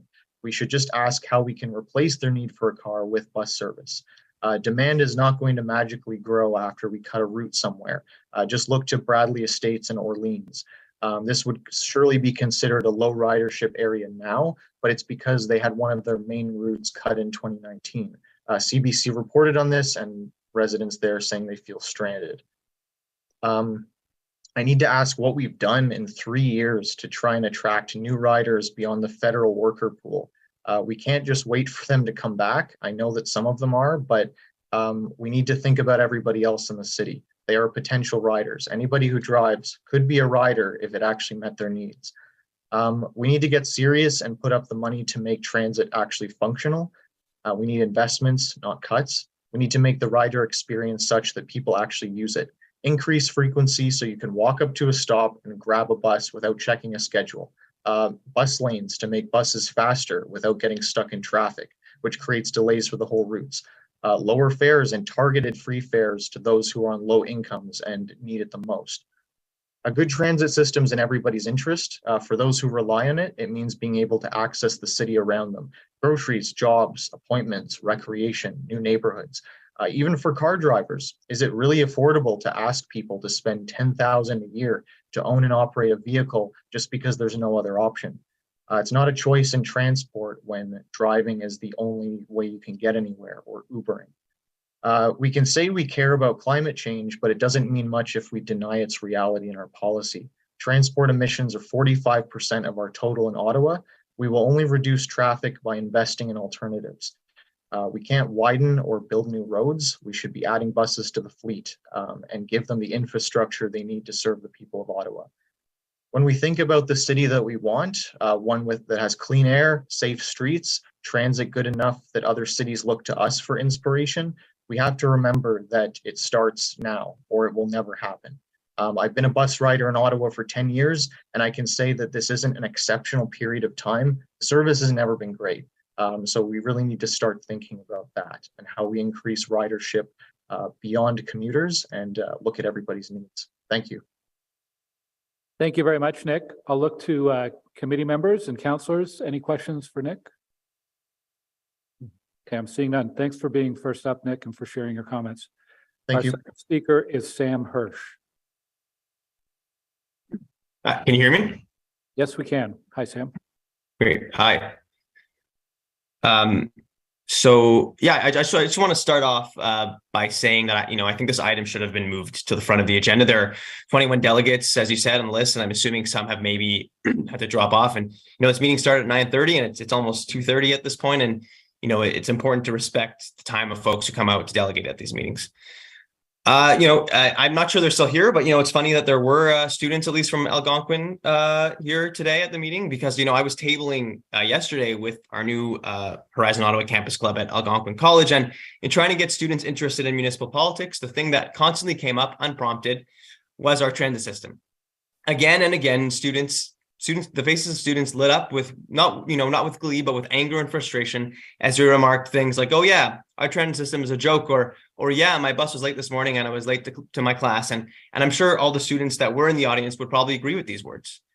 Another piece in the Capital Current, another Ottawa student newspaper, the headline reads, "Problem plagued OC Transpo is teaching me to lower my expectations of public transit."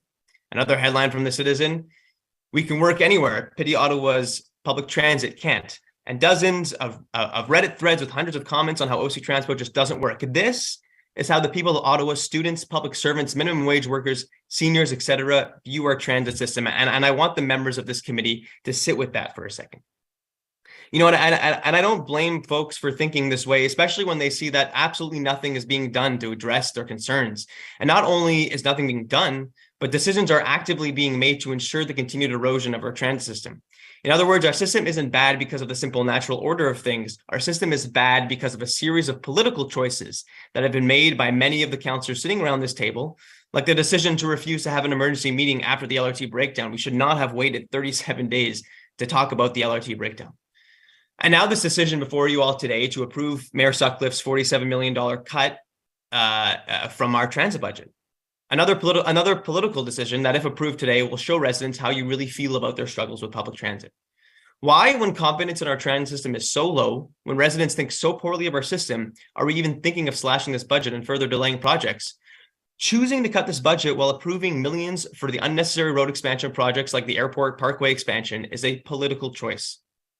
And to Ms. Amilcar's arguments, or Mayor Sutcliffe's, that this won't affect service because it's the capital, not operating budget, or whatever, they're saying, well, it will. The further delaying of much needed infrastructure projects have ensured that our system continues to operate at half speed. The decision, for example, to take 117 old retired buses off the road without replacements will have grave consequences. Sure, I support taking old buses off the road like the previous speaker, but not replacing them? What about the next time the LRT goes down? And sorry, but it will. Will we have enough buses for our service? And I was guided to a plan from 2006 from the city of Ottawa before Larry O'Brien became mayor. And the plan was to have 1,050 buses by 2021 in 2006. And now with the 117 buses off the road, we'll be at 740 buses. And, cities of comparable size like to Ottawa, like Calgary, Edmonton, and Vancouver, all have over 1,000 buses in their fleet. So, we're lagging far behind in this budget. Taking 117 buses off the road in this budget will even make us even further behind from cities of comparable size to ours. And service may not be at full pre-pandemic capacity, but continuing to gut services will not draw people back, and simply relying on the return of public servants alone will not save our system. The only way to do that is to improve our services is by investing in it. If people aren't taking the bus, it's because the services don't meet their needs.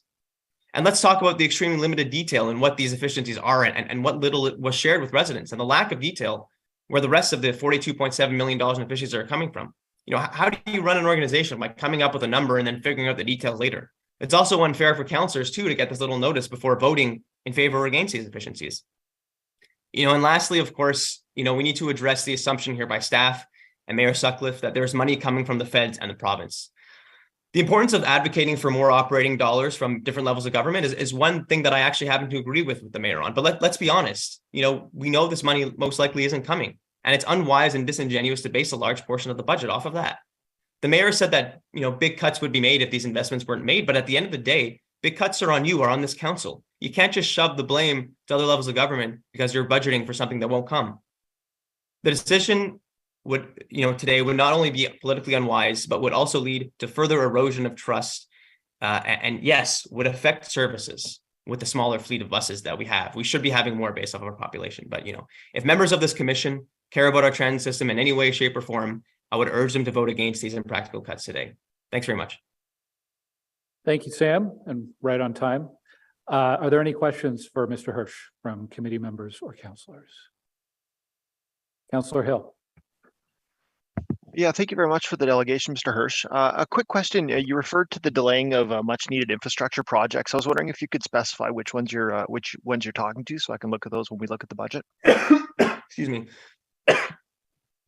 I mean, I don't have any specific things off the top of my head, but there were mentions of it in the budget, like the refurbishment, the bus refurbishment stuff. And I mean, also in terms of, I suppose in terms of delay, I mean, there would also be a delay in when we would be replacing those 117 buses, because I assume eventually we're going to be replacing those buses with the e-buses, and we already have seen some e-buses coming in. But right now, taking those buses off the road without any replacements is unwise, and continuing to delay things like that, will lead to a further erosion of service.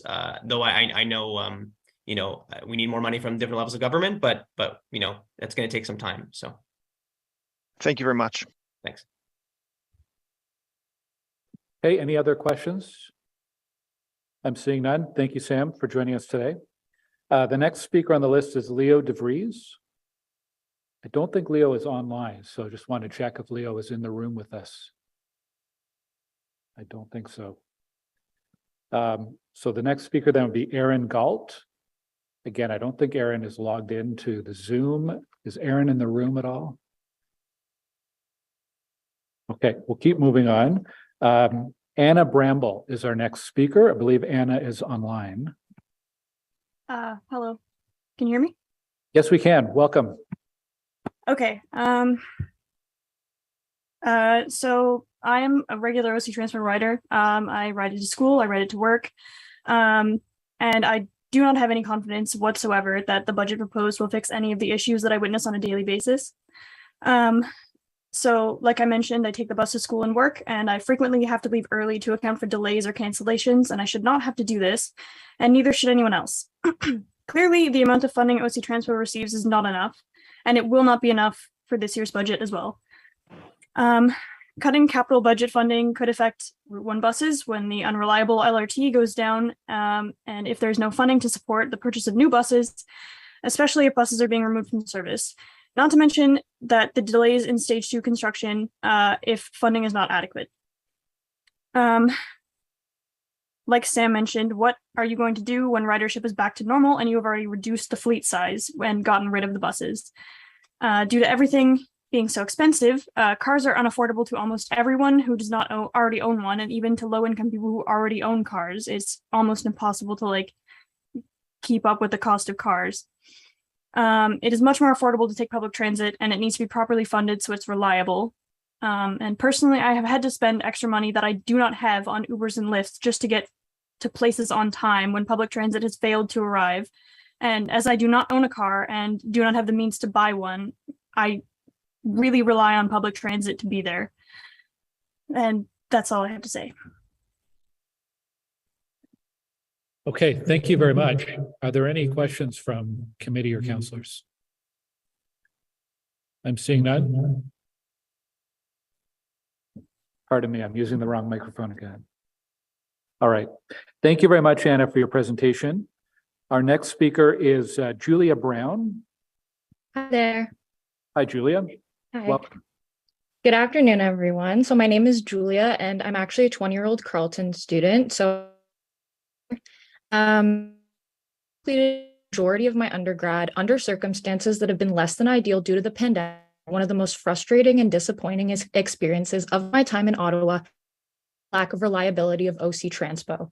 In my opinion, no services into Carleton's campus that were previously advertised by the university or the city of Ottawa have been implemented. After hearing the news and reading the new proposed Ottawa budget, I am concerned about the future of my transit experiences here in Ottawa. As a full-time worker, full-time student, and someone with no driver's license or car, I rely fully on OC Transpo to get me places around the city. Traveling to and from school has become increasingly difficult. Regardless of living only a 10 to 15 minute from campus, often takes around an hour to get there, including waiting for a bus, often being late, and even dropped off at non-designated bus stops. When traveling home after class, crowds of students wait for buses that often do not arrive. It has become increasingly common for buses on campus to remain out of service, yet running only meters away from crowds of students waiting below temperatures. Students have also become increasingly used to out-of-service waiting at the stop. Although I am required through tuition fees to purchase an OC Transpo U-Pass or taxis in order to get to school or work on time and to avoid waiting 30 minutes to an hour for a bus to arrive. Students and individuals who rely on transit for work or for school are at an extreme disadvantage that needs to be properly evaluated, assessed, and resolved. The city should be working in coordination with better understand peak transit usage times and popular routes on campus. It should also be a priority to make it safer for students to access services that they are required to pay for through tuition. An example of this could be running more buses on evidently busier bus lines to avoid overcrowding and having students wait in below freezing temperatures. The first question I have is whether there is someone appointed as a transit liaison with Carleton and any other universities or colleges in Ottawa transit need of students on campus. Is there any plan to implement a position like this or investigate transit issues on Carleton campus, especially based on the surge of student transit needs since the reintroduction of in-person classes? Thank you. Thank you very much. Are there any questions from committee members or councillors? Councillor Hill.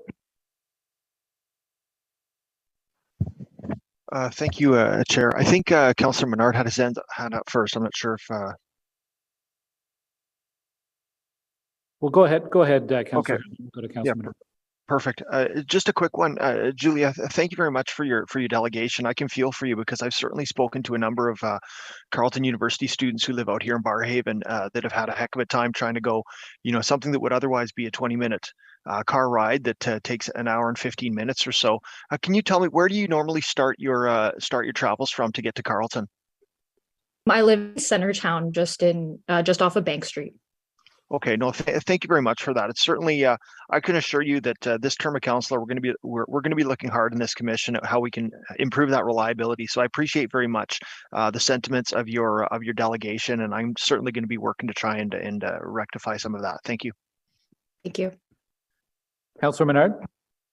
Thank you very much, Chair. And yeah, thank you so much for this delegation. It's one of the issues we've talked a lot with staff about and students about. The Student Association, the Residents Association, the Grad Student Association at Carleton. I think your suggestion of direct liaison for universities and the municipality is a good one. I know our staff work with administration there, but with the introduction of the U-Pass at the major institutions in Ottawa, certainly a bigger student voice and a liaison directly with the municipality would make a lot of sense to me. So I appreciate you raising that, and I will raise that in an advisory committee discussion that we're going to be having later around governance.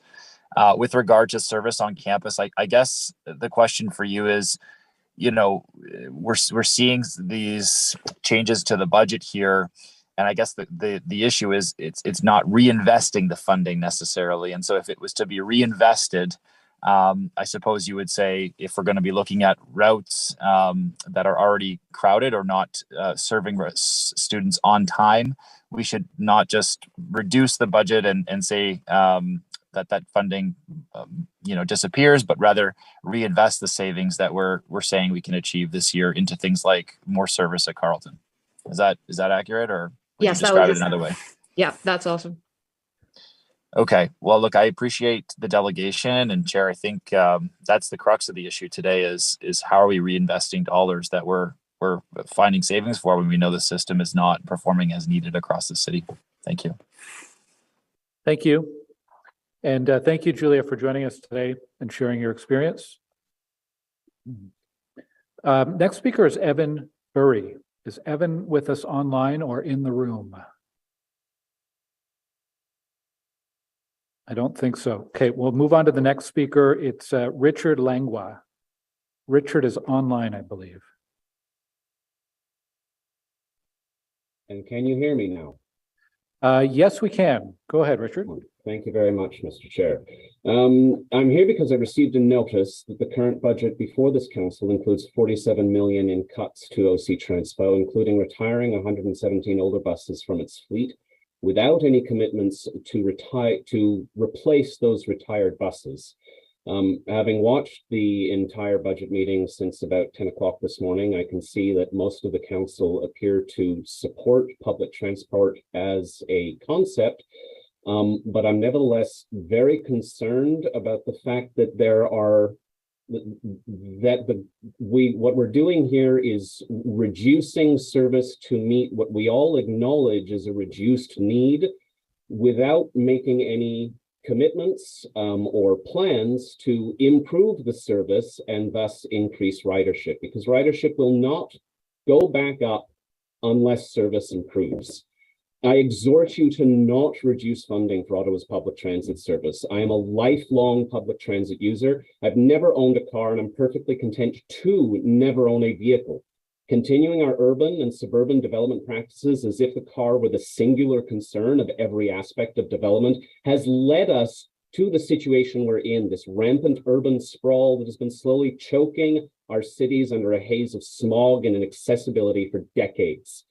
If this council's desire is to reduce traffic, to reduce gridlock, to improve Ottawa's air quality and the quality of life of its nearly 1 million human residents, then investing more into public transit is the necessary and only solution.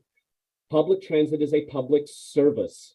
You would not expect public health care to make a profit. We do not look at our public education and complain it isn't making money. You don't expect road maintenance to break even or for public parks to earn their keep.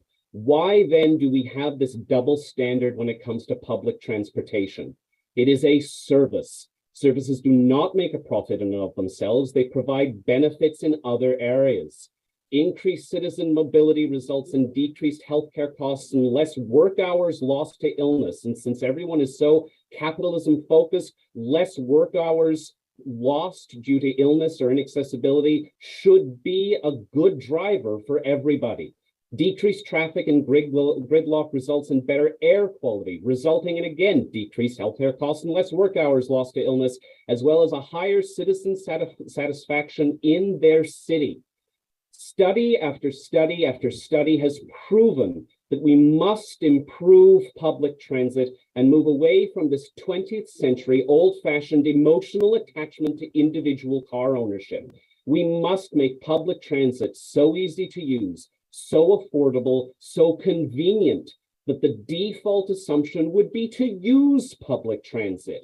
And individual vehicular trips would only be used for those rare and major renovation projects or huge shopping trips where you're coming in with 20 bags from Costco that just don't work on the bus. Reducing public transit funding in the name of fiscal responsibility is plainly unsound long-term fiscal policy.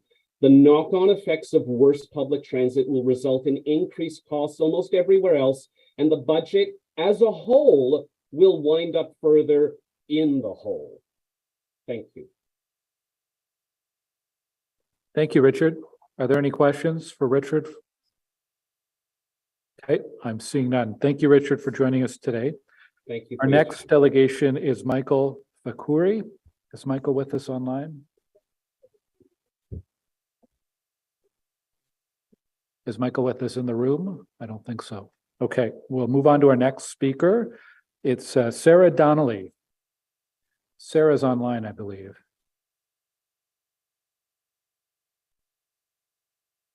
Good afternoon, Council. Hi, Sarah. Welcome, and please go ahead. I am very glad to be here today to discuss the proposed budget regarding transit in this city. I am a recent resident of Ottawa, having moved here to attend the University of Ottawa in September 2021. One of my first memories of having moved here is being very glad about having a functioning public transit system. I come from a small town, and because of COVID backlogs, I cannot drive. So being able to travel around the city I was now calling home was an opportunity that I was very excited to have. However, very shortly after having moved here, September 19th, 2021 was when the LRT went down for the first of many times since I've been living in this city. It was the first issue in a long list that I've encountered with our public transit system. I've been living in Somerset Ward for almost a year now and rely on transit to take me everywhere. I frequently find myself being worried about getting to class or doctor's appointments or work on time due to relying on buses to come when scheduled. I'm nowhere near being the only citizen in this city who relies on our public transit system for everything, and I'm nowhere near being the only citizen who worries about being late for plans every time I'm waiting for the bus. I am tired of having to be at the bus stop an hour early to account for the bus being late. I'm concerned with the efficiencies being proposed in this budget. I'm concerned with the 117 buses being taken out of the fleet. We've been promised it will not affect service, but I do not feel reassured by this promise. I'm aware of any new buses being purchased that they are supposed to be zero-emission buses, and we are supposed to be receiving 26 of these buses this year and 77 next year. But the question is when this year and when next year? There was a plan created that in 2006 that was brought up a bit ago that stated by 2021, we would have 105 light rail cars and 1,750 buses. This plan was never implemented. It never came to fruition. There are currently 38 train cars for Line 1 and 12 for Line 2. In both cases of buses and train cars, we currently have less than half of what that plan projected. That plan was never greenlit and never expanded upon. But it's still sad to see what we could have had. Ottawa used to have one of the best bus-based rapid transit systems in North America, and the introduction of our Line 1 LRT system has been nothing if not unreliable and a constant problem. I'm all for the investment into an introduction of zero-emission buses. However, if we're talking about sustainability in our transit system, we need to talk about reliability. If we want to increase ridership, we need to make transit more reliable. If we want to reduce emissions, one of the best ways to do that is by getting cars off the road. We can do this by increasing the reliability of our public transit system. We should want to make it appealing to everyone to the point where even if you have a car, you opt to take the bus instead. And if public transit allows cars to be taken off the road, it will decrease the frequency of delays due to car congestion. If the goal is a sustainable transit system, it needs not only to be green, but it needs to make people's lives easier and better.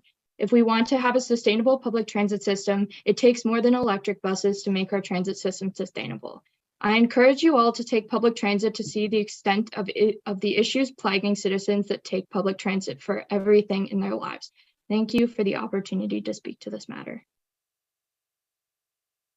Thank you very much, Sarah. Councillor Hill has a question for you.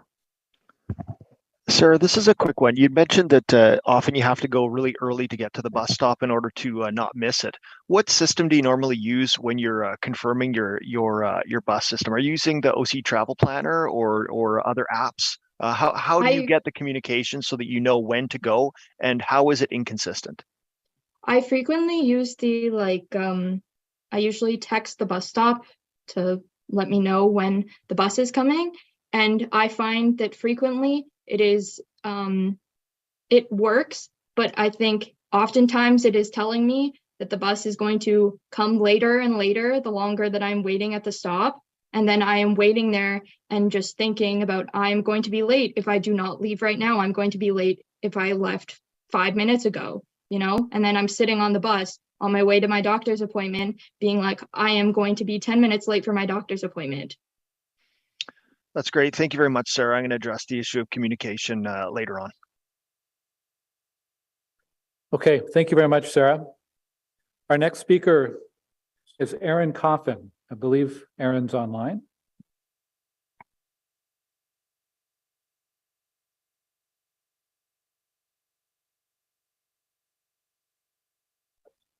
Can you see me and hear me all right? Yes, we can. Welcome, Aaron. All right, thank you. Greetings from my basement in Canada South. Thank you very much to the Transit Commission for allowing me to speak today. And I also just want to say up front quite quickly, thank you to the chair, Councillor Gower, for showing up to the Ottawa Transit Riders Forum in Canada. I know we were a small group, but we were mighty and we had lots of information, and your attendance and participation was quite appreciated, and I believe news spread that you had attended. So that was great. Thank you. I have ridden the bus for many decades. Right now, as you can tell, I'm in my basement, so I'm not using the bus as much as I used to. But I'm also here to communicate to you some of the concerns that my neighbors have and how the budget will affect them. I have a couple of stories from neighbors. My neighbor Maureen, she is concerned that her 256 Express has turned into a milk run. It takes her 90 minutes to get either direction on the express bus. Her husband, who can drive and has a car, it takes 30 minutes for the same distance. So she finds that quite challenging. And apparently, according to my neighbor Laura, this is also a situation that is much worse in the afternoons. Laura also mentions that when she's at Tunney's, the buses, because they don't come regularly and they get canceled, then when the bus does come, it is full and she's stuck at Tunney's and can't get on. With the winter, especially the cold snap, she's finding that the shelters, which I guess are still scaffolding, are just terrible. You can get frostbite waiting for half an hour, your feet are losing feeling, you're miserable, and there's really nowhere to go because you don't want to miss your bus. So she's very frustrated as well. Stephen, my neighbor who lives a couple of blocks over, actually travels from Canada South to Chio on the opposite end of town because he wants to be close to his family. And also, sadly, he doesn't have a car and can't afford a car. And so it takes him 2.5 hours each way, so 4 to 5 hours a day to get back and forth Monday to Friday to Chio, where he's doing very important research for children's health. So Stephen would love to have something that works a little bit better. I also had comments from moms, fellow moms, Chantel and Karen, and I also heard from many of their kids and other kids who are going to high school and university and finding that the buses are not reliable for their children to get back and forth from high school or university. And also one of the really big concerns they have is their children's safety, because reliability does equal safety. So when your bus doesn't show up or you're stuck in a snowstorm or whatever, it's pretty miserable. And, this is really a problem. What I did find was interesting. One public servant who does live in Canada South, goes downtown regularly, says she would really love to support local businesses that are down in the center core, but she can't because she must get the last bus by 6:15 to be able to get home to the suburbs, or she's stuck in a over 2-hour commute. So she ends up opting not to stay downtown, spend some money by getting some drinks and some snacks with some friends. And so it's hard for her to support. So if you want us to spend money when we're public servants downtown, we have to have more time than just the 30 minutes at lunchtime. So that's part of the problem. And, there's many other stories where people would really like to see change and reliability so they can actually use the bus from Canada South or also Canada North and go downtown to Barrhaven, to Stittsville, to even Canada North.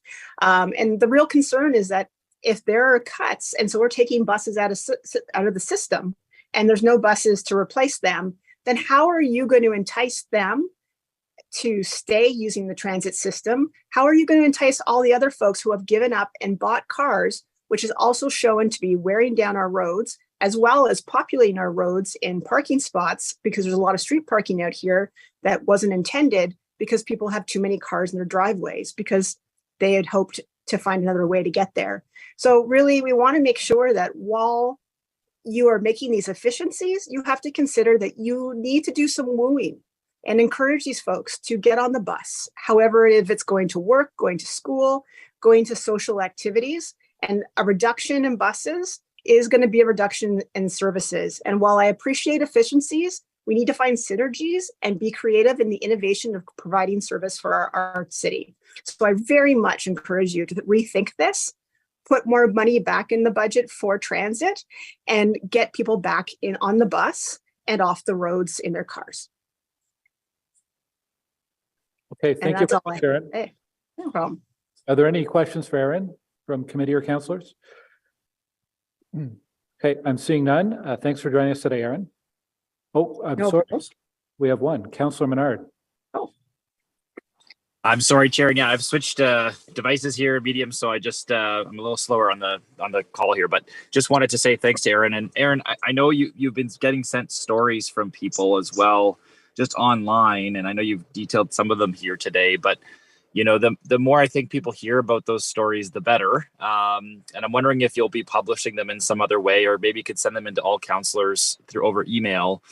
Just on the things that you're hearing. I know every time I do a shout out for folks in our newsletter, we get a lot of stories back of how the transit system either has been serving them well or has been, falling behind, and that helps us improve service. So I'm wondering if you could send some of those stories to councillors over email prior to our budget.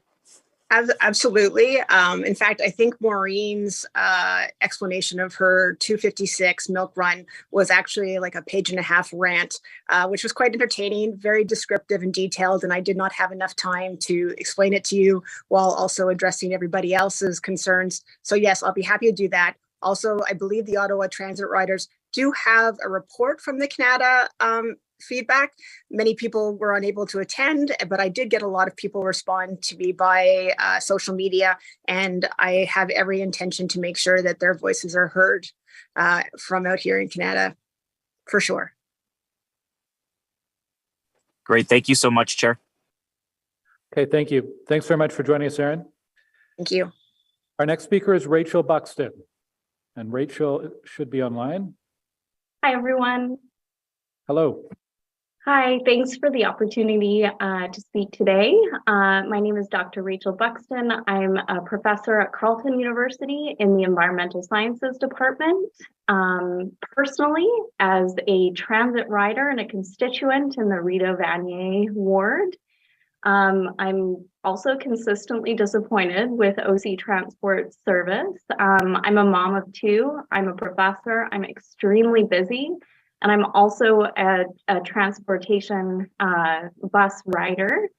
The buses are consistently full around rush hour at Carleton. After I drop my kids off at the bus comes at all different times to my bus stop. So, you know, service is already unacceptable for me. You know, cutting the budget, cutting the number of buses is only going to make things worse. As an academic, I know the literature, and we know that one of the best predictors of transit use is the operational budget. So right away, by cutting our budget, we know, based on the literature, based on a large amount of science, that there's going to be a lower amount of usage. And as an environmental scientist, I can name many, many reasons from the literature that a decreased amount of ridership on public transit is going to have trickle-down effects into every facet of our society or of our functioning as a city. I will name three of the main ones from the literature. The first is effects on climate change. In 2019, Ottawa declared a climate emergency. And one of our best shots at emissions reduction is increasing the amount of people that we get riding public transit and lowering the number of people in cars. The second is mental health. So, you know, we just lived through a pandemic. We're facing all-time lows in mental health.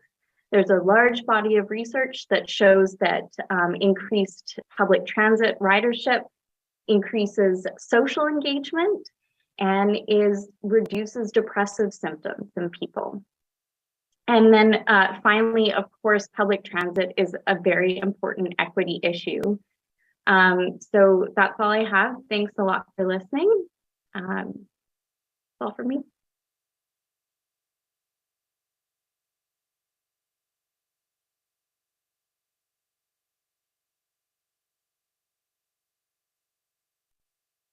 I think you were muted there, Glenn, but I'm with you now. Yeah, thank you so much. And yes, I am still here.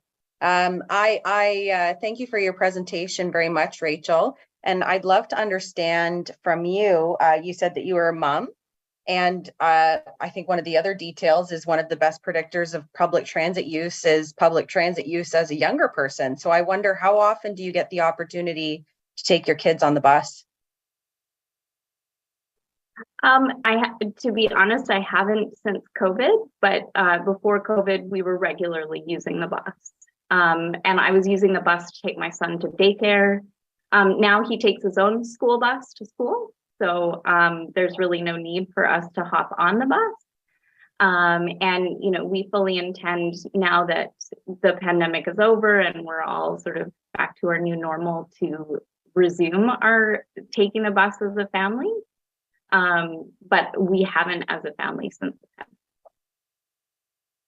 Thank you for sharing that. And, you know, I think it might be a little a little different with you coming from Rideau Vanier and myself being in College Ward, you know, the changing demographics out in the outer urban wards, again, relating to housing affordability when you're trying to start a family. We have a huge change in demographic from, you know, these sleepy bedroom communities to younger families. But because we've been designed, you know, for cars in mind, it can be really challenging to get your kids here, there, and everywhere for whatever activity they want, or that kind of thing. And I, you know, I think the more that we're able to imagine, you know, walking to the bus stop as part of daily activity, instead of having to get in our car to go somewhere to get on a treadmill or to play soccer over there, and we build in those thoughts or those patterns for young people as part of their daily life, you know, the bus is part of that. And it is a way for us to increase our physical activity for young people, even as they're trying to access transit. So these active transportation linkages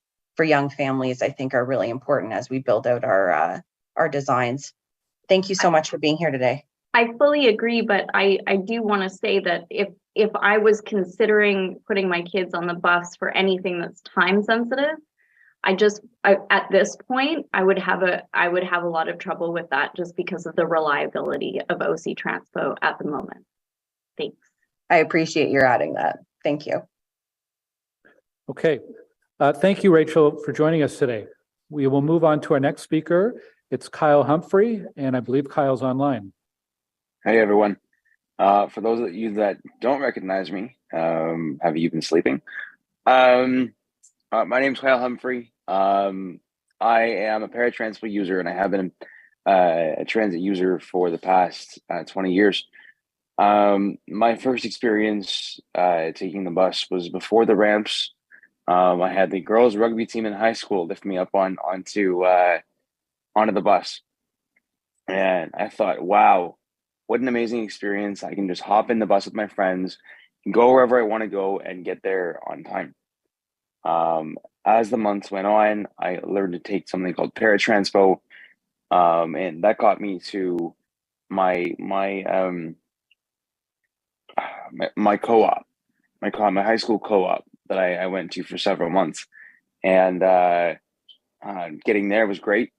And then the years went on, and I started working, and Transpo would get me to my job, and the service was wonderful. And then college came, and I took OC, and I had the 125 that would get me from my house to Herdman, my parents' house to Herdman. And I'd get from Herdman, and I'd grab either the 118 or the 95 at the time. And it was great. It was wonderful. Sometimes drivers wouldn't let me on, but that's since changed. It's been great. And then after college, I started using Transpo again full time, and trying to get to work and trying to get out to meet friends. And it became a chore. It became a task to sit on hold. I have a screenshot of me sitting on hold for 5 hours, waiting for that phone call to be answered. And I had to be part of a group of people that fought for online booking, even though we've lived in an age of online applications for since I was in grade 10. I think the iPhone came out when I was in grade 10, and that wasn't yesterday. So with that in mind, and with the number of things we have access to, all of these items and the buses being late led to me struggling to keep my job. I've been working at Amazon now for almost 2 years, and unfortunately, what happens with being late is you're expected to use your time off to supplement when you're late. And so every time I'm late, I now have to pay for it out of my own pocket. And so there's no forgiveness. So there's no option for me to leave earlier. I leave at 6 o'clock, which is when Transpo starts. And there's no guarantee that I'm going to get to my spot on time. There's no option to say, hey, you know, I've travel planned my booking, and it says I should leave at 10:30. Maybe I should leave at 10 o'clock. I should leave half an hour earlier to make up for a late LRT. There's no option for me to do that. There's no option for me to say, hey, I'd like to get to somewhere on time. I'd like to get to the Sens game. So maybe I should book for a drop off at 6:45 to get to the 7 p.m. game.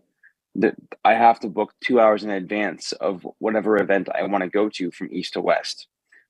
So with these things in mind, and with the decline of service, and with the number of times that my bus personally has been late more than an hour, I'm just wondering, first of all, where those numbers came from that we saw earlier that said paratransit buses weren't that late, because I can tell you firsthand that those buses have been late several times, and maybe all of those times that the buses have been late have been on my account, which would make sense because the person I took the bus with the other day, the bus was 8 minutes late for her and she was upset. So I'd love to live in her world. But in a world where so many people are upset that the LRT is 10, 15, 20 minutes late, as I believe the numbers were quoted by one of the city councilors. I'm not sure who that was. I'm sorry. But 15 minutes late isn't late with Paratranspo. Excuse me. 15 minutes late is still on time. I'm not allowed to call and find out where my bus is until my bus is half an hour late, which for all of your city, almost all OC Transpo conventional rides is exactly one trip. So Kyle, I'm trying to figure out where it comes in. I'm going to stop you there, Kyle. And absolutely. Councillors, at least one question for you. Councillor Leeper. Yeah, Kyle, thank you very much. I've very much valued your perspective today. I'm just going to take this off. Kyle, unfortunately, you're not able to ask OC Transpo executives questions in today's meeting format, but if you could, what would be the questions that you would pose to OC Transpo's executives in the context of this proposed budget? What do they need to make the service run as efficiently as conventional OC Transpo? And that's saying a lot compared to how many people have complained about conventional service today. That's an excellent question. And I think you can look forward to that being posed. Thank you. Thank you. Any other questions for Kyle? Okay, thanks very much for joining us today, Kyle. Thank you. Our next delegation is Laura Shantz. Laura is online, I believe. Yes, I am. Can you hear me? Hi, Laura. Hi. Nice to see everyone at Transit Commission again. It's been a long time, pals. Hopefully meetings are going to happen a little more often now. I know there's been a lot of transit riders with questions and concerns for the past months, and the frequency of meetings is something I hope that will improve going forward. But we're here to talk about the budget today. And when we're talking transit budget, what we really want to see is a budget that is designed to give us an affordable, reliable, accessible system that goes where people need it to go.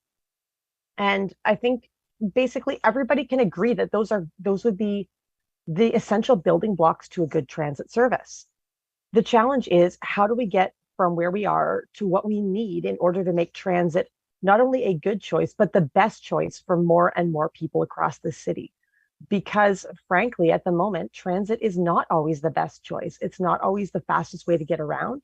It's not always the most convenient. And frankly, if you need to be somewhere at a certain time, transit is often not going to be your first choice. And when I look at this transit budget, I do see many positive things. I see investments in new paratranspo buses. That's super welcome, because we've heard, and I believe my friend and colleague John Reddens is going to be coming on later to tell you more about the para buses, because he's had some really challenging live experiences, just like Kyle just did, who gave us an excellent delegation. Super happy to see that, and investments in the accessibility of many transit platforms. We know there's still quite a number of stops across this city where, for example, a walker wheelchair user cannot actually access conventional transit because there's no pad, or you're dropped on the side of the road where there's no safely way to get across. A lot of these issues that really need to be addressed to make sure that our system functions for everyone. In terms of reliability, I do have a question about how much bus we're producing here. If we're going to be pulling buses off the road, I understand the logic, of course. If buses are old, if they're difficult to maintain and repair, and when we're looking at slowly bringing on these new electric buses, of course, it makes sense to life cycle our fleet to have new efficient vehicles. The challenge will be, of course, to make sure that we have the capacity in place that should we need to be running R1 bus service, that we have the buses. That should we need to, address issues like if there's a snowstorm and we don't want to be running articulated buses, do we have a good capacity with our remaining fleet to offer the service people need? Those would be some of the questions that come to mind. I'm also really taken aback by this $39 million, hey, province, we want some cash, hole in the budget where there's actually been no promise to the province, from the province, that we're actually going to see that money. When I do budgeting, whether it's for an organization or for myself, I generally don't rely on money that I'm not sure is coming. I know we have reserve funds, absolutely have reserve funds, but it just seems a little challenging to say, okay, here is a large pot of money that we're going to hope is going to come through. And if not, I guess we'll figure it out as we go along, pull some out of reserve, start shopping routes for next year. This is a challenge because we really want to make sure we're offering a service that people can feel confident about in terms of the fact that it's going to run the way they want and need it to run. I was very, I'm hopeful because this is not the same budget that we saw in the early 2000s when I was a university student and route optimizations cut my way to work. And all of a sudden I found myself very much challenged and unable to take enough shifts. And we know that there's going to be people in those positions should we have route optimizations, especially that are cutting evening or weekend service to suburbs and other low service areas, because even when buses don't run very frequently, the buses that do run are often essential transit for people.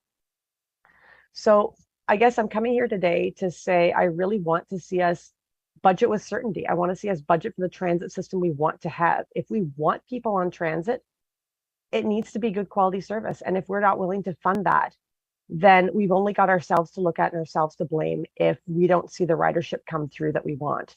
So I would encourage you to make budget choices today and through this term of council that reflect the transit service and the transit ridership that we want and we need to see. Thank you. Thank you, Laura, for your presentation. Are there any questions from councillors? Okay, I'm seeing none. Thanks, Laura, for joining us today. We'll move next to Thomas Ledgley. Thomas, are you with us online? Yes, can you hear me? Yes, we can. Welcome, Thomas. All right, thank you. Good afternoon, everyone. Thank you for the opportunity to speak today. My name is Tom, and I'm here today because I want to express my concern about the draft transit budget and the apparent disregard for the value of public transit from members of this city council. I moved to Ottawa in 2017 to go to Carleton, and like most other students, I've spent a lot of time on the bus, and I can say with confidence that it needs a lot of work. After residence, I intentionally moved to a place near a transit route, but what I found out after moving in was that the service was sporadic, with buses sometimes not even showing up.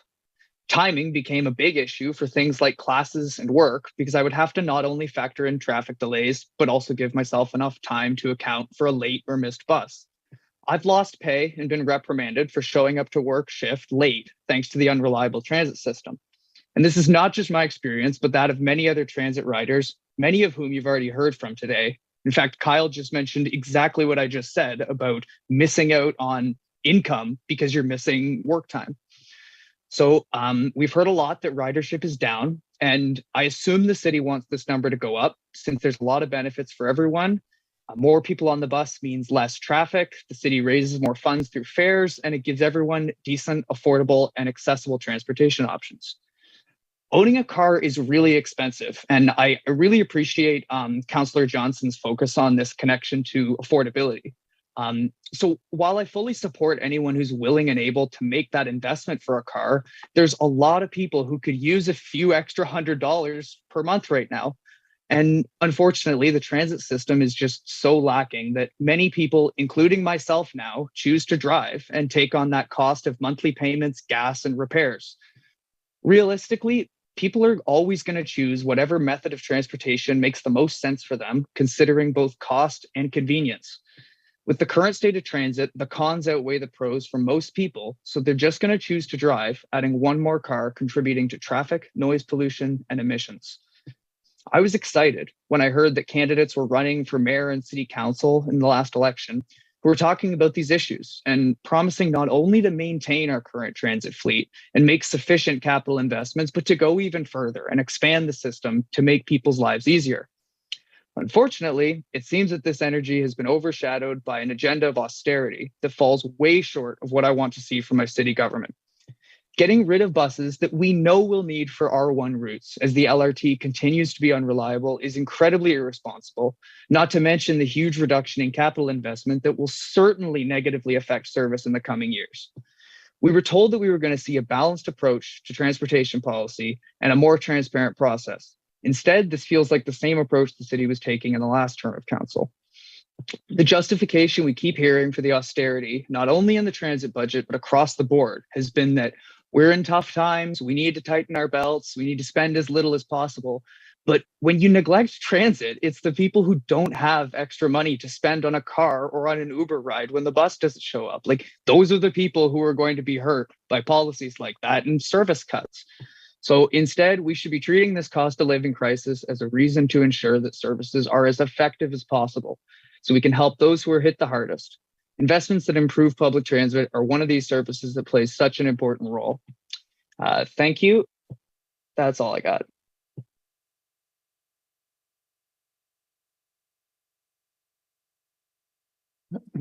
Thank you. Thomas, are there any questions for the delegation? Thank you very much for joining us and for sharing that with us. Our next speaker is John Reddens.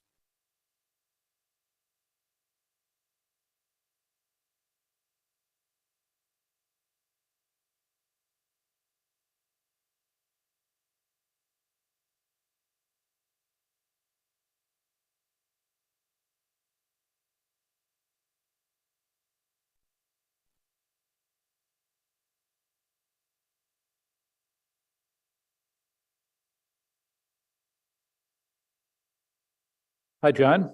Hi, I'm back again. Good. We're doing pretty good compared to the online booking meeting the last term, and that one lasted 9 hours. Well, I'm glad I'm online because we don't have the same day booking. Same day booking.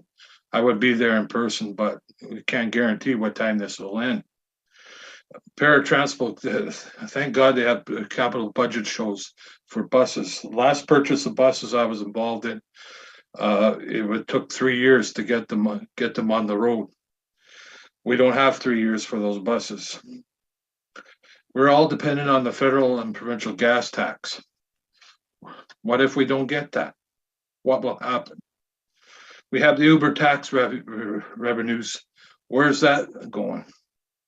That's in another department under the services.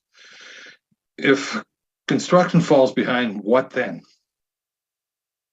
Secrecy between RTG and OC Transpo is we have to be transparent, no matter what.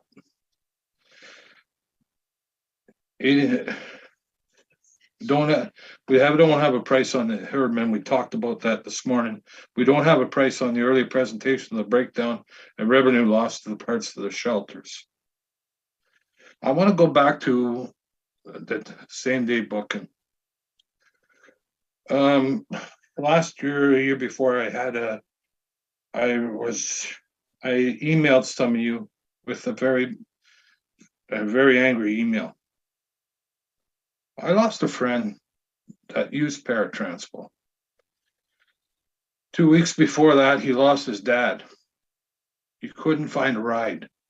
His friends wanted him to go get some help and get him out of his house. He couldn't do that. The next morning, he didn't wake up. Now, it is a mental health issue. How would you feel if you need a quarter of milk, you can't go out? It's a cost issue.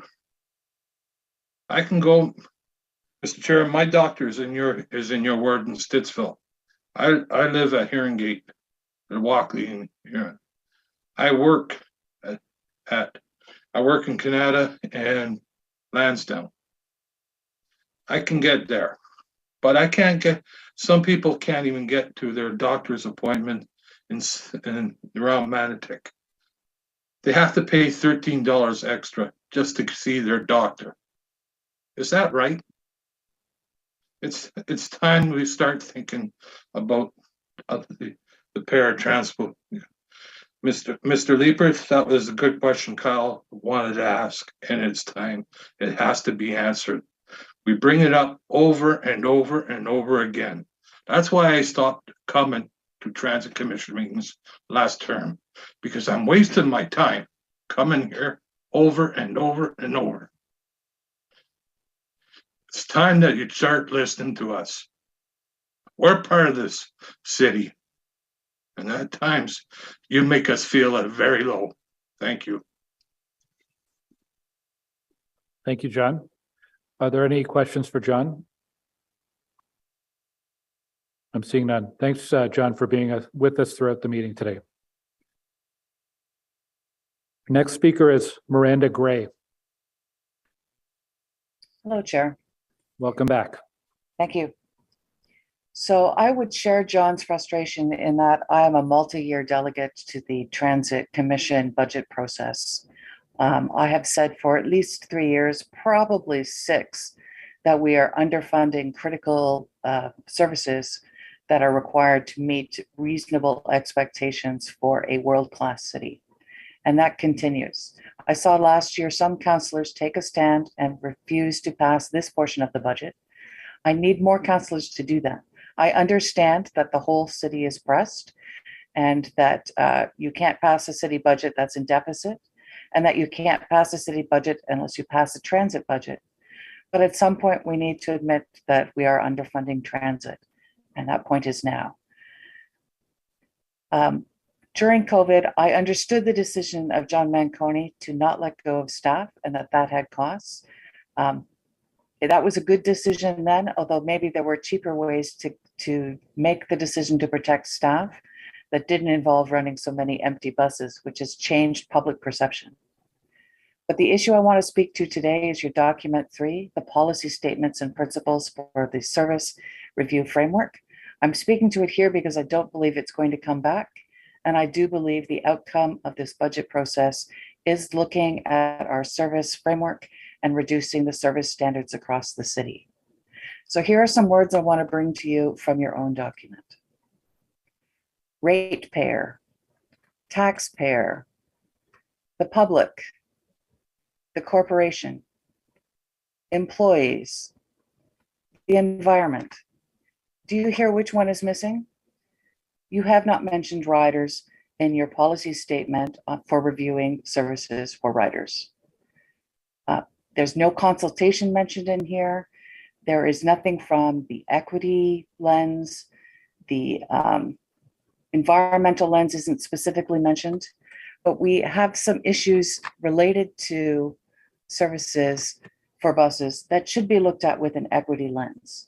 There is a different need for transit in high density areas where very few people have cars than in suburban neighborhoods where most people have cars. There's a difference when the average income in a neighborhood is lower on how many cars they can have and how much they're going to use transit. So I need you to not take a blanket approach and treat all routes as equally important and all areas as equally important. It is time to move beyond that. We need to consider the specific needs of rural transit people, the specific needs of the Montreal Road Core, the Carling Core, specific areas like Algonquin College and Carleton University, which have very different peak and off-peak hours than other areas and high transit use. So I need you to take a better look at this document and send it back to staff for more consideration. We are going to have this discussion, and the framework needs to mention riders and mention the equity lenses that all city policies are supposed to be reviewed under. Thank you for your time.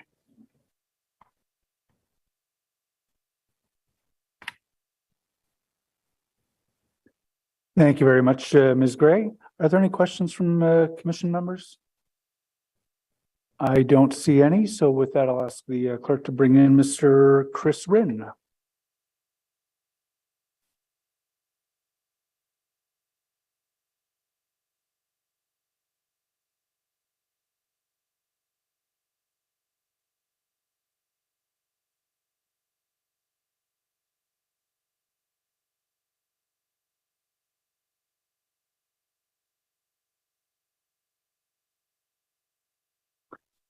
Hi, Chris. Welcome to Transit Commission. You have 5 minutes to address the commission. Thank you. I'm pretty much echoing a lot of what a lot of riders are saying. You can't expect people to be attracted to a system that is just severely unreliable. As others have stated, I have to severely watch my route times to account for any potential delays. So this way I'm not, reprimanded at places where I need to be on a timely manner. And with a system like that, you can't expect to attract ridership and grow it when many of you mentioned that people look to other ways of getting around when there is a unreliable system. But the fact of the matter is that not many people like myself have that ability to actually choose other options to get around when it fails. So I think a lot of the approach, and that's my first budget meeting, so it is probably due to the fact that OC Transpo and public transit is really siloed. It's looking at how to make the best use of the budget for just public transit instead of using public transit as a tool to reduce the cost of other areas of the budget in the city. Because like others have stated, it does have more of a social impact than just numbers alone.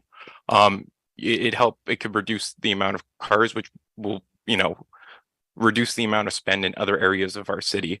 But that can't really happen if we're not prioritizing public transit, if we're not creating dedicated lanes to make sure that people get there an appropriate and competitive time to the alternative, which is single-use vehicles, which is the typical, even though they are multi-occupancy, they're usually just one person driving around. And that creates gridlock, which reduces the efficiency even more of our public system. So by not actually prioritizing this system, we're already doing it a disservice, as well as not using it as a tool to actually, reduce the spend elsewhere. Instead, we're looking at cutting cost of it itself. Even like the simple thing of, Turney's Pasture Station with the current temporary, shelters. That's, even though it is a cost to us, unfortunately, the infrastructure doesn't protect the riders. Many times I use that just to kind of shelter me from the weather, considering there's such a long ways to go and people get poured on, they're not well protected. And then when they do get to the appropriate spots, there's maybe 2 shelters in place to accommodate where other people are kind of using the temporary shelters as a way to actually shelter themselves. But we're thinking of just completely removing that to help offset the spend with kind of detrimenting the experience even more due to the fact that unfortunately some of our stations are not equipped to actually create a good environment for riders. So that's pretty much what I have to say, that we can't expect people to use it, as well as I feel that we're not creating innovative ways to actually get funding. We're relying on things that we expect, like handouts from the government and stuff like that. Whereas there should be more mechanisms to fund a system that could benefit the economy, as well as, reduce the strain on the actual overall city budget by utilizing a system that other countries and stuff like that, put more priority in. So, yeah. Thank you. Thanks very much, Chris. Are there any questions from councillors? I'm seeing none. So thanks, Chris, for presenting today. Our next speaker is Ole Hendrickson.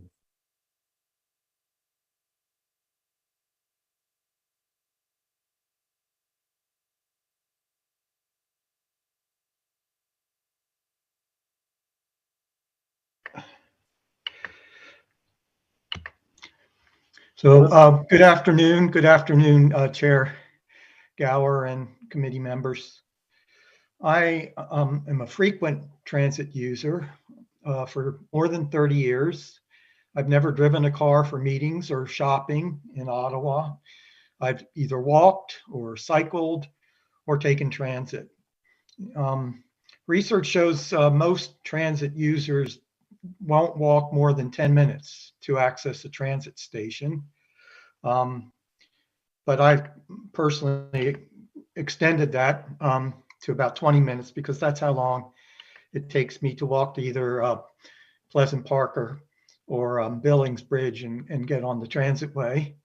I'm a frequent user of the number 6 bus on Bank Street, which runs fairly reliably at 15-minute intervals and is well used by many riders. And I was on it yesterday after shopping at Billings. Before I retired 10 years ago as a federal science advisor and research scientist, I commuted daily between Ottawa and Place Vincent Massey in Gatineau. And I was lucky in my career to be able to visit a lot of foreign cities. And I've been on transit systems basically around the world. So I have some observations. Transit in Ottawa is slow. Travel times are always shorter for cycling. The LRT has not improved transit travel times, and changing from train to bus like at Herdman is not particularly convenient. Consideration should be given to reinstating or creating longer routes for 90 series buses. Bus routes should run the length of major north, south, and east, west corridors. For example, the 6 could run down to Finley Creek at least at rush hour, rather than deking into residential neighborhoods or using really odd shaped routes like the 55. Express buses with limited stops along routes should extend all the way from Orleans to Canada, including along the Queensway. Existing routes place too much focus on connecting shopping malls and not enough focus on continuous travel along major arteries. Connectivity between Ottawa and Gatineau is poor. The decision not to refurbish the Prince of Wales rail bridge as an interprovincial rapid transit connection was a big mistake. Access to via transit to natural areas is poor. Consideration should be given to improved access to recreational destinations like the Greenbelt or Gatineau Park, and perhaps with weekend bus service. So in short, Ottawa's transit network would benefit from a fresh look at network planning and design. And I recommend contracting for independent expertise in that area. Canada has world-renowned experts such as Gilbert Laporte, who's an emeritus professor at l'Université de Montréal. He won the 2022 Goodeve Medal in recognition of the most outstanding contribution to the practice of operational research. And his winning paper addressed the reorganization of the Italian postal service collection system, but he's also written about transit routes. And in the award that was given to Professor Laporte, the journal said, the method used by Laporte can be applied to a wide range of, quote, declining but essential services, which is certainly what's happening with transit in Ottawa. Rapid transit projects are major endeavors. They require long-term planning by politicians, urban planners, engineers, management consultants, and citizens group. Operational research methods such as Laporte's haven't played a major role in planning, but can assist the decision process and produce network designs that can be used by planners. So I urge the Commission in considering the budget for 2023 to recommend contracting for an independent expert review of the transit network, not just a route review, but a network review using modern tools such as operational research that can assist the decision process and be aimed at producing designs that will improve the quality of the entire network. Thank you. Hey, thank you very much for your presentation. Are there any questions from councillors? I'm seeing none, so thanks very much, Oli, for joining us today. The last speaker on our list is Justin Kelly. Is Justin online? I don't think so. Okay, he did send in comments to committee, so those are available on the SharePoint drive. So that is the end of our delegations then. I do want to thank all of the residents who delegated today, and thank you for your patience. I know it's been a very long day, and many of you have been waiting a very long time. What time is it now? 3:30. We started 6 hours ago, so thank you. Before we go to questions for staff, I do want to give a chance for councillors to introduce any motions. I know Councillor Brockington has some motions, so we'll introduce those right now and then come back to discuss and debate them later on. Councillor Brockington. Thanks very much, Chair. Do you want me to just read what I have before me, or will the clerk put these up? Eric will get them up for us, so we'll see which one's first. Which one's going to be posted?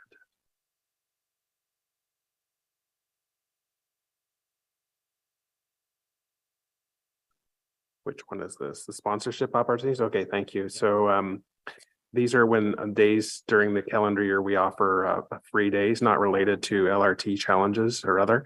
In the interest of time, Chair, I'm just going to read the therefore clauses and hopefully everyone will vote in favor then as a thank you.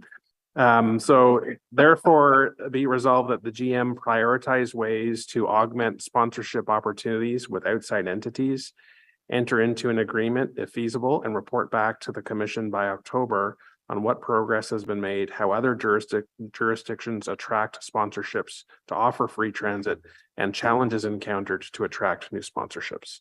So this is focused on raising revenues for the Commission. Thank you. Okay, thank you. And your next motion, we'll bring it up on the screen. There it is. Thank you, Chair. Back in 2011, we had a route in the heart of River Ward cut as part of the efficiencies process, and I've been working, Mr. Scrimger and I can write a book on the old Route 3 and all the work that we've done and review of data and try and put forward what I believe is a cost neutral proposal. The proposal before us today is simply that staff be directed to assess the financial feasibility of restoring peak period, peak direction transit service to the section of Prince of Wales between Meadowlands and Fisher, based on the current population, current and future rates of transit ridership, and funding available within the approved 2023 transit operating budget. Be it further resolved that staff work with the ward councillor to confirm the financial feasibility of the proposed new service and subsequently to confirm implementation. Okay, and the third motion. This is regarding permanent offering of free transit for children 0 to 12. There was some work and I believe unanimous support for the first phase last year as part of the 2022 budget. And there's some statistics about what other jurisdictions offer across Canada. Again, not reading over all the whereases. Finally, the therefore clauses, be it resolved that transit fares for children aged 8 to 12 shall become free of charge and go into effect on July 1st, 2023. So there's more information in the motion and happy to answer questions when we get to it, Chair. Okay, thank you. So we'll come back to those later. Are there any other motions from committee members? Councillor Leeper? Oh, your hand was up. Oh, are we going to questions? We can. Oh, you're just being keen on questions. Any other motions? Okay, so we will go to questions for staff. Councillor Leeper. May I ask questions of staff? Yes, please do. It's only 3:40. Yeah. So I'll try to leave questions for my my colleagues, obviously. This is, I think it's a critical budget. My perception, having been a counselor now for 8 years, is that the volume of complaints related to the reliability of buses is steadily increasing. I'm hearing more about canceled buses. I'm hearing more about buses that don't show up on time. And it's a major impact on the quality of life of people who rely on public transit. We had an exchange earlier about the funds that you require in order to be able to provide the reliability that you would like to be able to provide. And Madame Amilcar, you said this budget provides you what you need. But I'm wondering if you can take me through how the net new number of operators, when you take out the number of operators who will be retiring over the course of this year, will translate into the achievement of a much higher percentage of your scheduled trips. Thank you, Chair. La première chose, je l'ai mentionné un petit peu ce matin, va commencer par avoir. Well, I said it this morning. First, we need to have the right number of operators. We have a budget for operators, and we know that when we have our operators, they can sometimes be sick or get a promotion and occupy other positions on a temporary basis. And then OC Transpo must rely on overtime, and that has to be changed. We're working on that. So when we know that an operator has to go for a year in training as a trainer, we will decide to replace this operator and not impose overtime. That's one thing. Another thing, and then you'll see this at the next commission meeting, I'm reviewing all the processes we have at OC Transpo to see what we are promising as a service and what we can deliver. A concrete example, let's say we need 1,500 operators. If we need 1,500 drivers, I need 700 drivers in terms of individuals. I need, of course, there will be days, as we saw earlier, where we're adding money so that drivers who are all our employees need to go to a medical appointment. So the day that this person is absent, I can't provide the service that this person was supposed to provide. So collectively, we must make sure that we have more people than required so we can fill those gaps. So this year, I'm not saying that we'll be correcting everything, but we will address these issues. And the budget I have in hand now, that's why in my introduction I said I consider this as my budget because I worked last year with my team on that, and I consider that to be my budget. What we committed to in that budget is to meet the needs. We must be prudent here. We can never settle everything. It would be way too expensive, but the 97% delivery service, we have to reach 99.5%. So we'll need to have the right people, the right number of people, and then we will have a better organization too for maintenance. We'll make sure that we have more buses at hand than required. Right now, we're hiring many operators, so we need buses to do the training of these operators. So we need more buses for that. If I can put more buses aside, I can continue to deliver the normal service and to have some in reserve in case I have an issue, maintenance, for instance, while continuing to train future operators that we need. So we need to work even harder with our team, who is working very hard to find ways to ensure that we have more buses than required every day, more than what the schedule is asking for, so that we can face all the issues that may happen in a normal day. So with this objective in mind, and us, every morning, we, with management, we review the past day together. We're always reacting and proacting, reacting to what happened yesterday and proacting to what might happen today. In this way, we will identify many issues. And right now, I need to make sure that I have the right number of people that is needed, the budget required for that, but we just have to accelerate our recruiting. And we're going to be working, thinking outside the box to see how we can attract more people.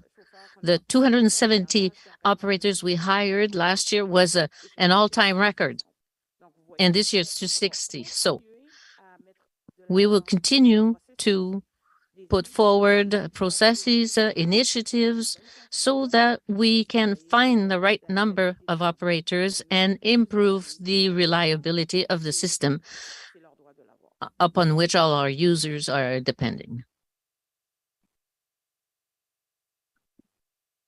So I understand the theory. The numbers, I'm looking for a bit more comfort with respect to the numbers.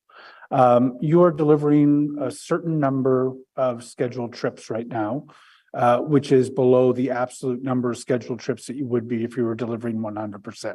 So there's a difference between the number of trips you're successfully delivering versus your target number of trips to deliver.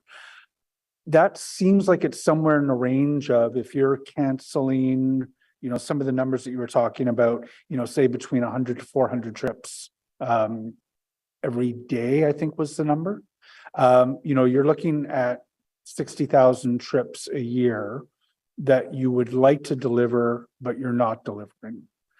You have 290 bus drivers hired from last year, 60 of whom are starting training this month.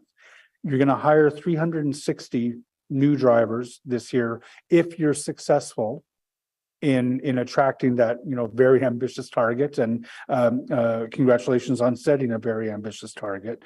You're going to lose about 275 drivers over the course of the year to retirements. There's so your net increase this year is going to be somewhere, you might end the year with 100 more drivers than you did end last year.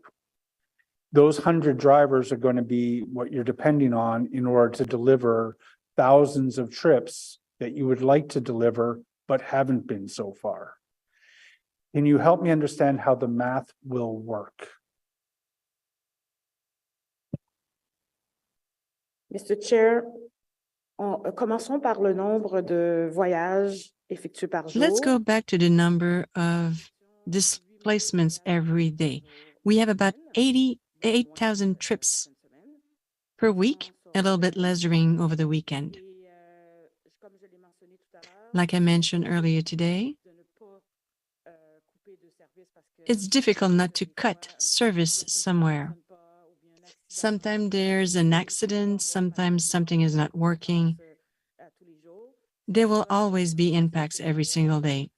My objective is to have a maximum of 80 cancellation per day over these 8,000 trips planned. If it's less than that, this is good, but I'm trying to be realist. Then, this year, the number of bus operators that we need will take into account the retirees. We have about 15 to 20 people leaving every month because they're going into retirement. Some drivers are having job promotion, moving to a different division within OC Transpo. Sometimes we need bus operators. Let's say they will be there for booking. They will support their other colleagues. These are many variables that we're playing with every single day. It's difficult to have the right number of bus operators to proceed with our 80,000 trips. So I will need 360 bus operators, and I take into account all of these factors. So yes, we need more bus operators that will coming from that pool that we have. At the same time, we want to make sure that retirees will be replaced. Not when they are leaving, but before they leave. This will be ideal. Just to make sure that we don't have gaps in between. Putting everything in motion, I think we will be able to deliver the service we promised. Yes, of course, this recruiting is a challenge. This is everywhere in the world. There's a staff shortage everywhere. And I think we need kudos for last year. Last year was very difficult. We worked very hard and we were able to accomplish many things. This year, we're even going further. We want to find new ways to attract riders. We will not talk about a bus operator, but someone that goes with me throughout my trip. It will be an experience. It's not just driving someone from point A to point B. How does this is integrated within the day of that person? What's the role of that bus operator when the client step into the bus? It will start by a good morning with a clean bus, reliable service, compared to someone that just want to hop on and off. We will change the way we treat the bus operator. The bus operator is not a driver, but is offering an experience to the rider. I do believe in that concept, and I think we will be able to attract more bus operators, and we'll be able to offer better services. I'll ask two more questions. The first of which concerns the number of buses that we're removing from the fleet in order to achieve capital savings.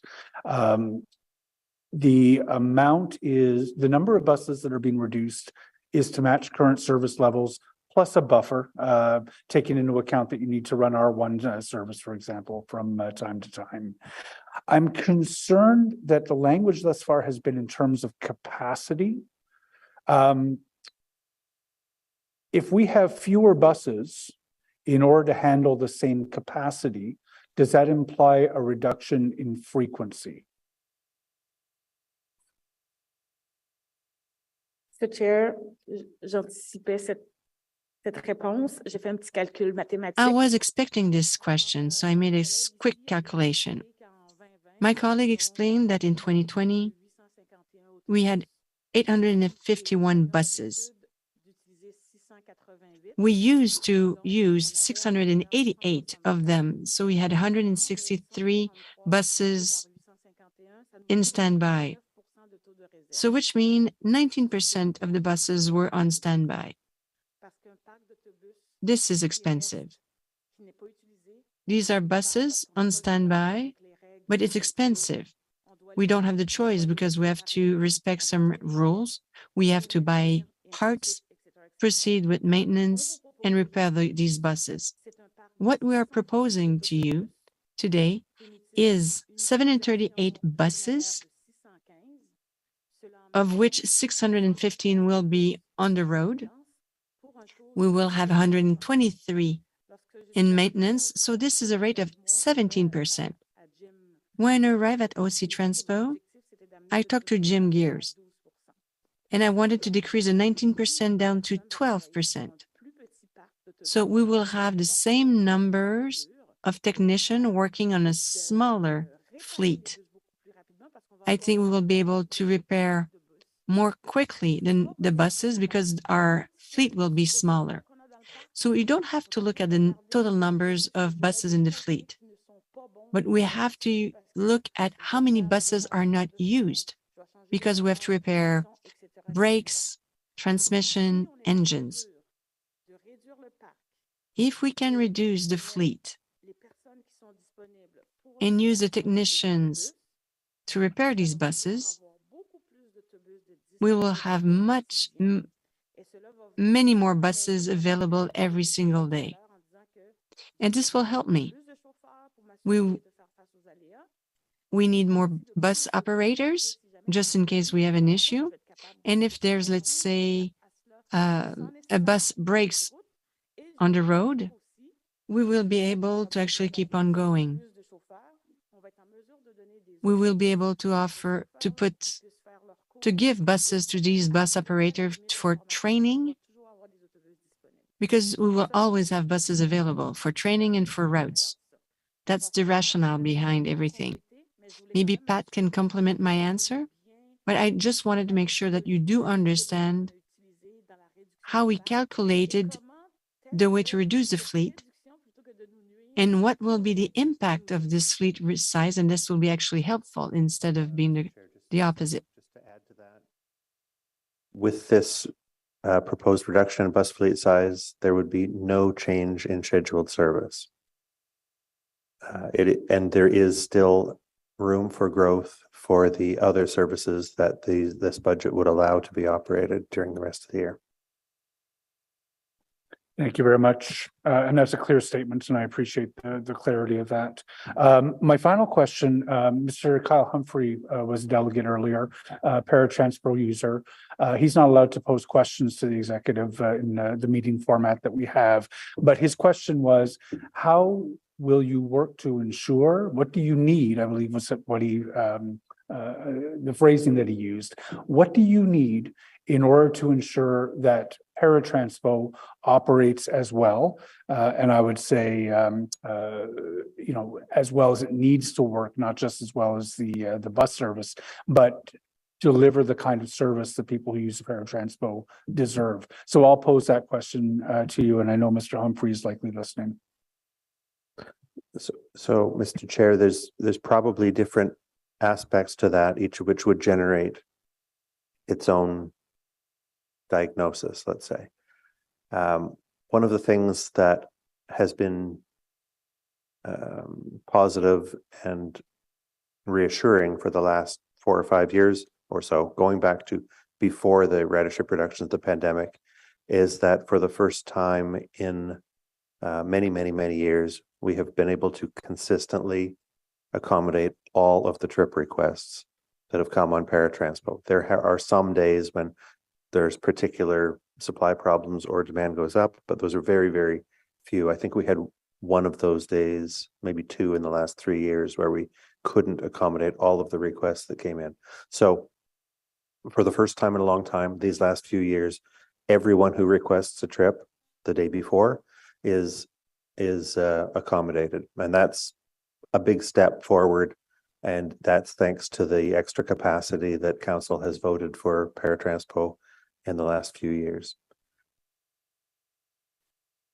When will the experience be the same? I think the experience of traveling on Transpo is so fundamentally different from the experience on traveling on the rest of the transit system. It's an individual service collectively with more than one person in a vehicle. It's not mass transit. It's not walking to the bus stop, waiting for the bus, checking your information. So we have a personalized service contact, whether it's online or whether it's individual. Every customer is, has a one-to-one contact with the operator of the vehicle or the taxi as the minibus or the taxi as they start their trip.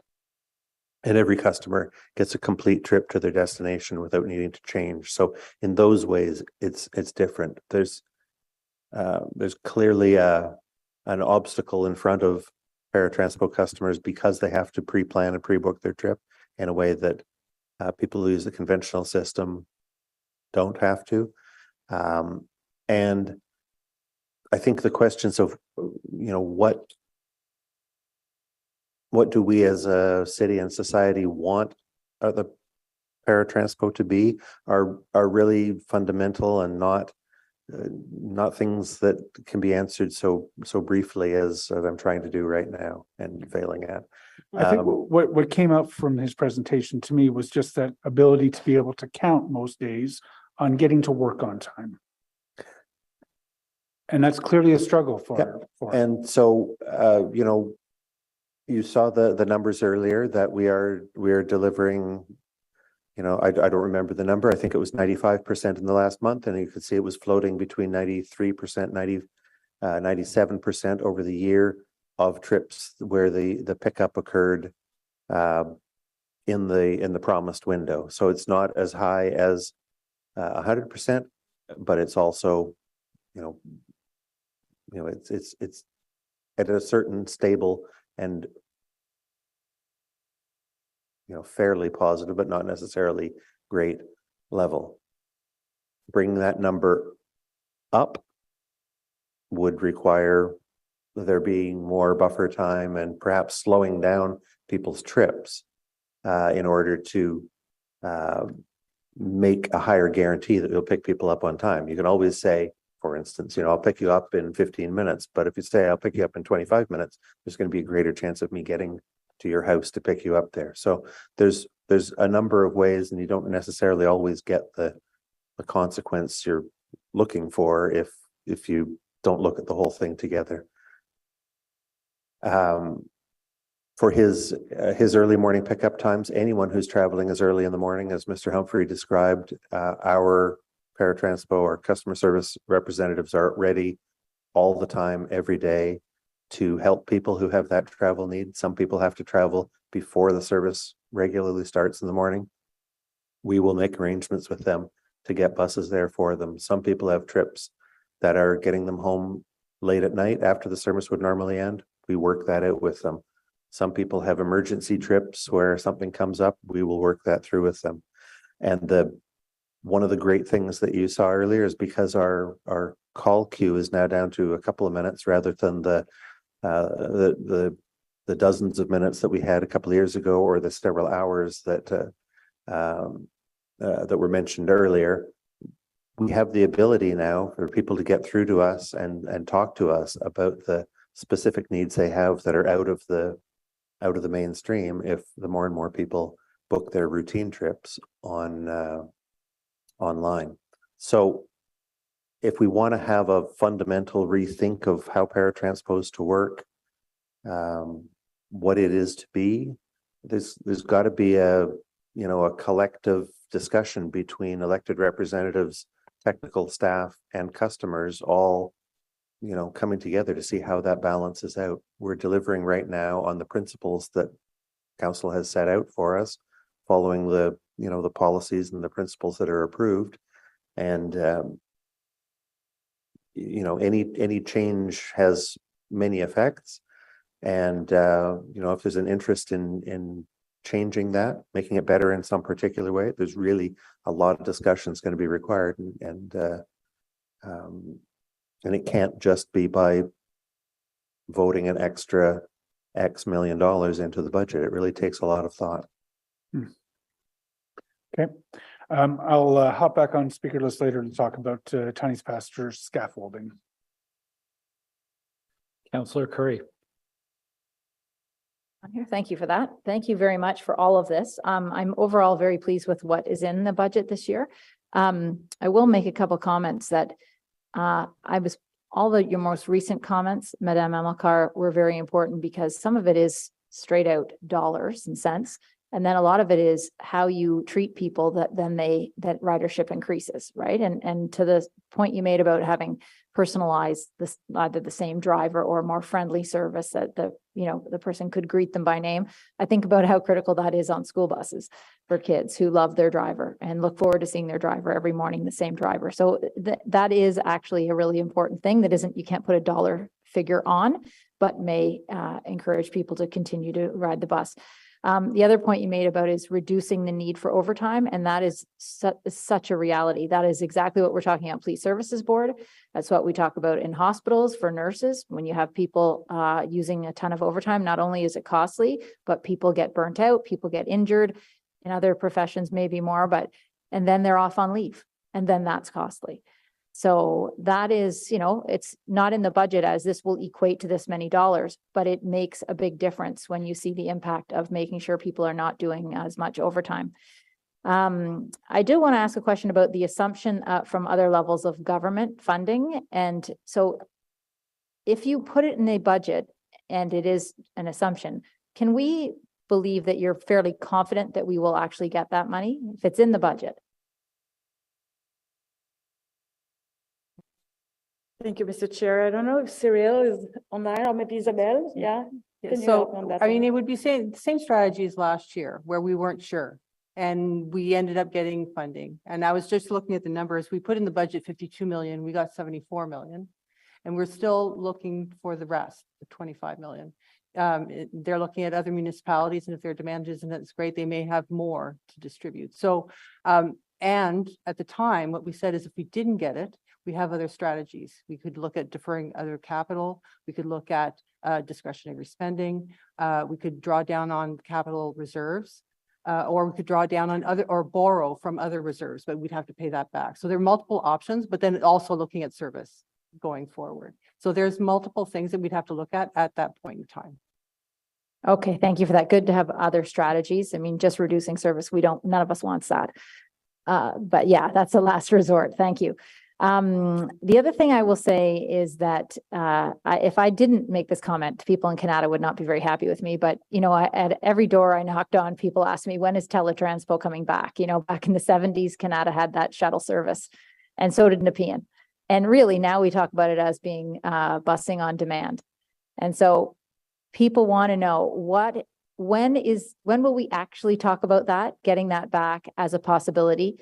And is there anything in this budget that would prevent us from doing that, or would help us get to that conversation faster? And I only point out the paratranspo buses that often people have talked about that being a model for the shuttle. It's a smaller bus, but, and I have to say this for Canada as well, the autonomous vehicle shuttle, you see how small it is. It's this little teeny tiny thing. Is there anything in this budget that would help us move in that direction or would prevent us? Thank you, Mr. Chair. For the next Transit Commission meeting, we will bring something here about the strategy of route review and the possibility to bring the on-demand service as well. We'll come back to you at the next meeting. Wow. Well, everyone is very excited on that very topic. What's old is new again, So, okay, I think those are the only main questions I have. But I was really also pleased to hear about your concept of having fewer buses that mechanics could get to the ones faster and not having so many on standby, and how that may seem counterintuitive, but actually could help us. But anyways, thank you very much for all of it. Councillor Lowe. Thank you, and thank you for the presentations. I have a question that's more specific about an item that's in my ward. I'm getting a little bus lane that's going in on Strandherd from 140 meters east of Crestway to Crestway, and service as it stands now is only on Route 99, and that route runs every 30 minutes. There's also a school special, but either way, buses have to turn left, so they do move out of that bus lane anyway to get into the left turn lane. I guess, yeah, two questions. How was the need identified for that extra little section of bus lane? And then two, I always thought bus lanes and infrastructure related to transit went to transportation instead of transit.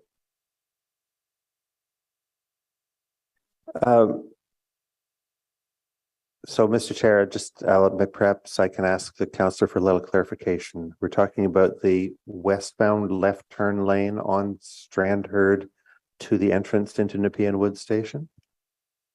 Yeah, so right now the 99 going westbound towards Barhaven Center travels in the right lane, and then after it services a stop at Strandherd and Cresthaven, which is where the Freshco is, has to move over into the left lane, and then accordingly the bus lane ends. The curbside bus lane ends, and then it goes into a bus lane in the left turn lane. But in the budget, there is an item that extends that curbside bus lane all the way to Crestway. So I'm wondering, how was that need identified? Is there a service plan to continue westbound on Strandherd in the future, or some sort of queue jump left turn that's going to go in there, or? Can you direct me to the exact? It's one of the capital budgets? Yeah, it's capital budget item 910875. And that's on one of the later pages, eh? It's towards the end. Towards the end of 25, page 25. 25, way up there. 45, I'm sorry. I heard 25.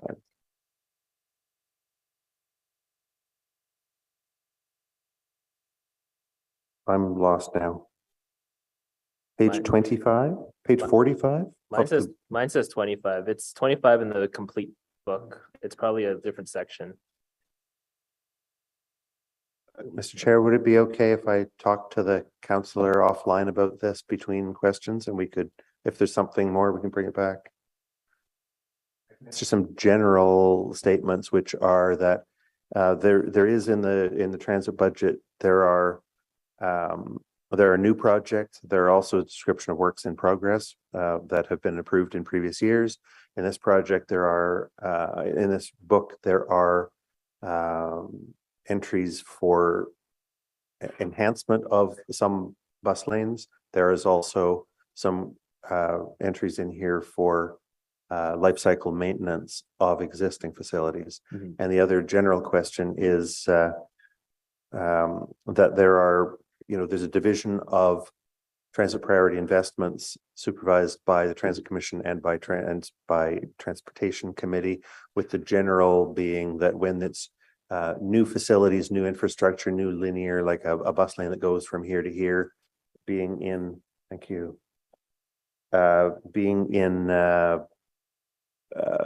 transportation, some of the more tactical things like changing traffic signal timings are here now. I've just been handed the page that I think we're talking about, 25, 910, 875, Strandherd Drive westbound bus lane. This is for the resurfacing of the road, and I think Sue Johns is here from Infrastructure Services who can answer more questions on that specific.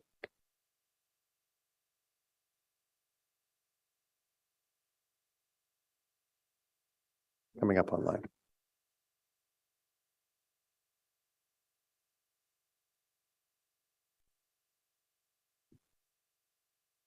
Good afternoon. Go ahead, Sue. Thank you. I would take Mr. Scrimgeour's suggestion to allow me to investigate further. This is absolutely work that Infrastructure Service will be implementing in terms of improvements to road surface that are used by buses. I'd have to go back to the rationale because that's not something that I don't think we would have identified. But I'm happy to investigate further as to the rationale supporting that improvement. Thanks, Sue. So, Mr. Chair, this is about the resurfacing of a road. This is not an extension of any facility. This is just a life cycle rehab.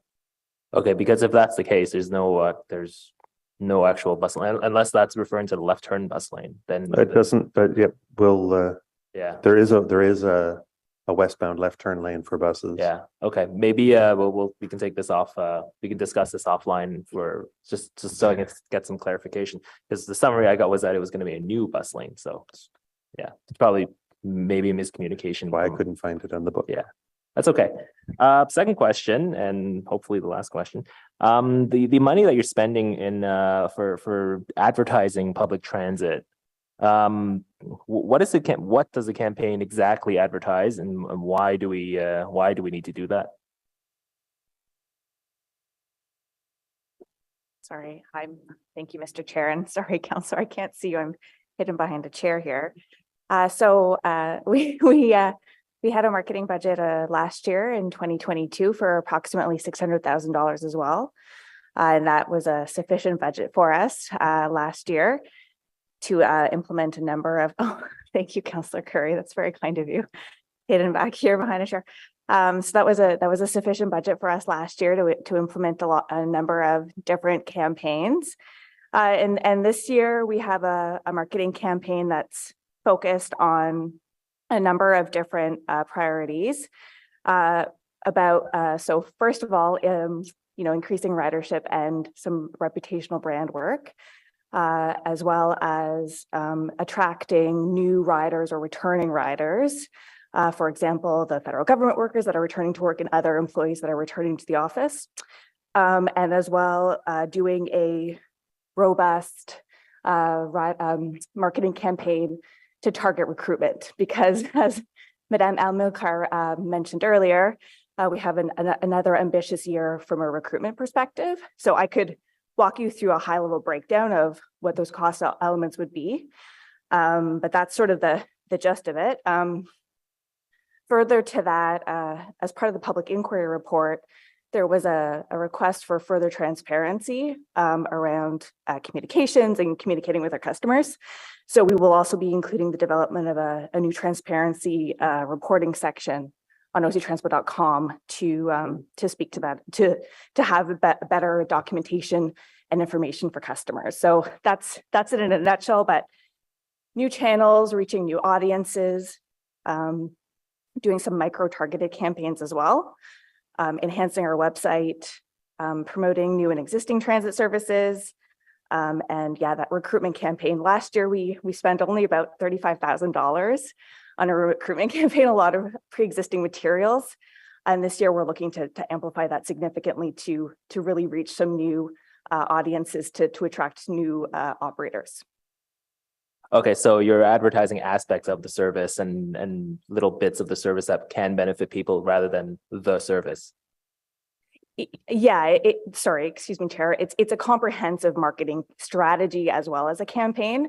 So the purchase of advertising would be one element of it, but it's the creation of materials, the development of the products, the printing. That's the whole budget for the entire campaign for the year. Yeah, that was loud. Okay, sorry, that's what I meant. Like the overall messaging would be not the service itself, because I feel that's whatever. But okay, but specific aspects of it. Okay, good, thanks. Okay, Councillor Brockington. Thanks, Chair. I wanted to start off just to follow up with a question that Councillor Curry asked about the projected deficit that we were dealing with last year, which was quite high when we passed the budget, and we were counting on upper levels of government to help contribute or offset that. So if I could just ask, could we clarify what that number was? And then all throughout the year, we were waiting for the check to come in, which I think only came in recently. So if I could just be reminded. Yeah, so for last year, 2022, the overall deficit would have been 95 million. We received 11 million in January. And we were waiting for the February to December payment. We just submitted the claim last week, and that's for 63 million. And that leaves us short by 25 million. Okay, and I just want to remind the commission that last year, the city treasurer said we would be getting full freight, and we passed a budget thinking that that deficit was going to be covered off, and it didn't. And when I'm at AMO and I raise this literally every single board of directors meeting, it gets bleaker and bleaker about how long upper levels of government are going to keep bailing out public transit agencies. So we're anticipating another deficit this year. We're hoping to get 39 million. I'm not convinced that will happen. To me, that's a risk in our budget, because if that is not realized, we have to come up with other ways to offset or balance that out at the end of the year. So to me, that is a major yellow flag in this budget. I want to go back and address reliability issues, because as I said earlier today, that's a main concern for my residents and residents across the city. And Madam Amical, you've been frank with us on the challenges and a plan to address some of them, but do you personally believe that OC Transpo is right now providing reliable service to the people of Ottawa? I want to get your frank take, yes or no. Are we providing reliable service to our customers right now? Mr. Chair, I have been very, very clear that 97% for me, it's not good. What I'm looking for, it's 99.5. So that's, and I confirmed as well that this budget, I worked on it, and we have what we need to be able to achieve 99.5. It will be a huge challenge, but we have the tools that we require. In addition to the number of operators that you need to provide that consistency, we haven't talked too much about a scheduling, bus run schedule, the amount of time that we allocate when we start the route and when it comes to the end of the route. Every route obviously has different times, but one issue I hear over and over and over again is that the actual time provided to complete that run in many cases is not realistic. It's not the amount of time that's required. And of course, this contributes to the next connected run is running late, and then the next run is late, and it's just a domino effect. Is there any attempt to review the amount of time that we allocate for our runs to ensure our schedules are accurate and realistic? Mr. Chair, the answer is yes. And I know that I can ask Pat to comment on it for the next schedule for April. We have already had some extra time to help bus drivers to be on time on their routes. And Mr. Chair, if it helps, I can give a little more information on that. That's work that's been going on since, well, forever, but especially in two ways. When the pandemic began, we were, you may remember, or some may remember, that we were having trouble at the time with too many buses that were running early in 2020 and 21. They were running early. People were coming out to the stop and the bus had already passed them. And that was the result, the combined result of having very little traffic on the roads in comparison to what had been there previously, and a limited number of places for buses to pull over and wait, because that's not something we really had to deal with before. So that we took running time out of schedules in 2021 to make them more reliable. We've now that many people more are traveling again, buses are busier and they're a little slower, cars are more numerous on the roads and the traffic's a little thicker. We are now inserting time back in. We have to make sure we get the right amount of time back in. So this is done, considerately, deliberately, and using data, as Madame Amical said earlier. Everything we do is using data. For the April schedules, we have new schedules going into effect on routes 12, 15, 40, 88, 168, 170, 171, 231, 261, and 263, with work continuing. Those were identified by our feedback from customers and by our feedback from operators as being the highest priority routes to concentrate on first. We know you and I, Councillor Brockington, have corresponded about Route 111. That's also very high on the list. And so it's a continuing process. Those are already baked into the April schedules, and now we're working on the June schedules. That's good to hear. Your budget presentation alluded to the LRT Phase 2, the opening later this year. Your budget obviously has to be fairly accurate on an opening date. because there's new revenues coming in, there's costs associated. What's the date that you're using in the budget for the Southern Trillium Line extension to open?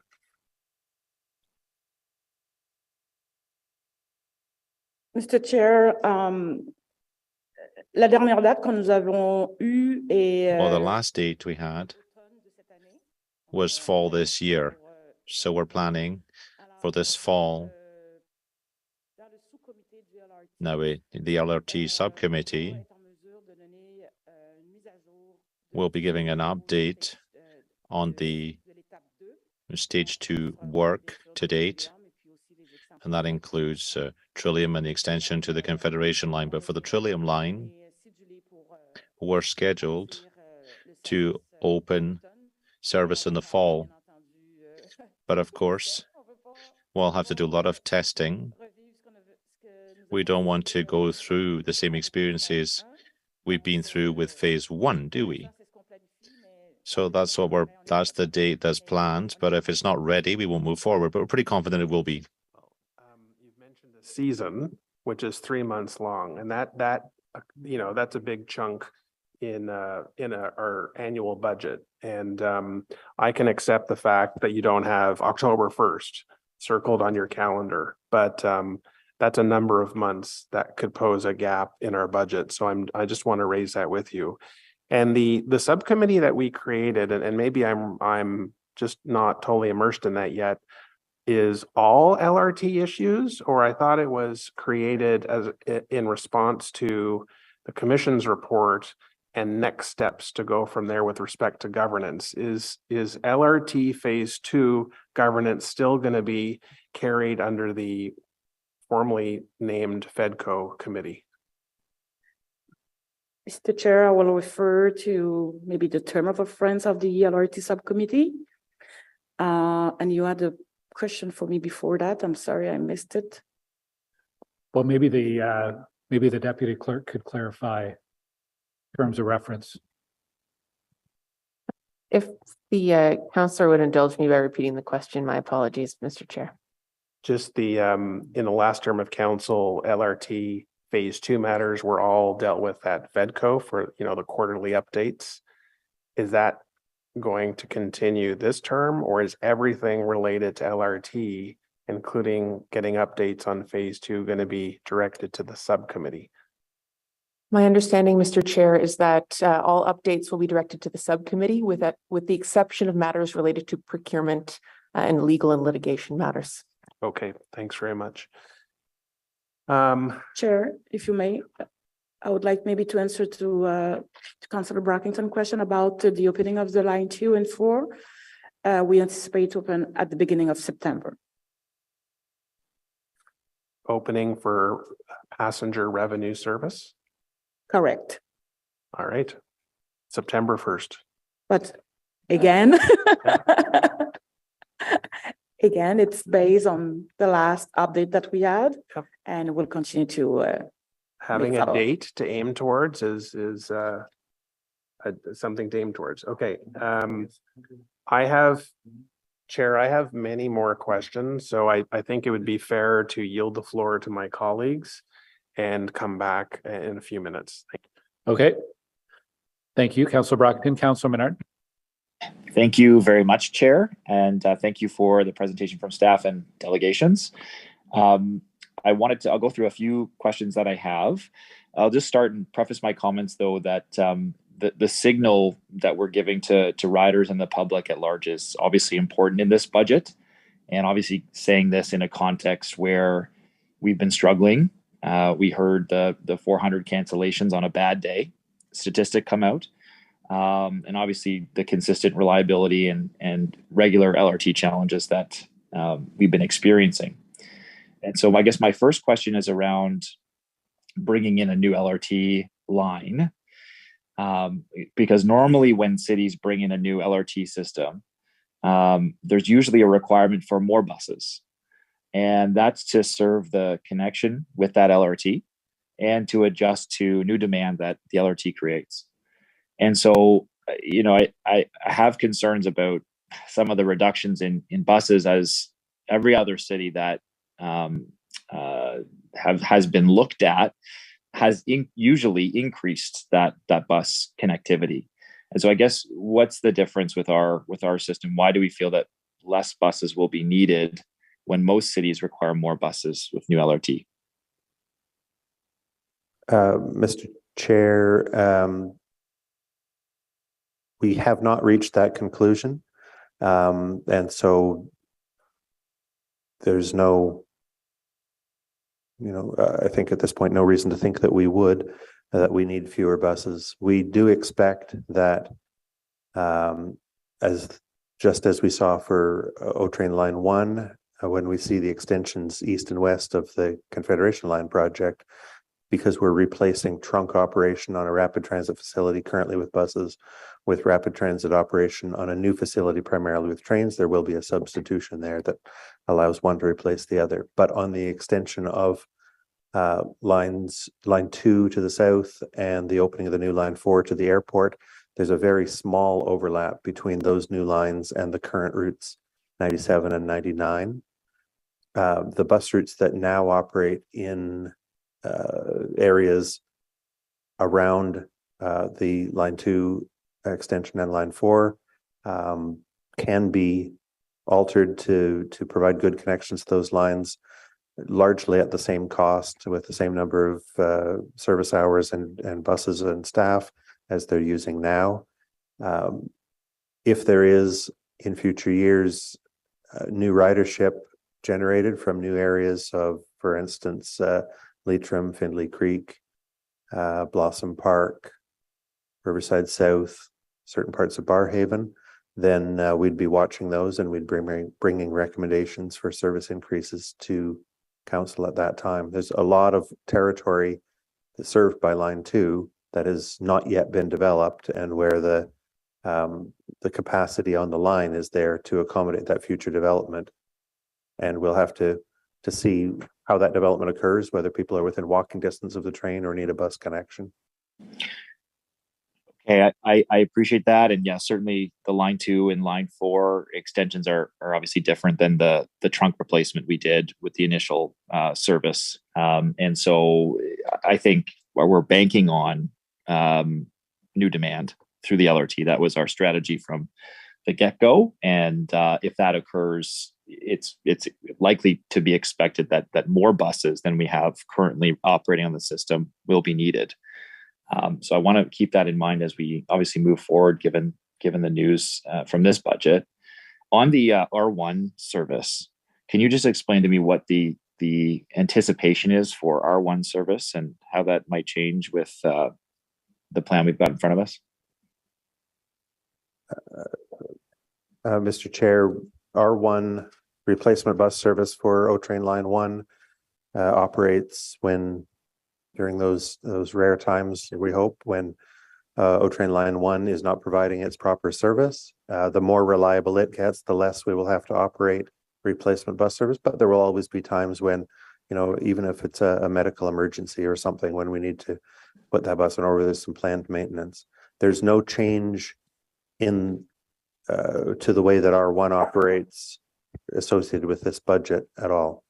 There will be changes required to the way R1 operates when line 1 is extended further east to Trim or further west to Algonquin. Okay, and will the R1 requirement expand in terms of demand, like a need for more buses when that extension happens?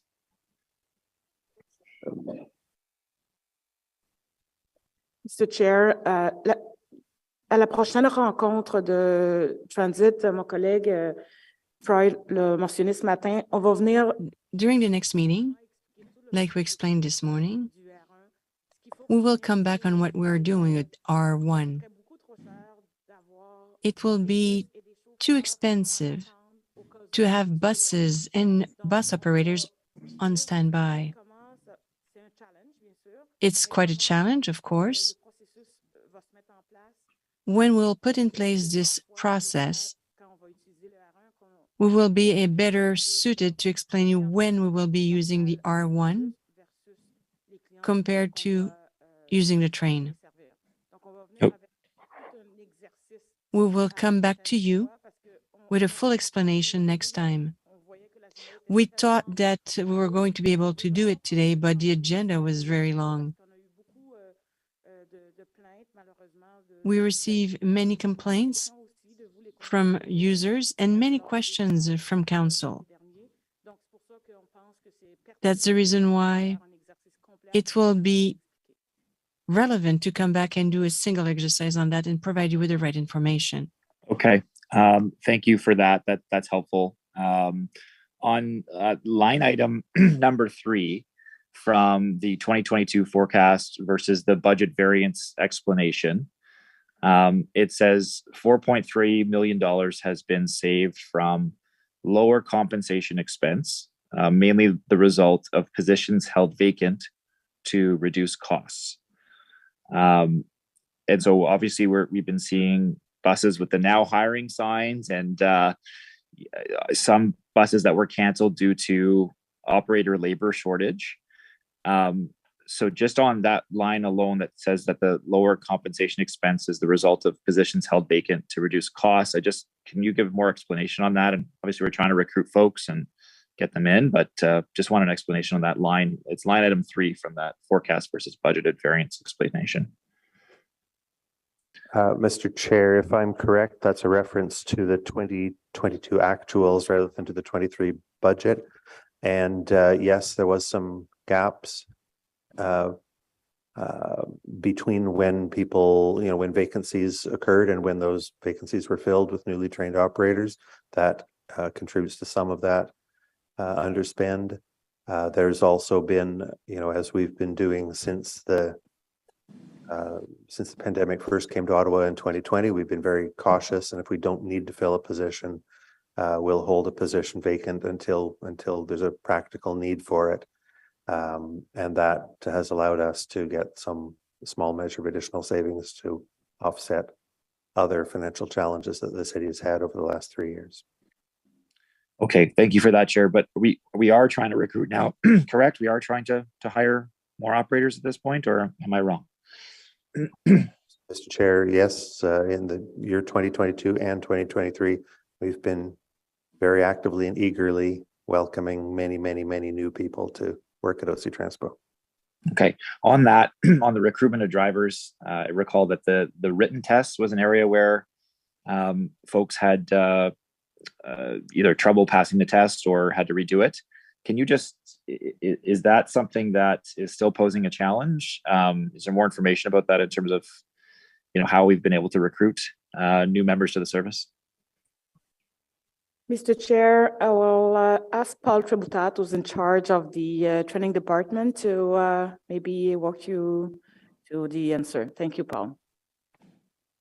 Yeah, okay, thank you. Okay, we have as part of the screening, there's a number of steps, as I understand it, when it comes to recruiting new possible trainees for our training program as a bus operator. One of those steps is a drive able, which is a test that includes, there's a cognitive element to it as well as a practical element. So a requirement of being a successful candidate to become a trainee is that the person holds a Class G license, a valid Class G license. And so the Drive Able test is designed to measure and understand the propensity of the applicant or the potential trainee to take risks, to engage in what we call risky behavior.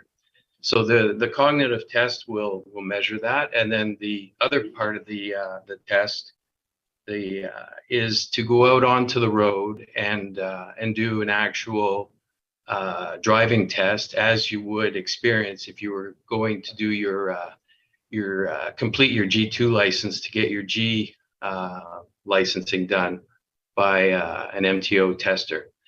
And the reason for this is because it came out of an OAG audit that was completed, as I understand, I believe in 2020.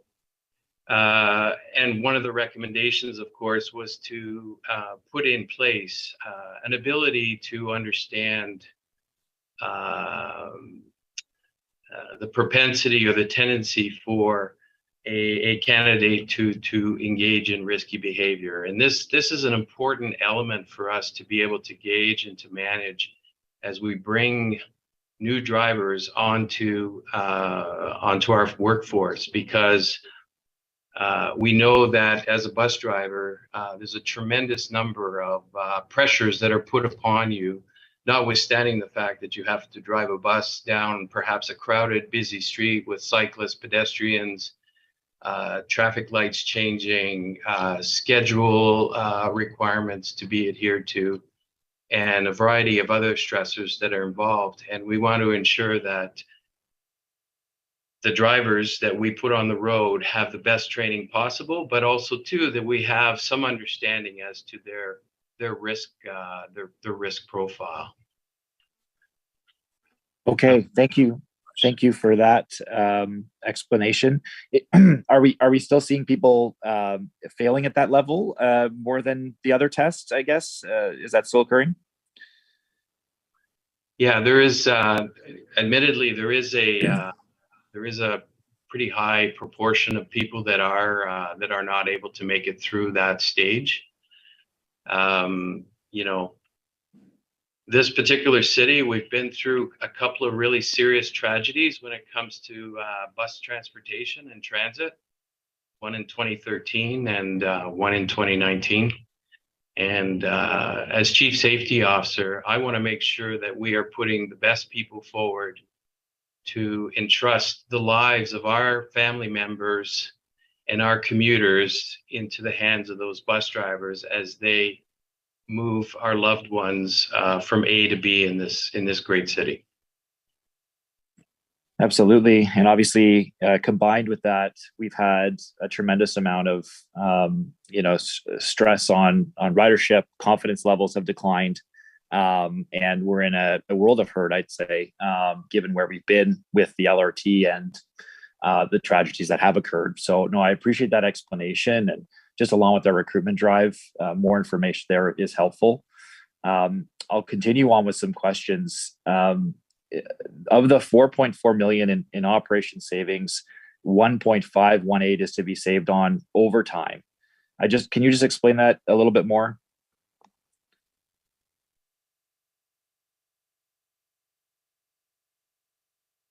Sorry, Mr. Chair, could the councillor help me by pointing at the budget book, what page and line he's looking at? Let me try to pull that up for you. In the meantime, I'll just ask a couple other questions.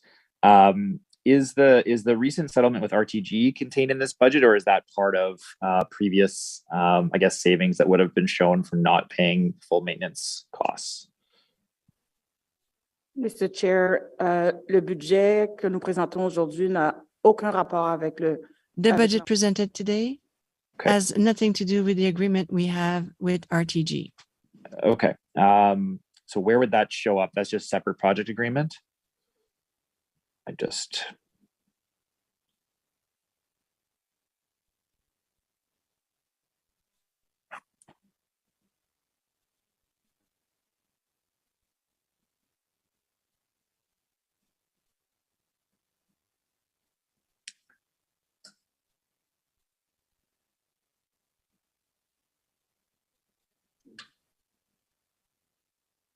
Mr. Chair, can Councillor Menard ask this question again for me, please? Yeah, I'm just wondering where the costs with RTG would appear, and where we would see that on a regular basis. I can respond. So we have been accruing since 2019, and so it would be showing up in the financial results 2019 to 2022. Okay. It would have been shown as a liability going forward in our financial statements from an accrual perspective. Okay. Thank you for that. On the overtime line that I was mentioning, it's the full book document, page 9. Thank you, Mr. Chair. I think I found it, page 9 to about 2/3 of the way down. The number 818,000. as the change between 22 and 23?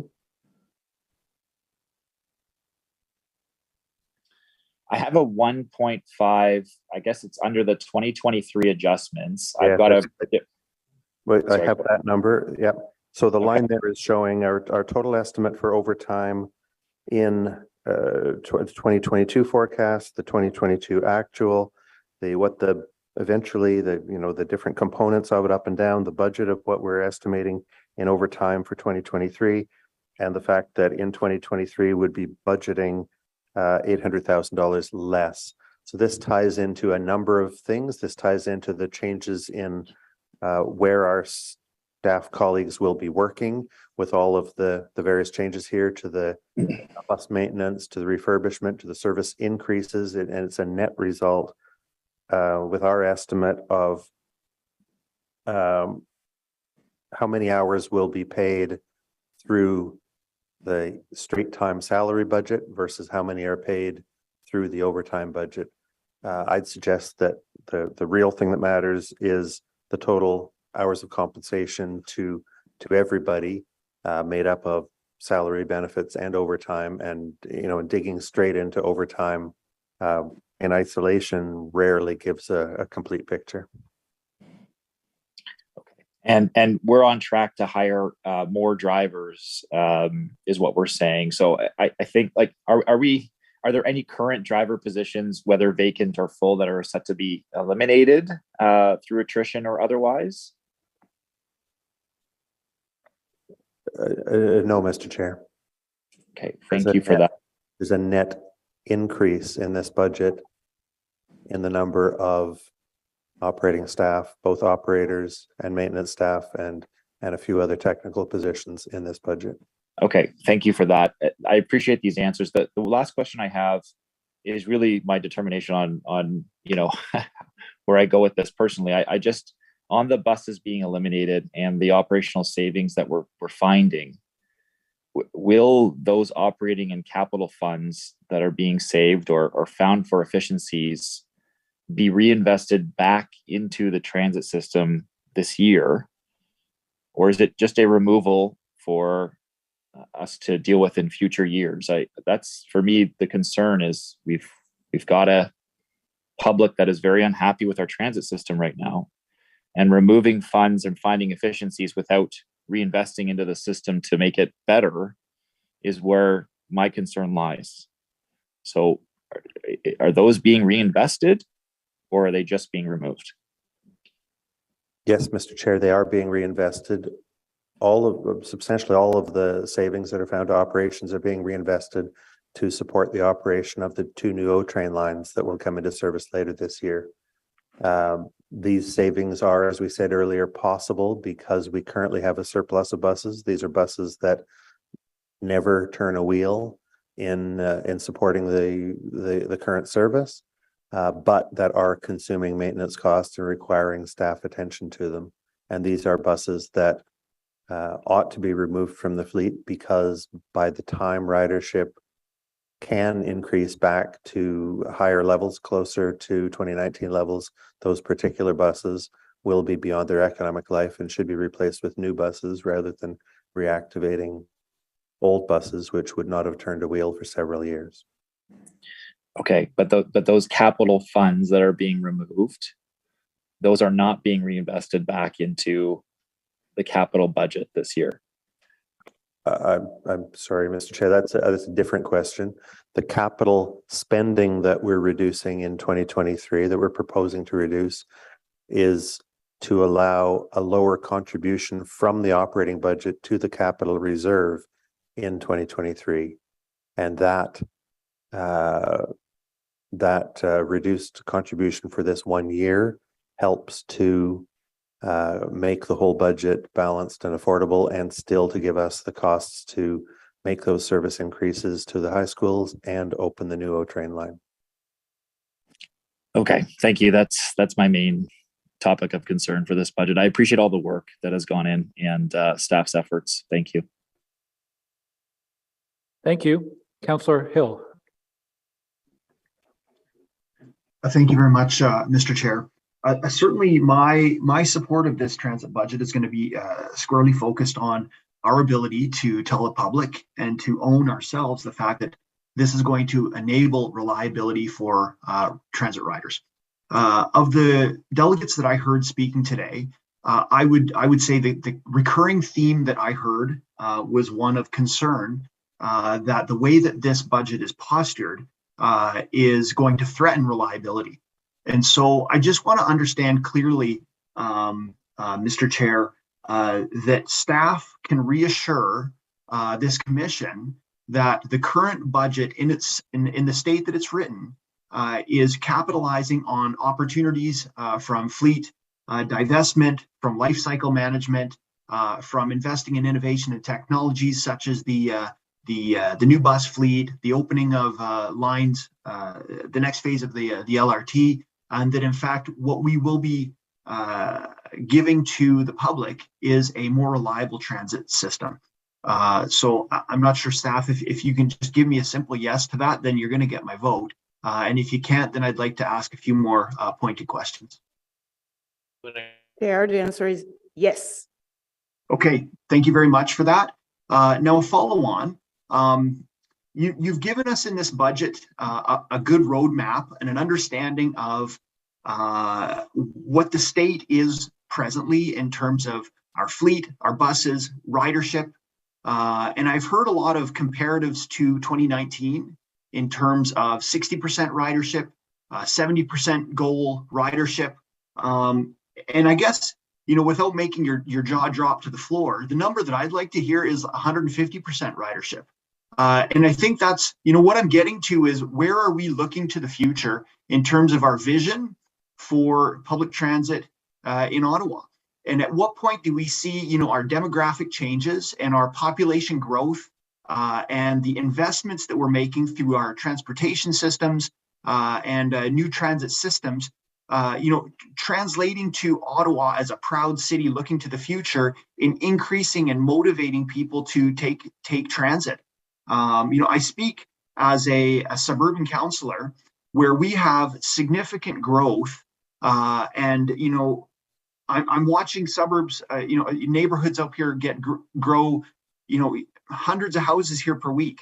And, when I hear that, we need to get a 99.5% service goal before we're increasing routes, that's a concern to me because I think we have a real opportunity to look to the future and say, okay, in 2027, we want to be at these types of numbers. And in order to get there, we need to posture our next budget or this budget or the resources in order to move in that direction. And I think having a positive vision looking forward, I think that's going to create some opportunities, some optimism in the public, as opposed to the continued, look back at the COVID years and the decimation that we had to our transit ridership in that time frame. So I guess to summarize that question, what do we have to motivate, suburban councillors in particular, that we're going to see the opportunity for investments in routes out here that will enable these folks that are living out here to take transit, as opposed to that awful dilemma that we put them in, whereby it takes 20 minutes to drive versus an hour and 15 minutes to take the bus. Mr. Chair, just a few comments on that may be helpful to answer the councillor's questions. I'm very pleased to hear the councillor talk about having an ambition to get to 150% of pre-pandemic ridership levels, because you as a council have voted for, and we as staff are now building a transit system that actually has capacity to move about 250% of pre-pandemic ridership. We opened O-Train Line 1 at a time that we were carrying between 8,000 and 9,000 people per hour through downtown in each direction. And you built a railway line that has the capacity to move 24,000 people. So that will support growth of the city of Ottawa to perhaps 3 times the amount of economic activity that it had just before the pandemic, perhaps 2 to 3 times. Whether that economic activity is new jobs coming to downtown Ottawa, whether that economic activity is new people moving to downtown Ottawa, the transit system that you've decided to build and that we're now building has that capacity for the future.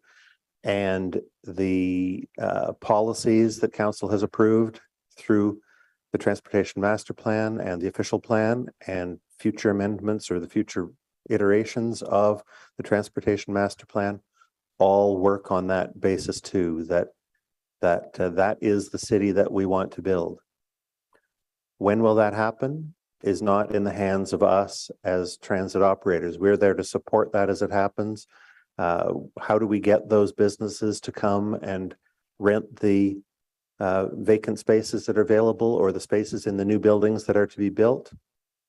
There's a lot of people have to work on that. How do we convince people, or do we convince people that their best thing to do during the day is to work collaboratively in a common location towards the center of the city rather than over Zoom as we're doing right now? That's a separate societal matter that, it evolved very quickly over the last, over a few months, 3 years ago, and it may evolve differently in the future.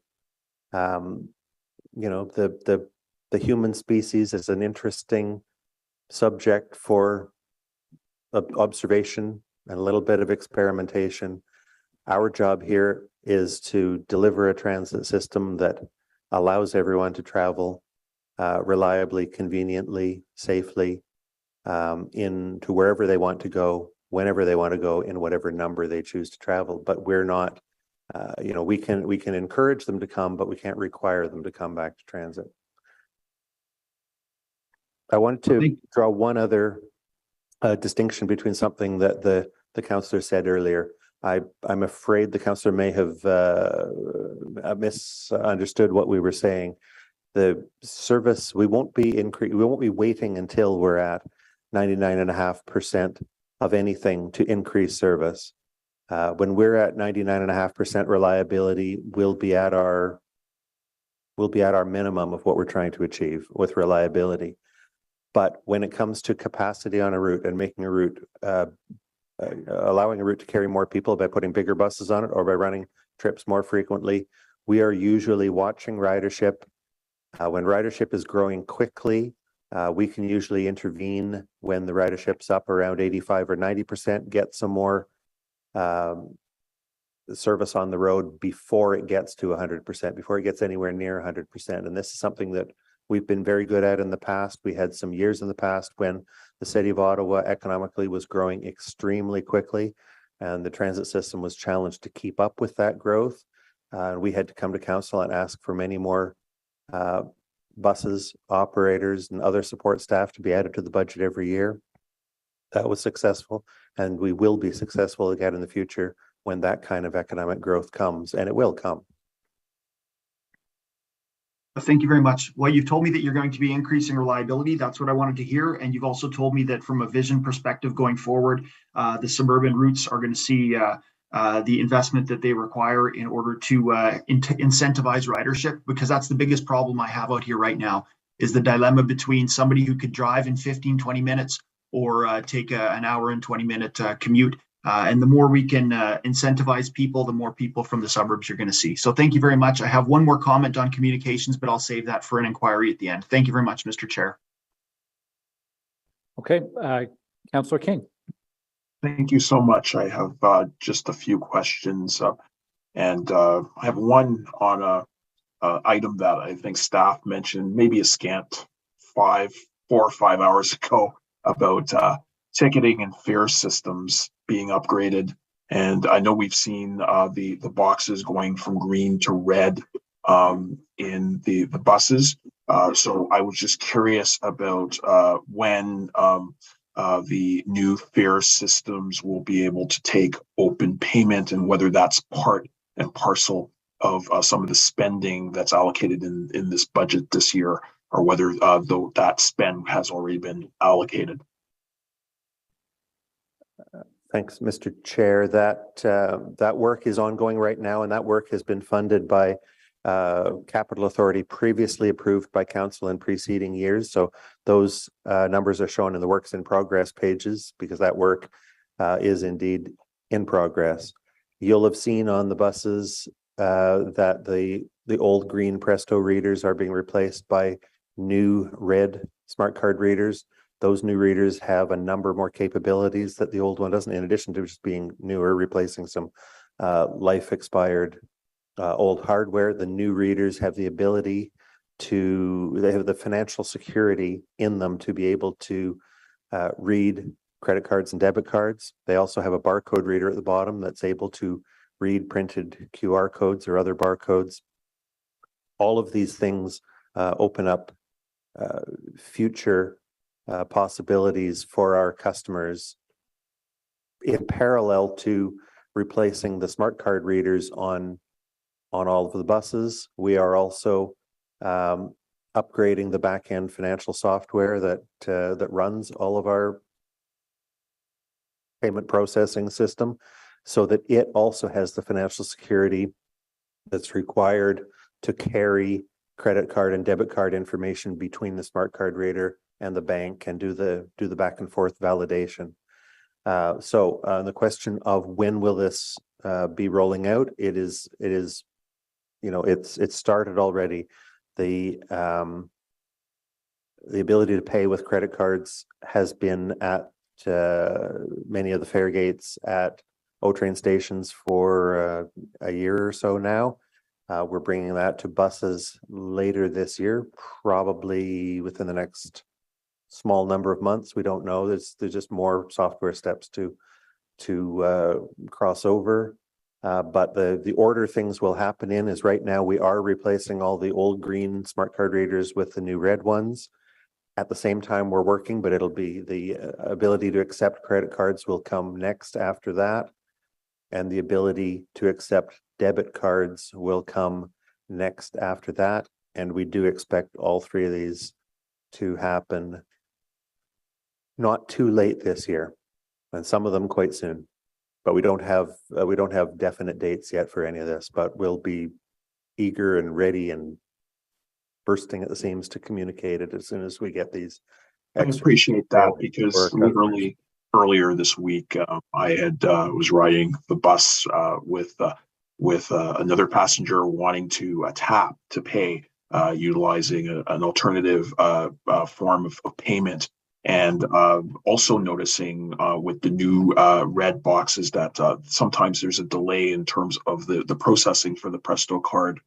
So just some things to keep in mind, but I'm really pleased to know that work is underway. In the budget as well, there is a budget line concerning the replacement of operational support vehicles on page 31. I believe it's line 911034. Just wanted to ask concerning that, how many operational support vehicles are there, and how many will be replaced each year? I guess within this council term. Mr. Chair, if it's okay, we'll get the specific information after this and relay it directly to the councillor of how many operational support vehicles there are.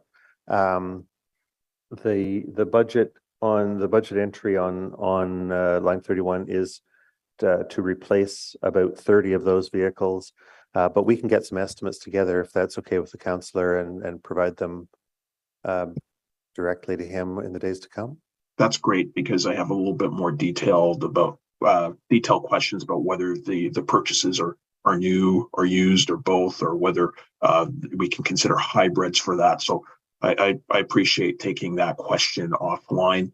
I guess here is another specific question to the budget for growth in service to high schools to fulfill those requests from school boards and their transportation authorities.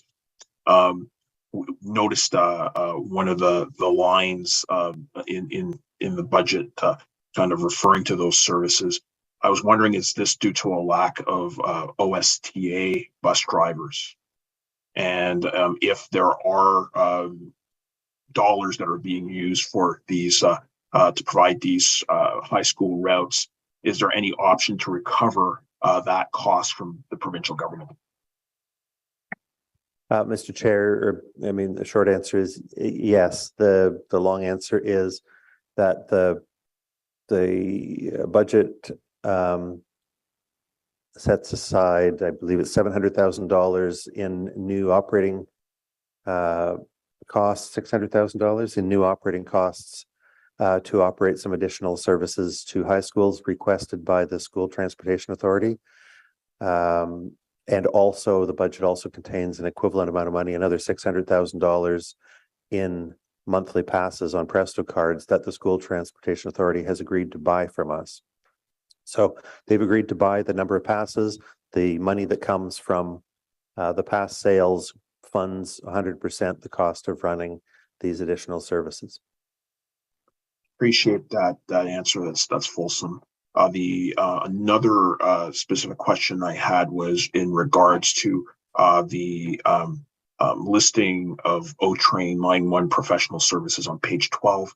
I was just curious, what are those professional services? What are they in regards of?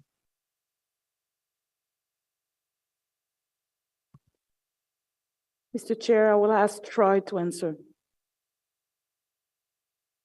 Thank you, Mr. Chair. There are a combination of things, but part of it would be legal services, but a big piece of it is the engineering services, as well as we utilize some other subject matter experts from other firms that help us validate our operating procedures and help us conduct various drills, exercises, and audits. So it's a variety of services that we use, and it's all about ensuring that the system that we provide is as reliable as possible, but that the staff are well trained and we have the right operating procedures in place. So we really try to make sure that we're learning from other properties, we're learning from other experts, and we're implementing best practices. So we leverage industry experts extensively to ensure that we have the right procedures in place.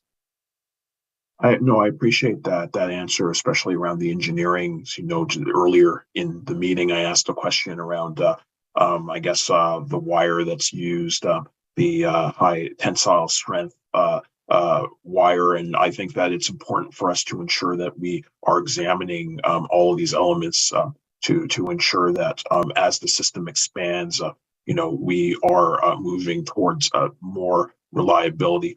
My last question, I suppose, builds on what Councillor Lowe was asking around the promotional plan. And I think he asked the majority of my questions, but I was just curious about what happens if we don't proceed with the plan, the $600K that's allocated there. Would the dollars that might not be used if the plan did not go ahead, would that envelope go into capital or operating? Mr. Chair, yes, if any part of the capital approvals weren't adopted, but the tax rate remained the same, then the remainder would go into the capital reserve. Yeah. Well, thank you for that. I am scratching my head about the promotional plan. I understand we do need marketing, but I think the best marketing is ensuring that we have reliable service. In my mind, the best marketing, the best two words in transit for marketing is good service. So, I would prefer to see dollars there than being proliferated into a promotional plan. But I know that others have other questions. So thank you for your time. Thank you, Chair. Councillor Carr. Yes. So I was actually taking the tactic of trying to be the last one to ask the questions in the hope that everything else was asked. But I just have a really quick one that hasn't been asked already. And thank you very much for the presentation and all the information today. And I appreciate how long this day has been for everyone. Obviously, I wasn't a councillor last year, but I used to follow meetings and proceedings with relative enthusiasm. And last year there was a question, I think it may have been at council about fair inspection, and it was previous councillor Meehan who had asked the question. And at the time, the fair inspectors were not, I think they'd been redeployed to COVID efforts or something like that. I wondered if the fair inspectors were back working, if they were, and if I take it that that's just thrown into the other revenue bucket, but I was just wondering if it does generate any revenue, and if you could just speak to that a little bit. Thank you. Thank you, Mr. Chair. Again, it's Paul Surtat who's in charge of that, and I will give the mic to him. Thank you, Chair. That's a good question, Councillor Carr. We have currently 4 fare inspectors that have been reactivated, so they've been brought in and they're working as in that official capacity. And and in terms of the numbers of revenue that they may generate by their activity, I can't answer that question. I don't know the answer. I apologize. But they are back in service and they are working to ensure that people riding in our transit system have paid their fare. Thank you. Okay, I have a few questions, then we'll go back to Councillor Rockenden and Councillor Leeper. There's a capital project, transit priority and road signal project, 2.3 million. What results or what will be the outcome of that in this year, or is that more of a funding for future years? Mr. Chair, we have an ongoing transit priority program that funds things. The part that, as I was saying earlier, in response to a question from Councillor Lowe, the part that flows through Transportation Committee funds the longer corridors, bus lanes. The part that's funded through, that's approved through the Transit Commission, funds the more tactical things like traffic signals. There's some current work that we're planning to complete in 2023. Signage at particular locations, line painting in certain locations. We're working on improving the detection system for buses so that it's done by GPS rather than coils in the road, and hooking that into all the systems. So it's work that's continuing, and this is the recommended amount to top up that continuing fund. Okay, thank you. Yeah, in the context of one of the biggest challenges you've mentioned several times today, traffic and buses stuck in traffic, those transit priority measures seem to be a good payoff for the investments.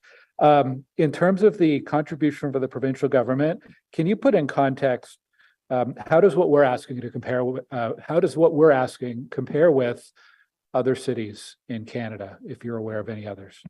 Mr. Chair, I think the most direct comparison is with other cities in Ontario, because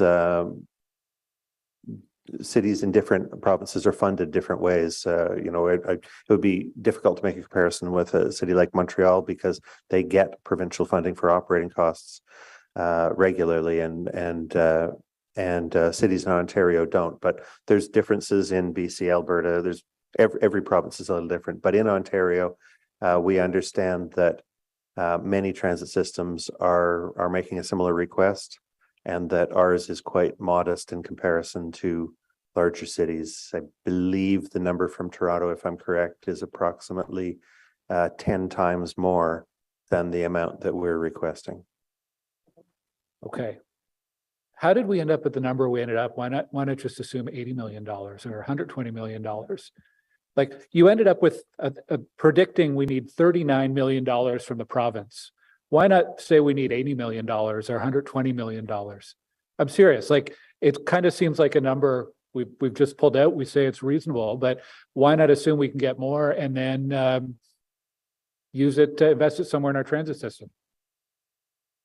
So, Mr. Chair, it was related to the $53 million shortfall. And so rather than like we did the previous budget, where we just said it's a $53 million shortfall, we're going to ask for $53 million. We came to the table and looked for savings to help to reduce that number. So we're not asking for as much. And so it was a balancing between what we're asking for and what we could actually start to call out and realign based on current operations. So it's between the two. Okay, that's fair. That's fair. When do we expect to know, or should, over the last few years, has there been a consistent date in the calendar year where we get confirmation from the province about that restart funding coming in? Like, will we know by September or by December? What should we expect? We haven't heard what the timing is, and when they do talk about timing, it often gets delayed, so we can't always count on it. Okay, thank you. I believe Councillor Leeper is up next on your second round. Thank you very much, Chair. I've got a number of questions. I'm hoping I can get a couple of lightning round ones out of the way first. With respect to fuel pricing, you're anticipating, I think it's a $14 million roughly pressure as a result in the increase in the cost of diesel from $1.08 to $1.48. Does this represent, are we signing a new hedging contract, and is it consistent with what the city is doing? I'm assuming so. So we hedge 75% 8 months out, then 50%, then 25%. So we don't hedge 100%. Okay. And this is based on a hedged price. And is it If it was unhedged, it'd be much higher. Yeah, and is the city using the same, is this consistent with what the city is doing? So this is for OC Transpo. Oh, it's the same. Yeah. Okay. No, we mostly hedge actually for OC Transpo. Okay. Yes. I'll ask later. What are the trends in gas tax receipts in Ontario right now? Not sure. Are- We try to get that information from the province to be able to predict our provincial gas tax revenues. And we ask on a regular basis. We haven't asked for a while, but we could try to get that information. I'd be interested to know as traffic levels increase, it speaks to a restoration of the number of kilometers that Ontarians are driving, presumably, and so gas tax receipts shouldn't be suffering, but it would be good to get a bit of an early warning if that's not the case. There is also a adjustment in the budget, the redeployment of staff for bus refurbishment. There's a cost savings associated with that, but it has an FTE impact of 16. I'm presuming we're not reducing headcount by 16. They'll be redeployed somewhere else within the budget, to Madame Amilcar's point earlier. Yeah. Yes, Mr. Chair, they'll fill open vacancies or soon to come vacancies in other parts of the maintenance workforce. Perfect. The fare revenue, the correlation of ridership restoration with fare revenue restoration is interesting to me. Are you doing a straight line calculation there? I'm thinking very personally of my wife who is returning to work 2 or 3 times a week. She's not going to buy a pass. It doesn't make financial sense. She's going to buy a single, and she's going to be spending significantly less money with OC Transpo than she was previously. So are there some assumptions around single fare versus pass numbers? Mr. Chair, we assume as little as possible. We measure as much as we can. We use the most recent information that we can. I've got a long email here to me the other day explaining how the calculations, what they're based upon. It's not a one-to-one. We do see that there's different fare payment patterns. First of all, as the pandemic eased, we saw that more of our customers were people traveling with a discounted fare than previously, perhaps because they were less likely to be able to work from home. We also see now that the people who are returning because they're traveling at a frequency that encourages them to choose a single ride fare rather than a monthly pass, they're giving us a little more money per trip than they were before the pandemic. So these things are balancing out, and we're just watching them all regularly, how people pay, how many people pay of that type every week, every month, and we just regularly update the model.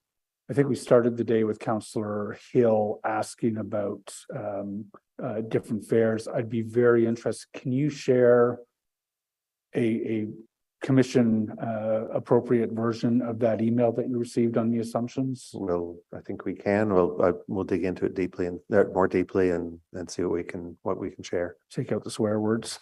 Sorry.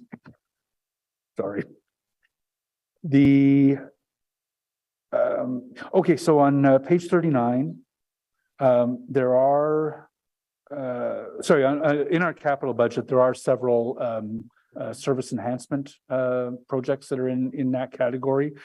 Station customer information over 4 years, 19.9 million. Customer technology systems, 3 million, I think, roughly. Fare technology systems, 8 million is like the 4-year spending plan for each one of those. There are no FTEs associated with those capital projects. How are they happening? Mr. Chair, our usual course of action is that when we need staff funded from capital, we hire term employees, temporary employees who do not hold an FTE. They're a temporary employee. Other times we will bring in specialist consultants and contractors to do some work where we don't have the skills in-house to do some of the work. Should we have those skills? It strikes me that we should. Mr. Chair, I would say no, we should have the skills for durable ongoing projects, ongoing operations. But when we hit a blip in 1 year because we really need somebody who knows about a particular aspect, we want to get great people who are already up to speed on that work. Let them do that work for a month or a year, and then go to their next client who needs their skill as well.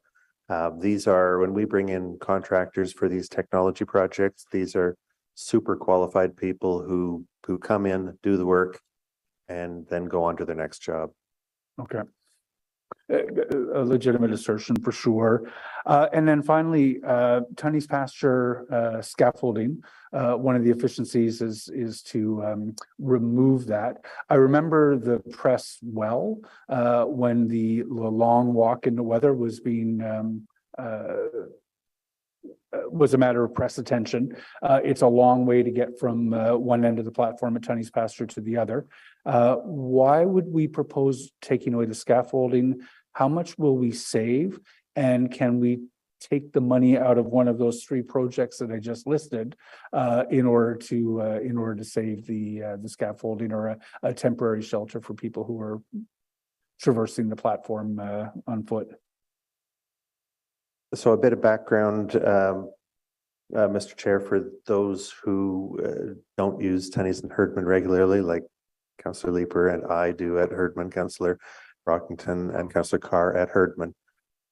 During the winter of 2019 going into 2020, when ridership was still very high before the pandemic, you may remember that there was some service disruptions with the then brand new O-Train line that were, making people fundamentally question the reliability of transit service in Ottawa. And so the city collectively cast the net wide, found a bunch of ideas that could be done that could increase comfort, increase reliability, increase convenience. There were things done like activating an extra 40 buses that would stand by every day parked at the baseball field in case the train went down. And over all the months they were there, they were used very little.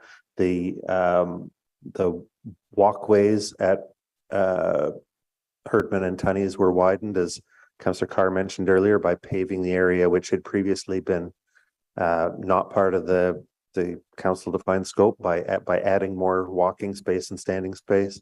And then shortly before the snowfall that winter, the decision was collectively made to add this scaffolding as, to provide an extra level of protection or at least keep the snow off of us customers. That's now been, is that 3 years? And those scaffolds at those 2 locations are continuing to cost us about $700,000 a year to rent. They're very expensive, as you can say. So over those 3 years, we've spent over $2 million on renting those scaffolds. And so our advice and recommendation to you right now is that it's time to take those down, return them back to their owner, and instead use the other money that's in here and in previous years to target where that weather protection is needed, where additional shelters are needed, just along the lines of the discussion that we had earlier on Herdman Station and Councillor Leeper added Tunney's Pasture Station. So we'll definitely do that work. We'll come back. We'll say this location, that location. Here's what the long-term use of Tunney's Pasture is changing in just a few years. The long-term use of Herdman Station doesn't change in the future. Yeah. The long-term use of Blair Station, as we've talked to with Councillor Tierney before, does change in the future, and we'll bring to you some recommendations and some possible funding sources for doing that work in a targeted, careful, more durable way than this. I don't know. It sounds mean to say brute force and knee jerk, but the quick turnaround decisions that were made a little over 3 years ago. Yeah, and it is a more significant decision to keep renting it now because, of course, much of that scaffolding would have to come down when we give significant parts of the Tunney's Pasture Station back to the feds for their use when Tunney's Pasture is no longer a terminus station, which we would, I hope will be sometime in the third quarter of 2026. If we're still on schedule, I'll wait for the next update. But okay, I appreciate the transparent reply. Those are my questions, Chair. Thank you. Councillor Brockington. Thanks, Chair. Just before I get in my questions, I think one point I like to make from a communications point of view is there's a lot of chatter about the number of buses that are being proposed to be eliminated from the fleet and the reductions to the capital line. And I think the city needs to clearly articulate how this will not impact service to the average customer. We've heard our GM repeatedly say that that is the case. And there are people who have been raising questions for a number of days. And even today, even with your explanations, there's a narrative out there that I think needs to be corrected. So I'll just state that. 2 requests for more information, given the time, if we could get a memo from staff with an update on where we are with the baseline rapid bus corridor. Where are we with planning this project? Your predecessor indicated this was the #1 bus project, new bus project for the city. There's this corridor serves 4 or 5 wards. So where are we with the design, with the stages of this plan? The other request for information I have is, in my budget at least, the revenue line for fines and other revenue is 0. And so I'd like to get some information just by form of a memo, in addition to the transit levy revenues and fare revenues. So all other revenues other than those 2 buckets, if we could have a memo that indicates what we're pulling in fines and rentals and advertising and all other revenues, that would be great. And I'm wondering, Mr. Scrimger, if you could just articulate, when do you envision the Transit Commission being able to start expanding bus service in this city of Ottawa? I know each budget maybe have, a little bit of dribs and drabs. When can we seriously consider expanding, the number of runs, the number of routes in this city? Because it's one thing to stabilize the reliability of service, which I do agree is a top priority. The other thing that we don't talk too much about is how do we expand public transit service in this city? Thank you. Thanks, Mr. Chair. So, we've been carefully, it's an overused words to say optimizing, but we've been for many years, probably 12 years now, we've been maybe more than that, I'd say maybe 15 years, we've been moving resources around from place to place to use the same or basically the same resources as productively as possible, and taking service away from places, taking capacity away from places where it hasn't been so used and moving it to places where it has.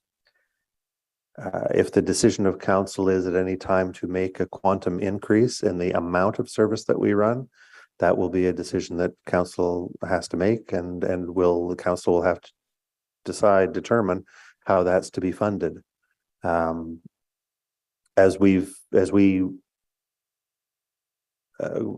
remind everyone every year, the transit budget comes from only two sources: property taxes and transit fares. There's a small amount of money that comes from other sources like rent and and from gas tax revenue that flows to operations. But for the bulk of the operating cost, and I'm drawing a distinction here from the contribution to capital, which has a lot of gas tax revenue going to it, for the cost of fixing the buses, driving the buses, and answering the phones and all of those things that people use, there's two sources.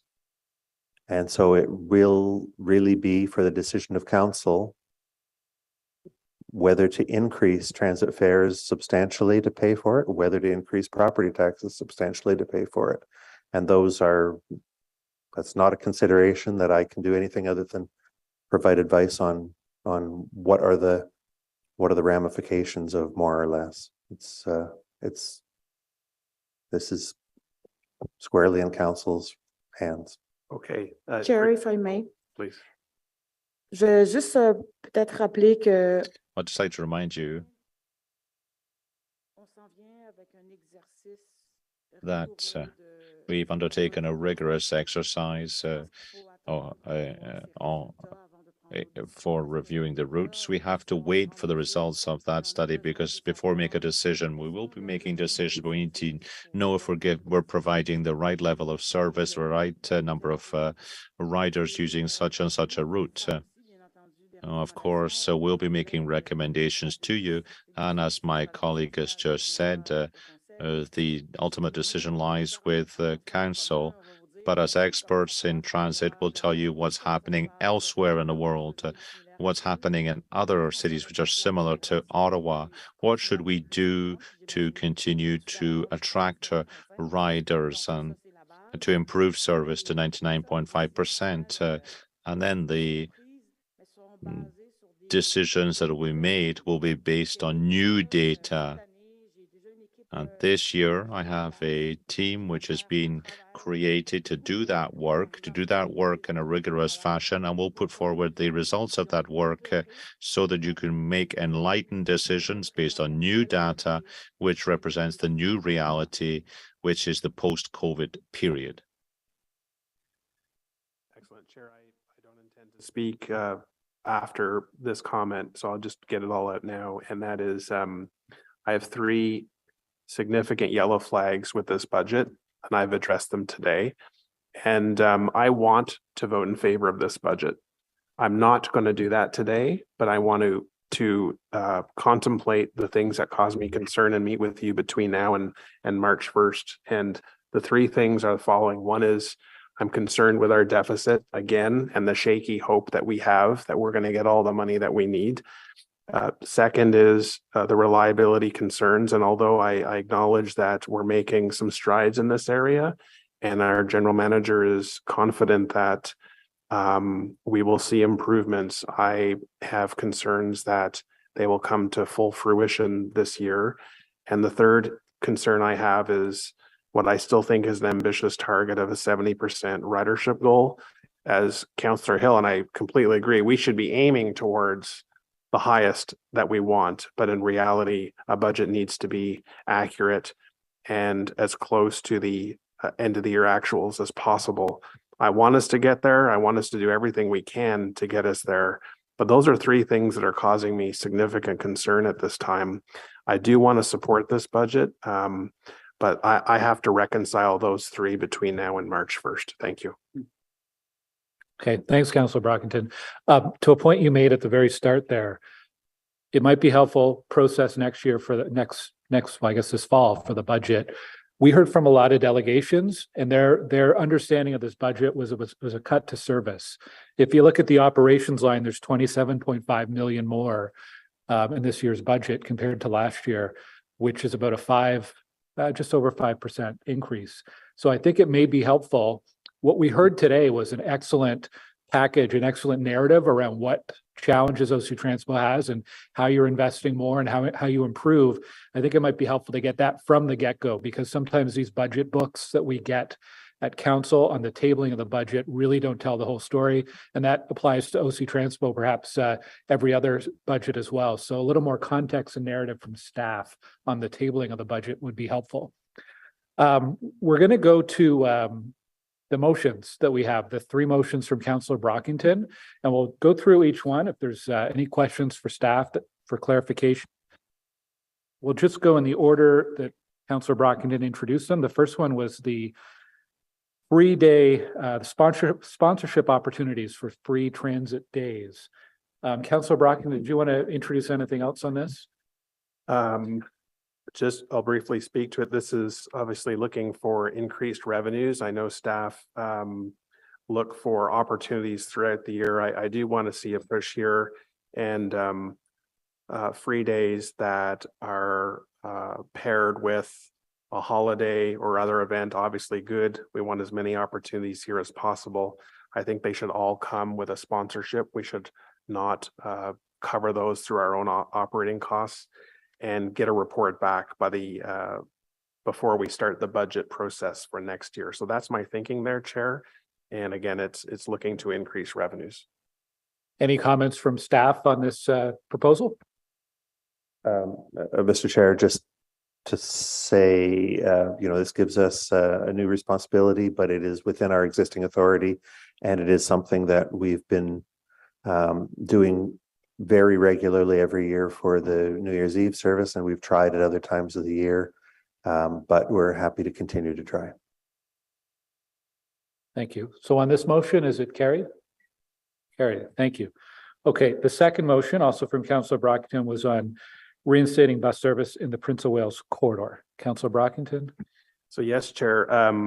As I said in when I introduced this, there's a former Route 3. This is not a replacement of that entire route. This is looking at an abbreviated section that has no service at all.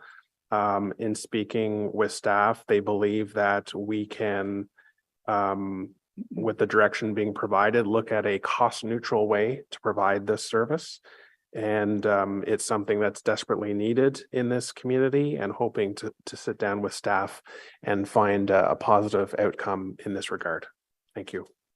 Okay, any questions for staff? I'll ask if staff have any comments on the motion. Mr. Chair, Mr. Chair, we understand the motion, and just as we would be, as the councillor says, we've got a concept here that might be cost neutral. And if there are any parts of it that are beyond cost neutrality, we would be looking at them in the same way as service requests all across the city, in the terms of this fundamental review that Ms. Amilcar mentioned, and seeing whether, again, as we will for all other isolated areas, whether there's a role for on-demand service in those areas. But the motion as it reads is, we can action that. Councillor Leeper? Just I think a quick comment. Would it be fair to say that this area doesn't receive spectacular bus service, partly because it is it's not very dense? Like what is the population living in this area? I'm afraid I don't have the information on the population. We'll know that more when we do the work that we'd be directed to do here. But it's an area which had transit service in the past. That transit service was removed by decision of council in 2011, based on a lot of consultation. But it's an awkward area for the grid of that part of, can we call that East Nepean? That zone where Meadowlands and Maryvale don't quite come close enough to the area along Prince of Wales. So they've been beyond a reasonable walking distance of transit service for a long time. Yeah, I think we have to provide. Our goal has to be to provide great transit service to everybody in Ottawa, particularly if they live within the urban boundary. But one of the things that we can expect, I think, moving forward, coming out of the official plan, is that as density increases, it will become more cost effective to start delivering transit service to neighborhoods. So something to keep in mind as we go through our comprehensive zoning bylaw review over the course of the next couple of years. So I think the motion is fairly straightforward. Also, this sounds like something, though, that we don't always need a motion to pursue. And there've been a few other route optimizations or route changes, route reviews, route feasibilities that have come up today. So councillors don't necessarily need a motion to ask staff to review feasibility of a route. They can go directly to OC Transpo staff. Mr. Chair, yes, we welcome that. Okay. Yeah. Councillor Kitts in particular was asking me to clarify, so thank you. So on this motion, is it carried? Carried. Okay, and the third motion from Councillor Brockington, this is free transit for up to age 12. Thank you, Chair. Yes, as a continuation from last year where the commission and again, council reviewed the motion before us, which moved the free range from 0.5 to 0.7, which was unanimously supported at both commission and council. And then at least that's my recollection. I have to check the voting record. Wanted to realign our city with what other major municipalities in Canada are doing. I think the benefits of this far outweigh the very marginal cost of foregone revenues that is outlined in this. Again, starting July 1st, only half of that estimate could be realized. I do think new revenues could be a result as families see that now they're not going to have to pay fares for their children. It may attract people to the system who are just foregoing taking transit to begin with. I think this is an excellent policy move. I feel very strongly about this. There are other cohorts I think we need to examine, but this is something I wanted to pursue and complete this budget cycle. Thank you, Chair. Thank you, Councillor Brockington. So I like this idea, but clerk's office has pointed out that this is out of order because there's no corresponding offset to the potential lost revenue, which I think would be $87,000 because it would be half of the yearly amount. Do you have an offsetting idea? Well, Mr. Chair, last year it was approved as is. However, if you are insisting that an offset be provided, one suggestion would be that operational efficiencies from the operations line be pursued. Again, 87,000 would be sort of the hard cap number. There could be new revenues coming in, as I just explained in my introduction, but one area could be from the operations line. And if staff have some finesse wording to that, I would be very open. Does staff have any comments on that proposal? Mr. Chair, in our pursuit of reliable transit service, we would not support any reduction to the operations part of the budget. Even in operations budget, that's the bus and para operations that has 414 million that you could not accept a under $100,000 of difference there.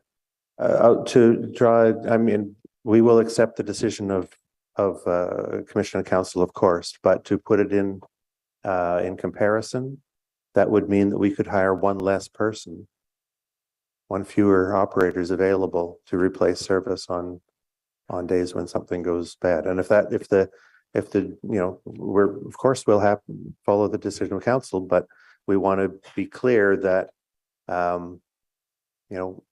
one less person available is 8 or 10 more trips canceled. Okay, we have a few questions from councillors. Councillor Lowe, I believe, is first. Yes, thank you, Chair. Assuming let's say the fare freeze ends at the end of this year, do you foresee the next fare increase being, it's related, do you foresee the next fare increase being in 2024?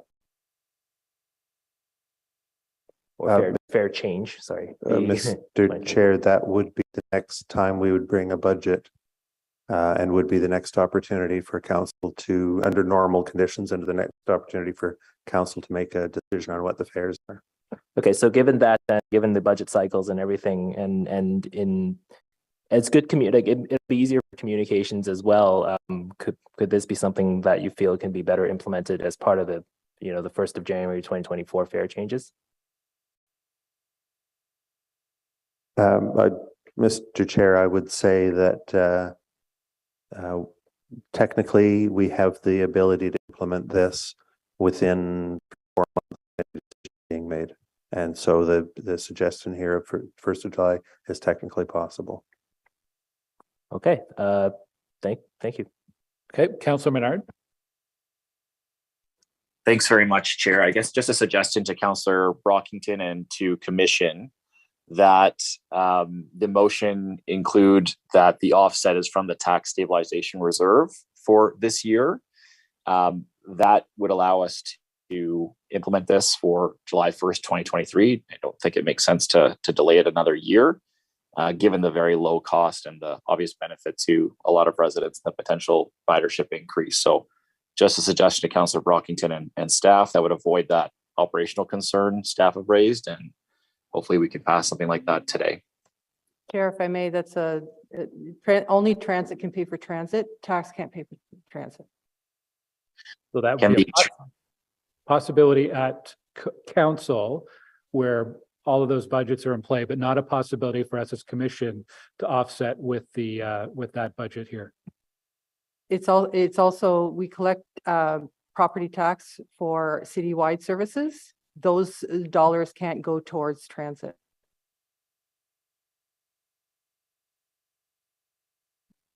Chair, if I may, Councillor Brockington a mentionné qu'il y avait 3 choses. Councillor Brockington mentioned 3 things so that we have to convince him before March 1st. First of all, it was the deficit, then reliability, and the 70% ridership target.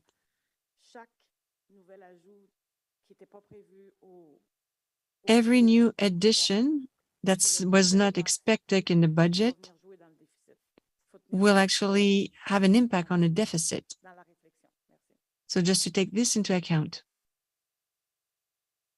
Okay, thank you. Councillor Brockington, I'll look to you. How do you want to proceed on this? Well, Chair, last year this was not an issue. This year it is. You're the chair, and I do acknowledge the process council agreed to this budget cycle. If it's procedurally not in order to pass without an offset, then I would ask we table it and I'll deal with it when we get to committee of the whole. Alternatively, I'd look to my colleagues to pass the motion, and I will give my commitment to find the offset by the time we get to committee of the whole, which would be my preference. You don't. I'm making a commitment that I will at committee of the whole have a motion with an offset. But it's not.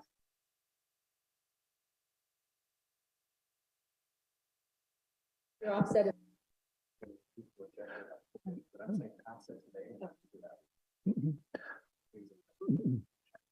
All right. Well, why don't we vote on the motion today and take Councillor Brockington's offer to come back to us before council, and we can make a final decision there. Yeas and nays, Eric? Councillor Hill. No. Pardon me, Councillor Hill? No. Thank you. No. Councillor Tierney. Yes.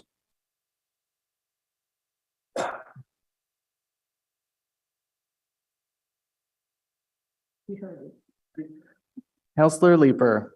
Yes. Councillor Brockington. Yes. Councillor Menard. Yes. Councillor Carr. Yes. Councillor Lowe. Yes. Vice Chair Curry. Yes. Chair Gower. Yes. 8 yeas, 1 nay.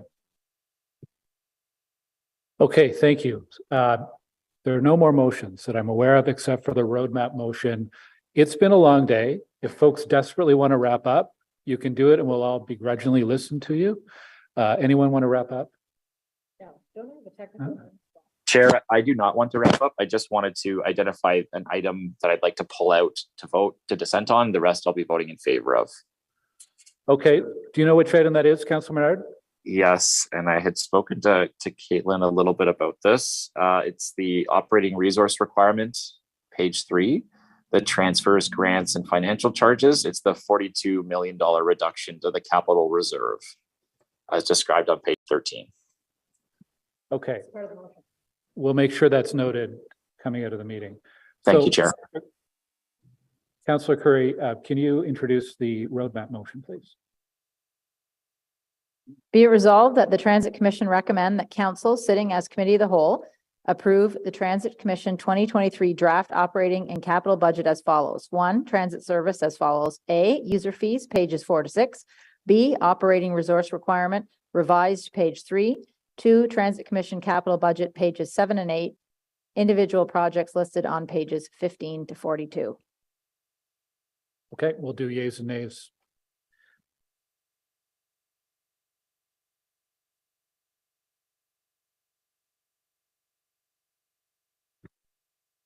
Councillor Hill, Yes.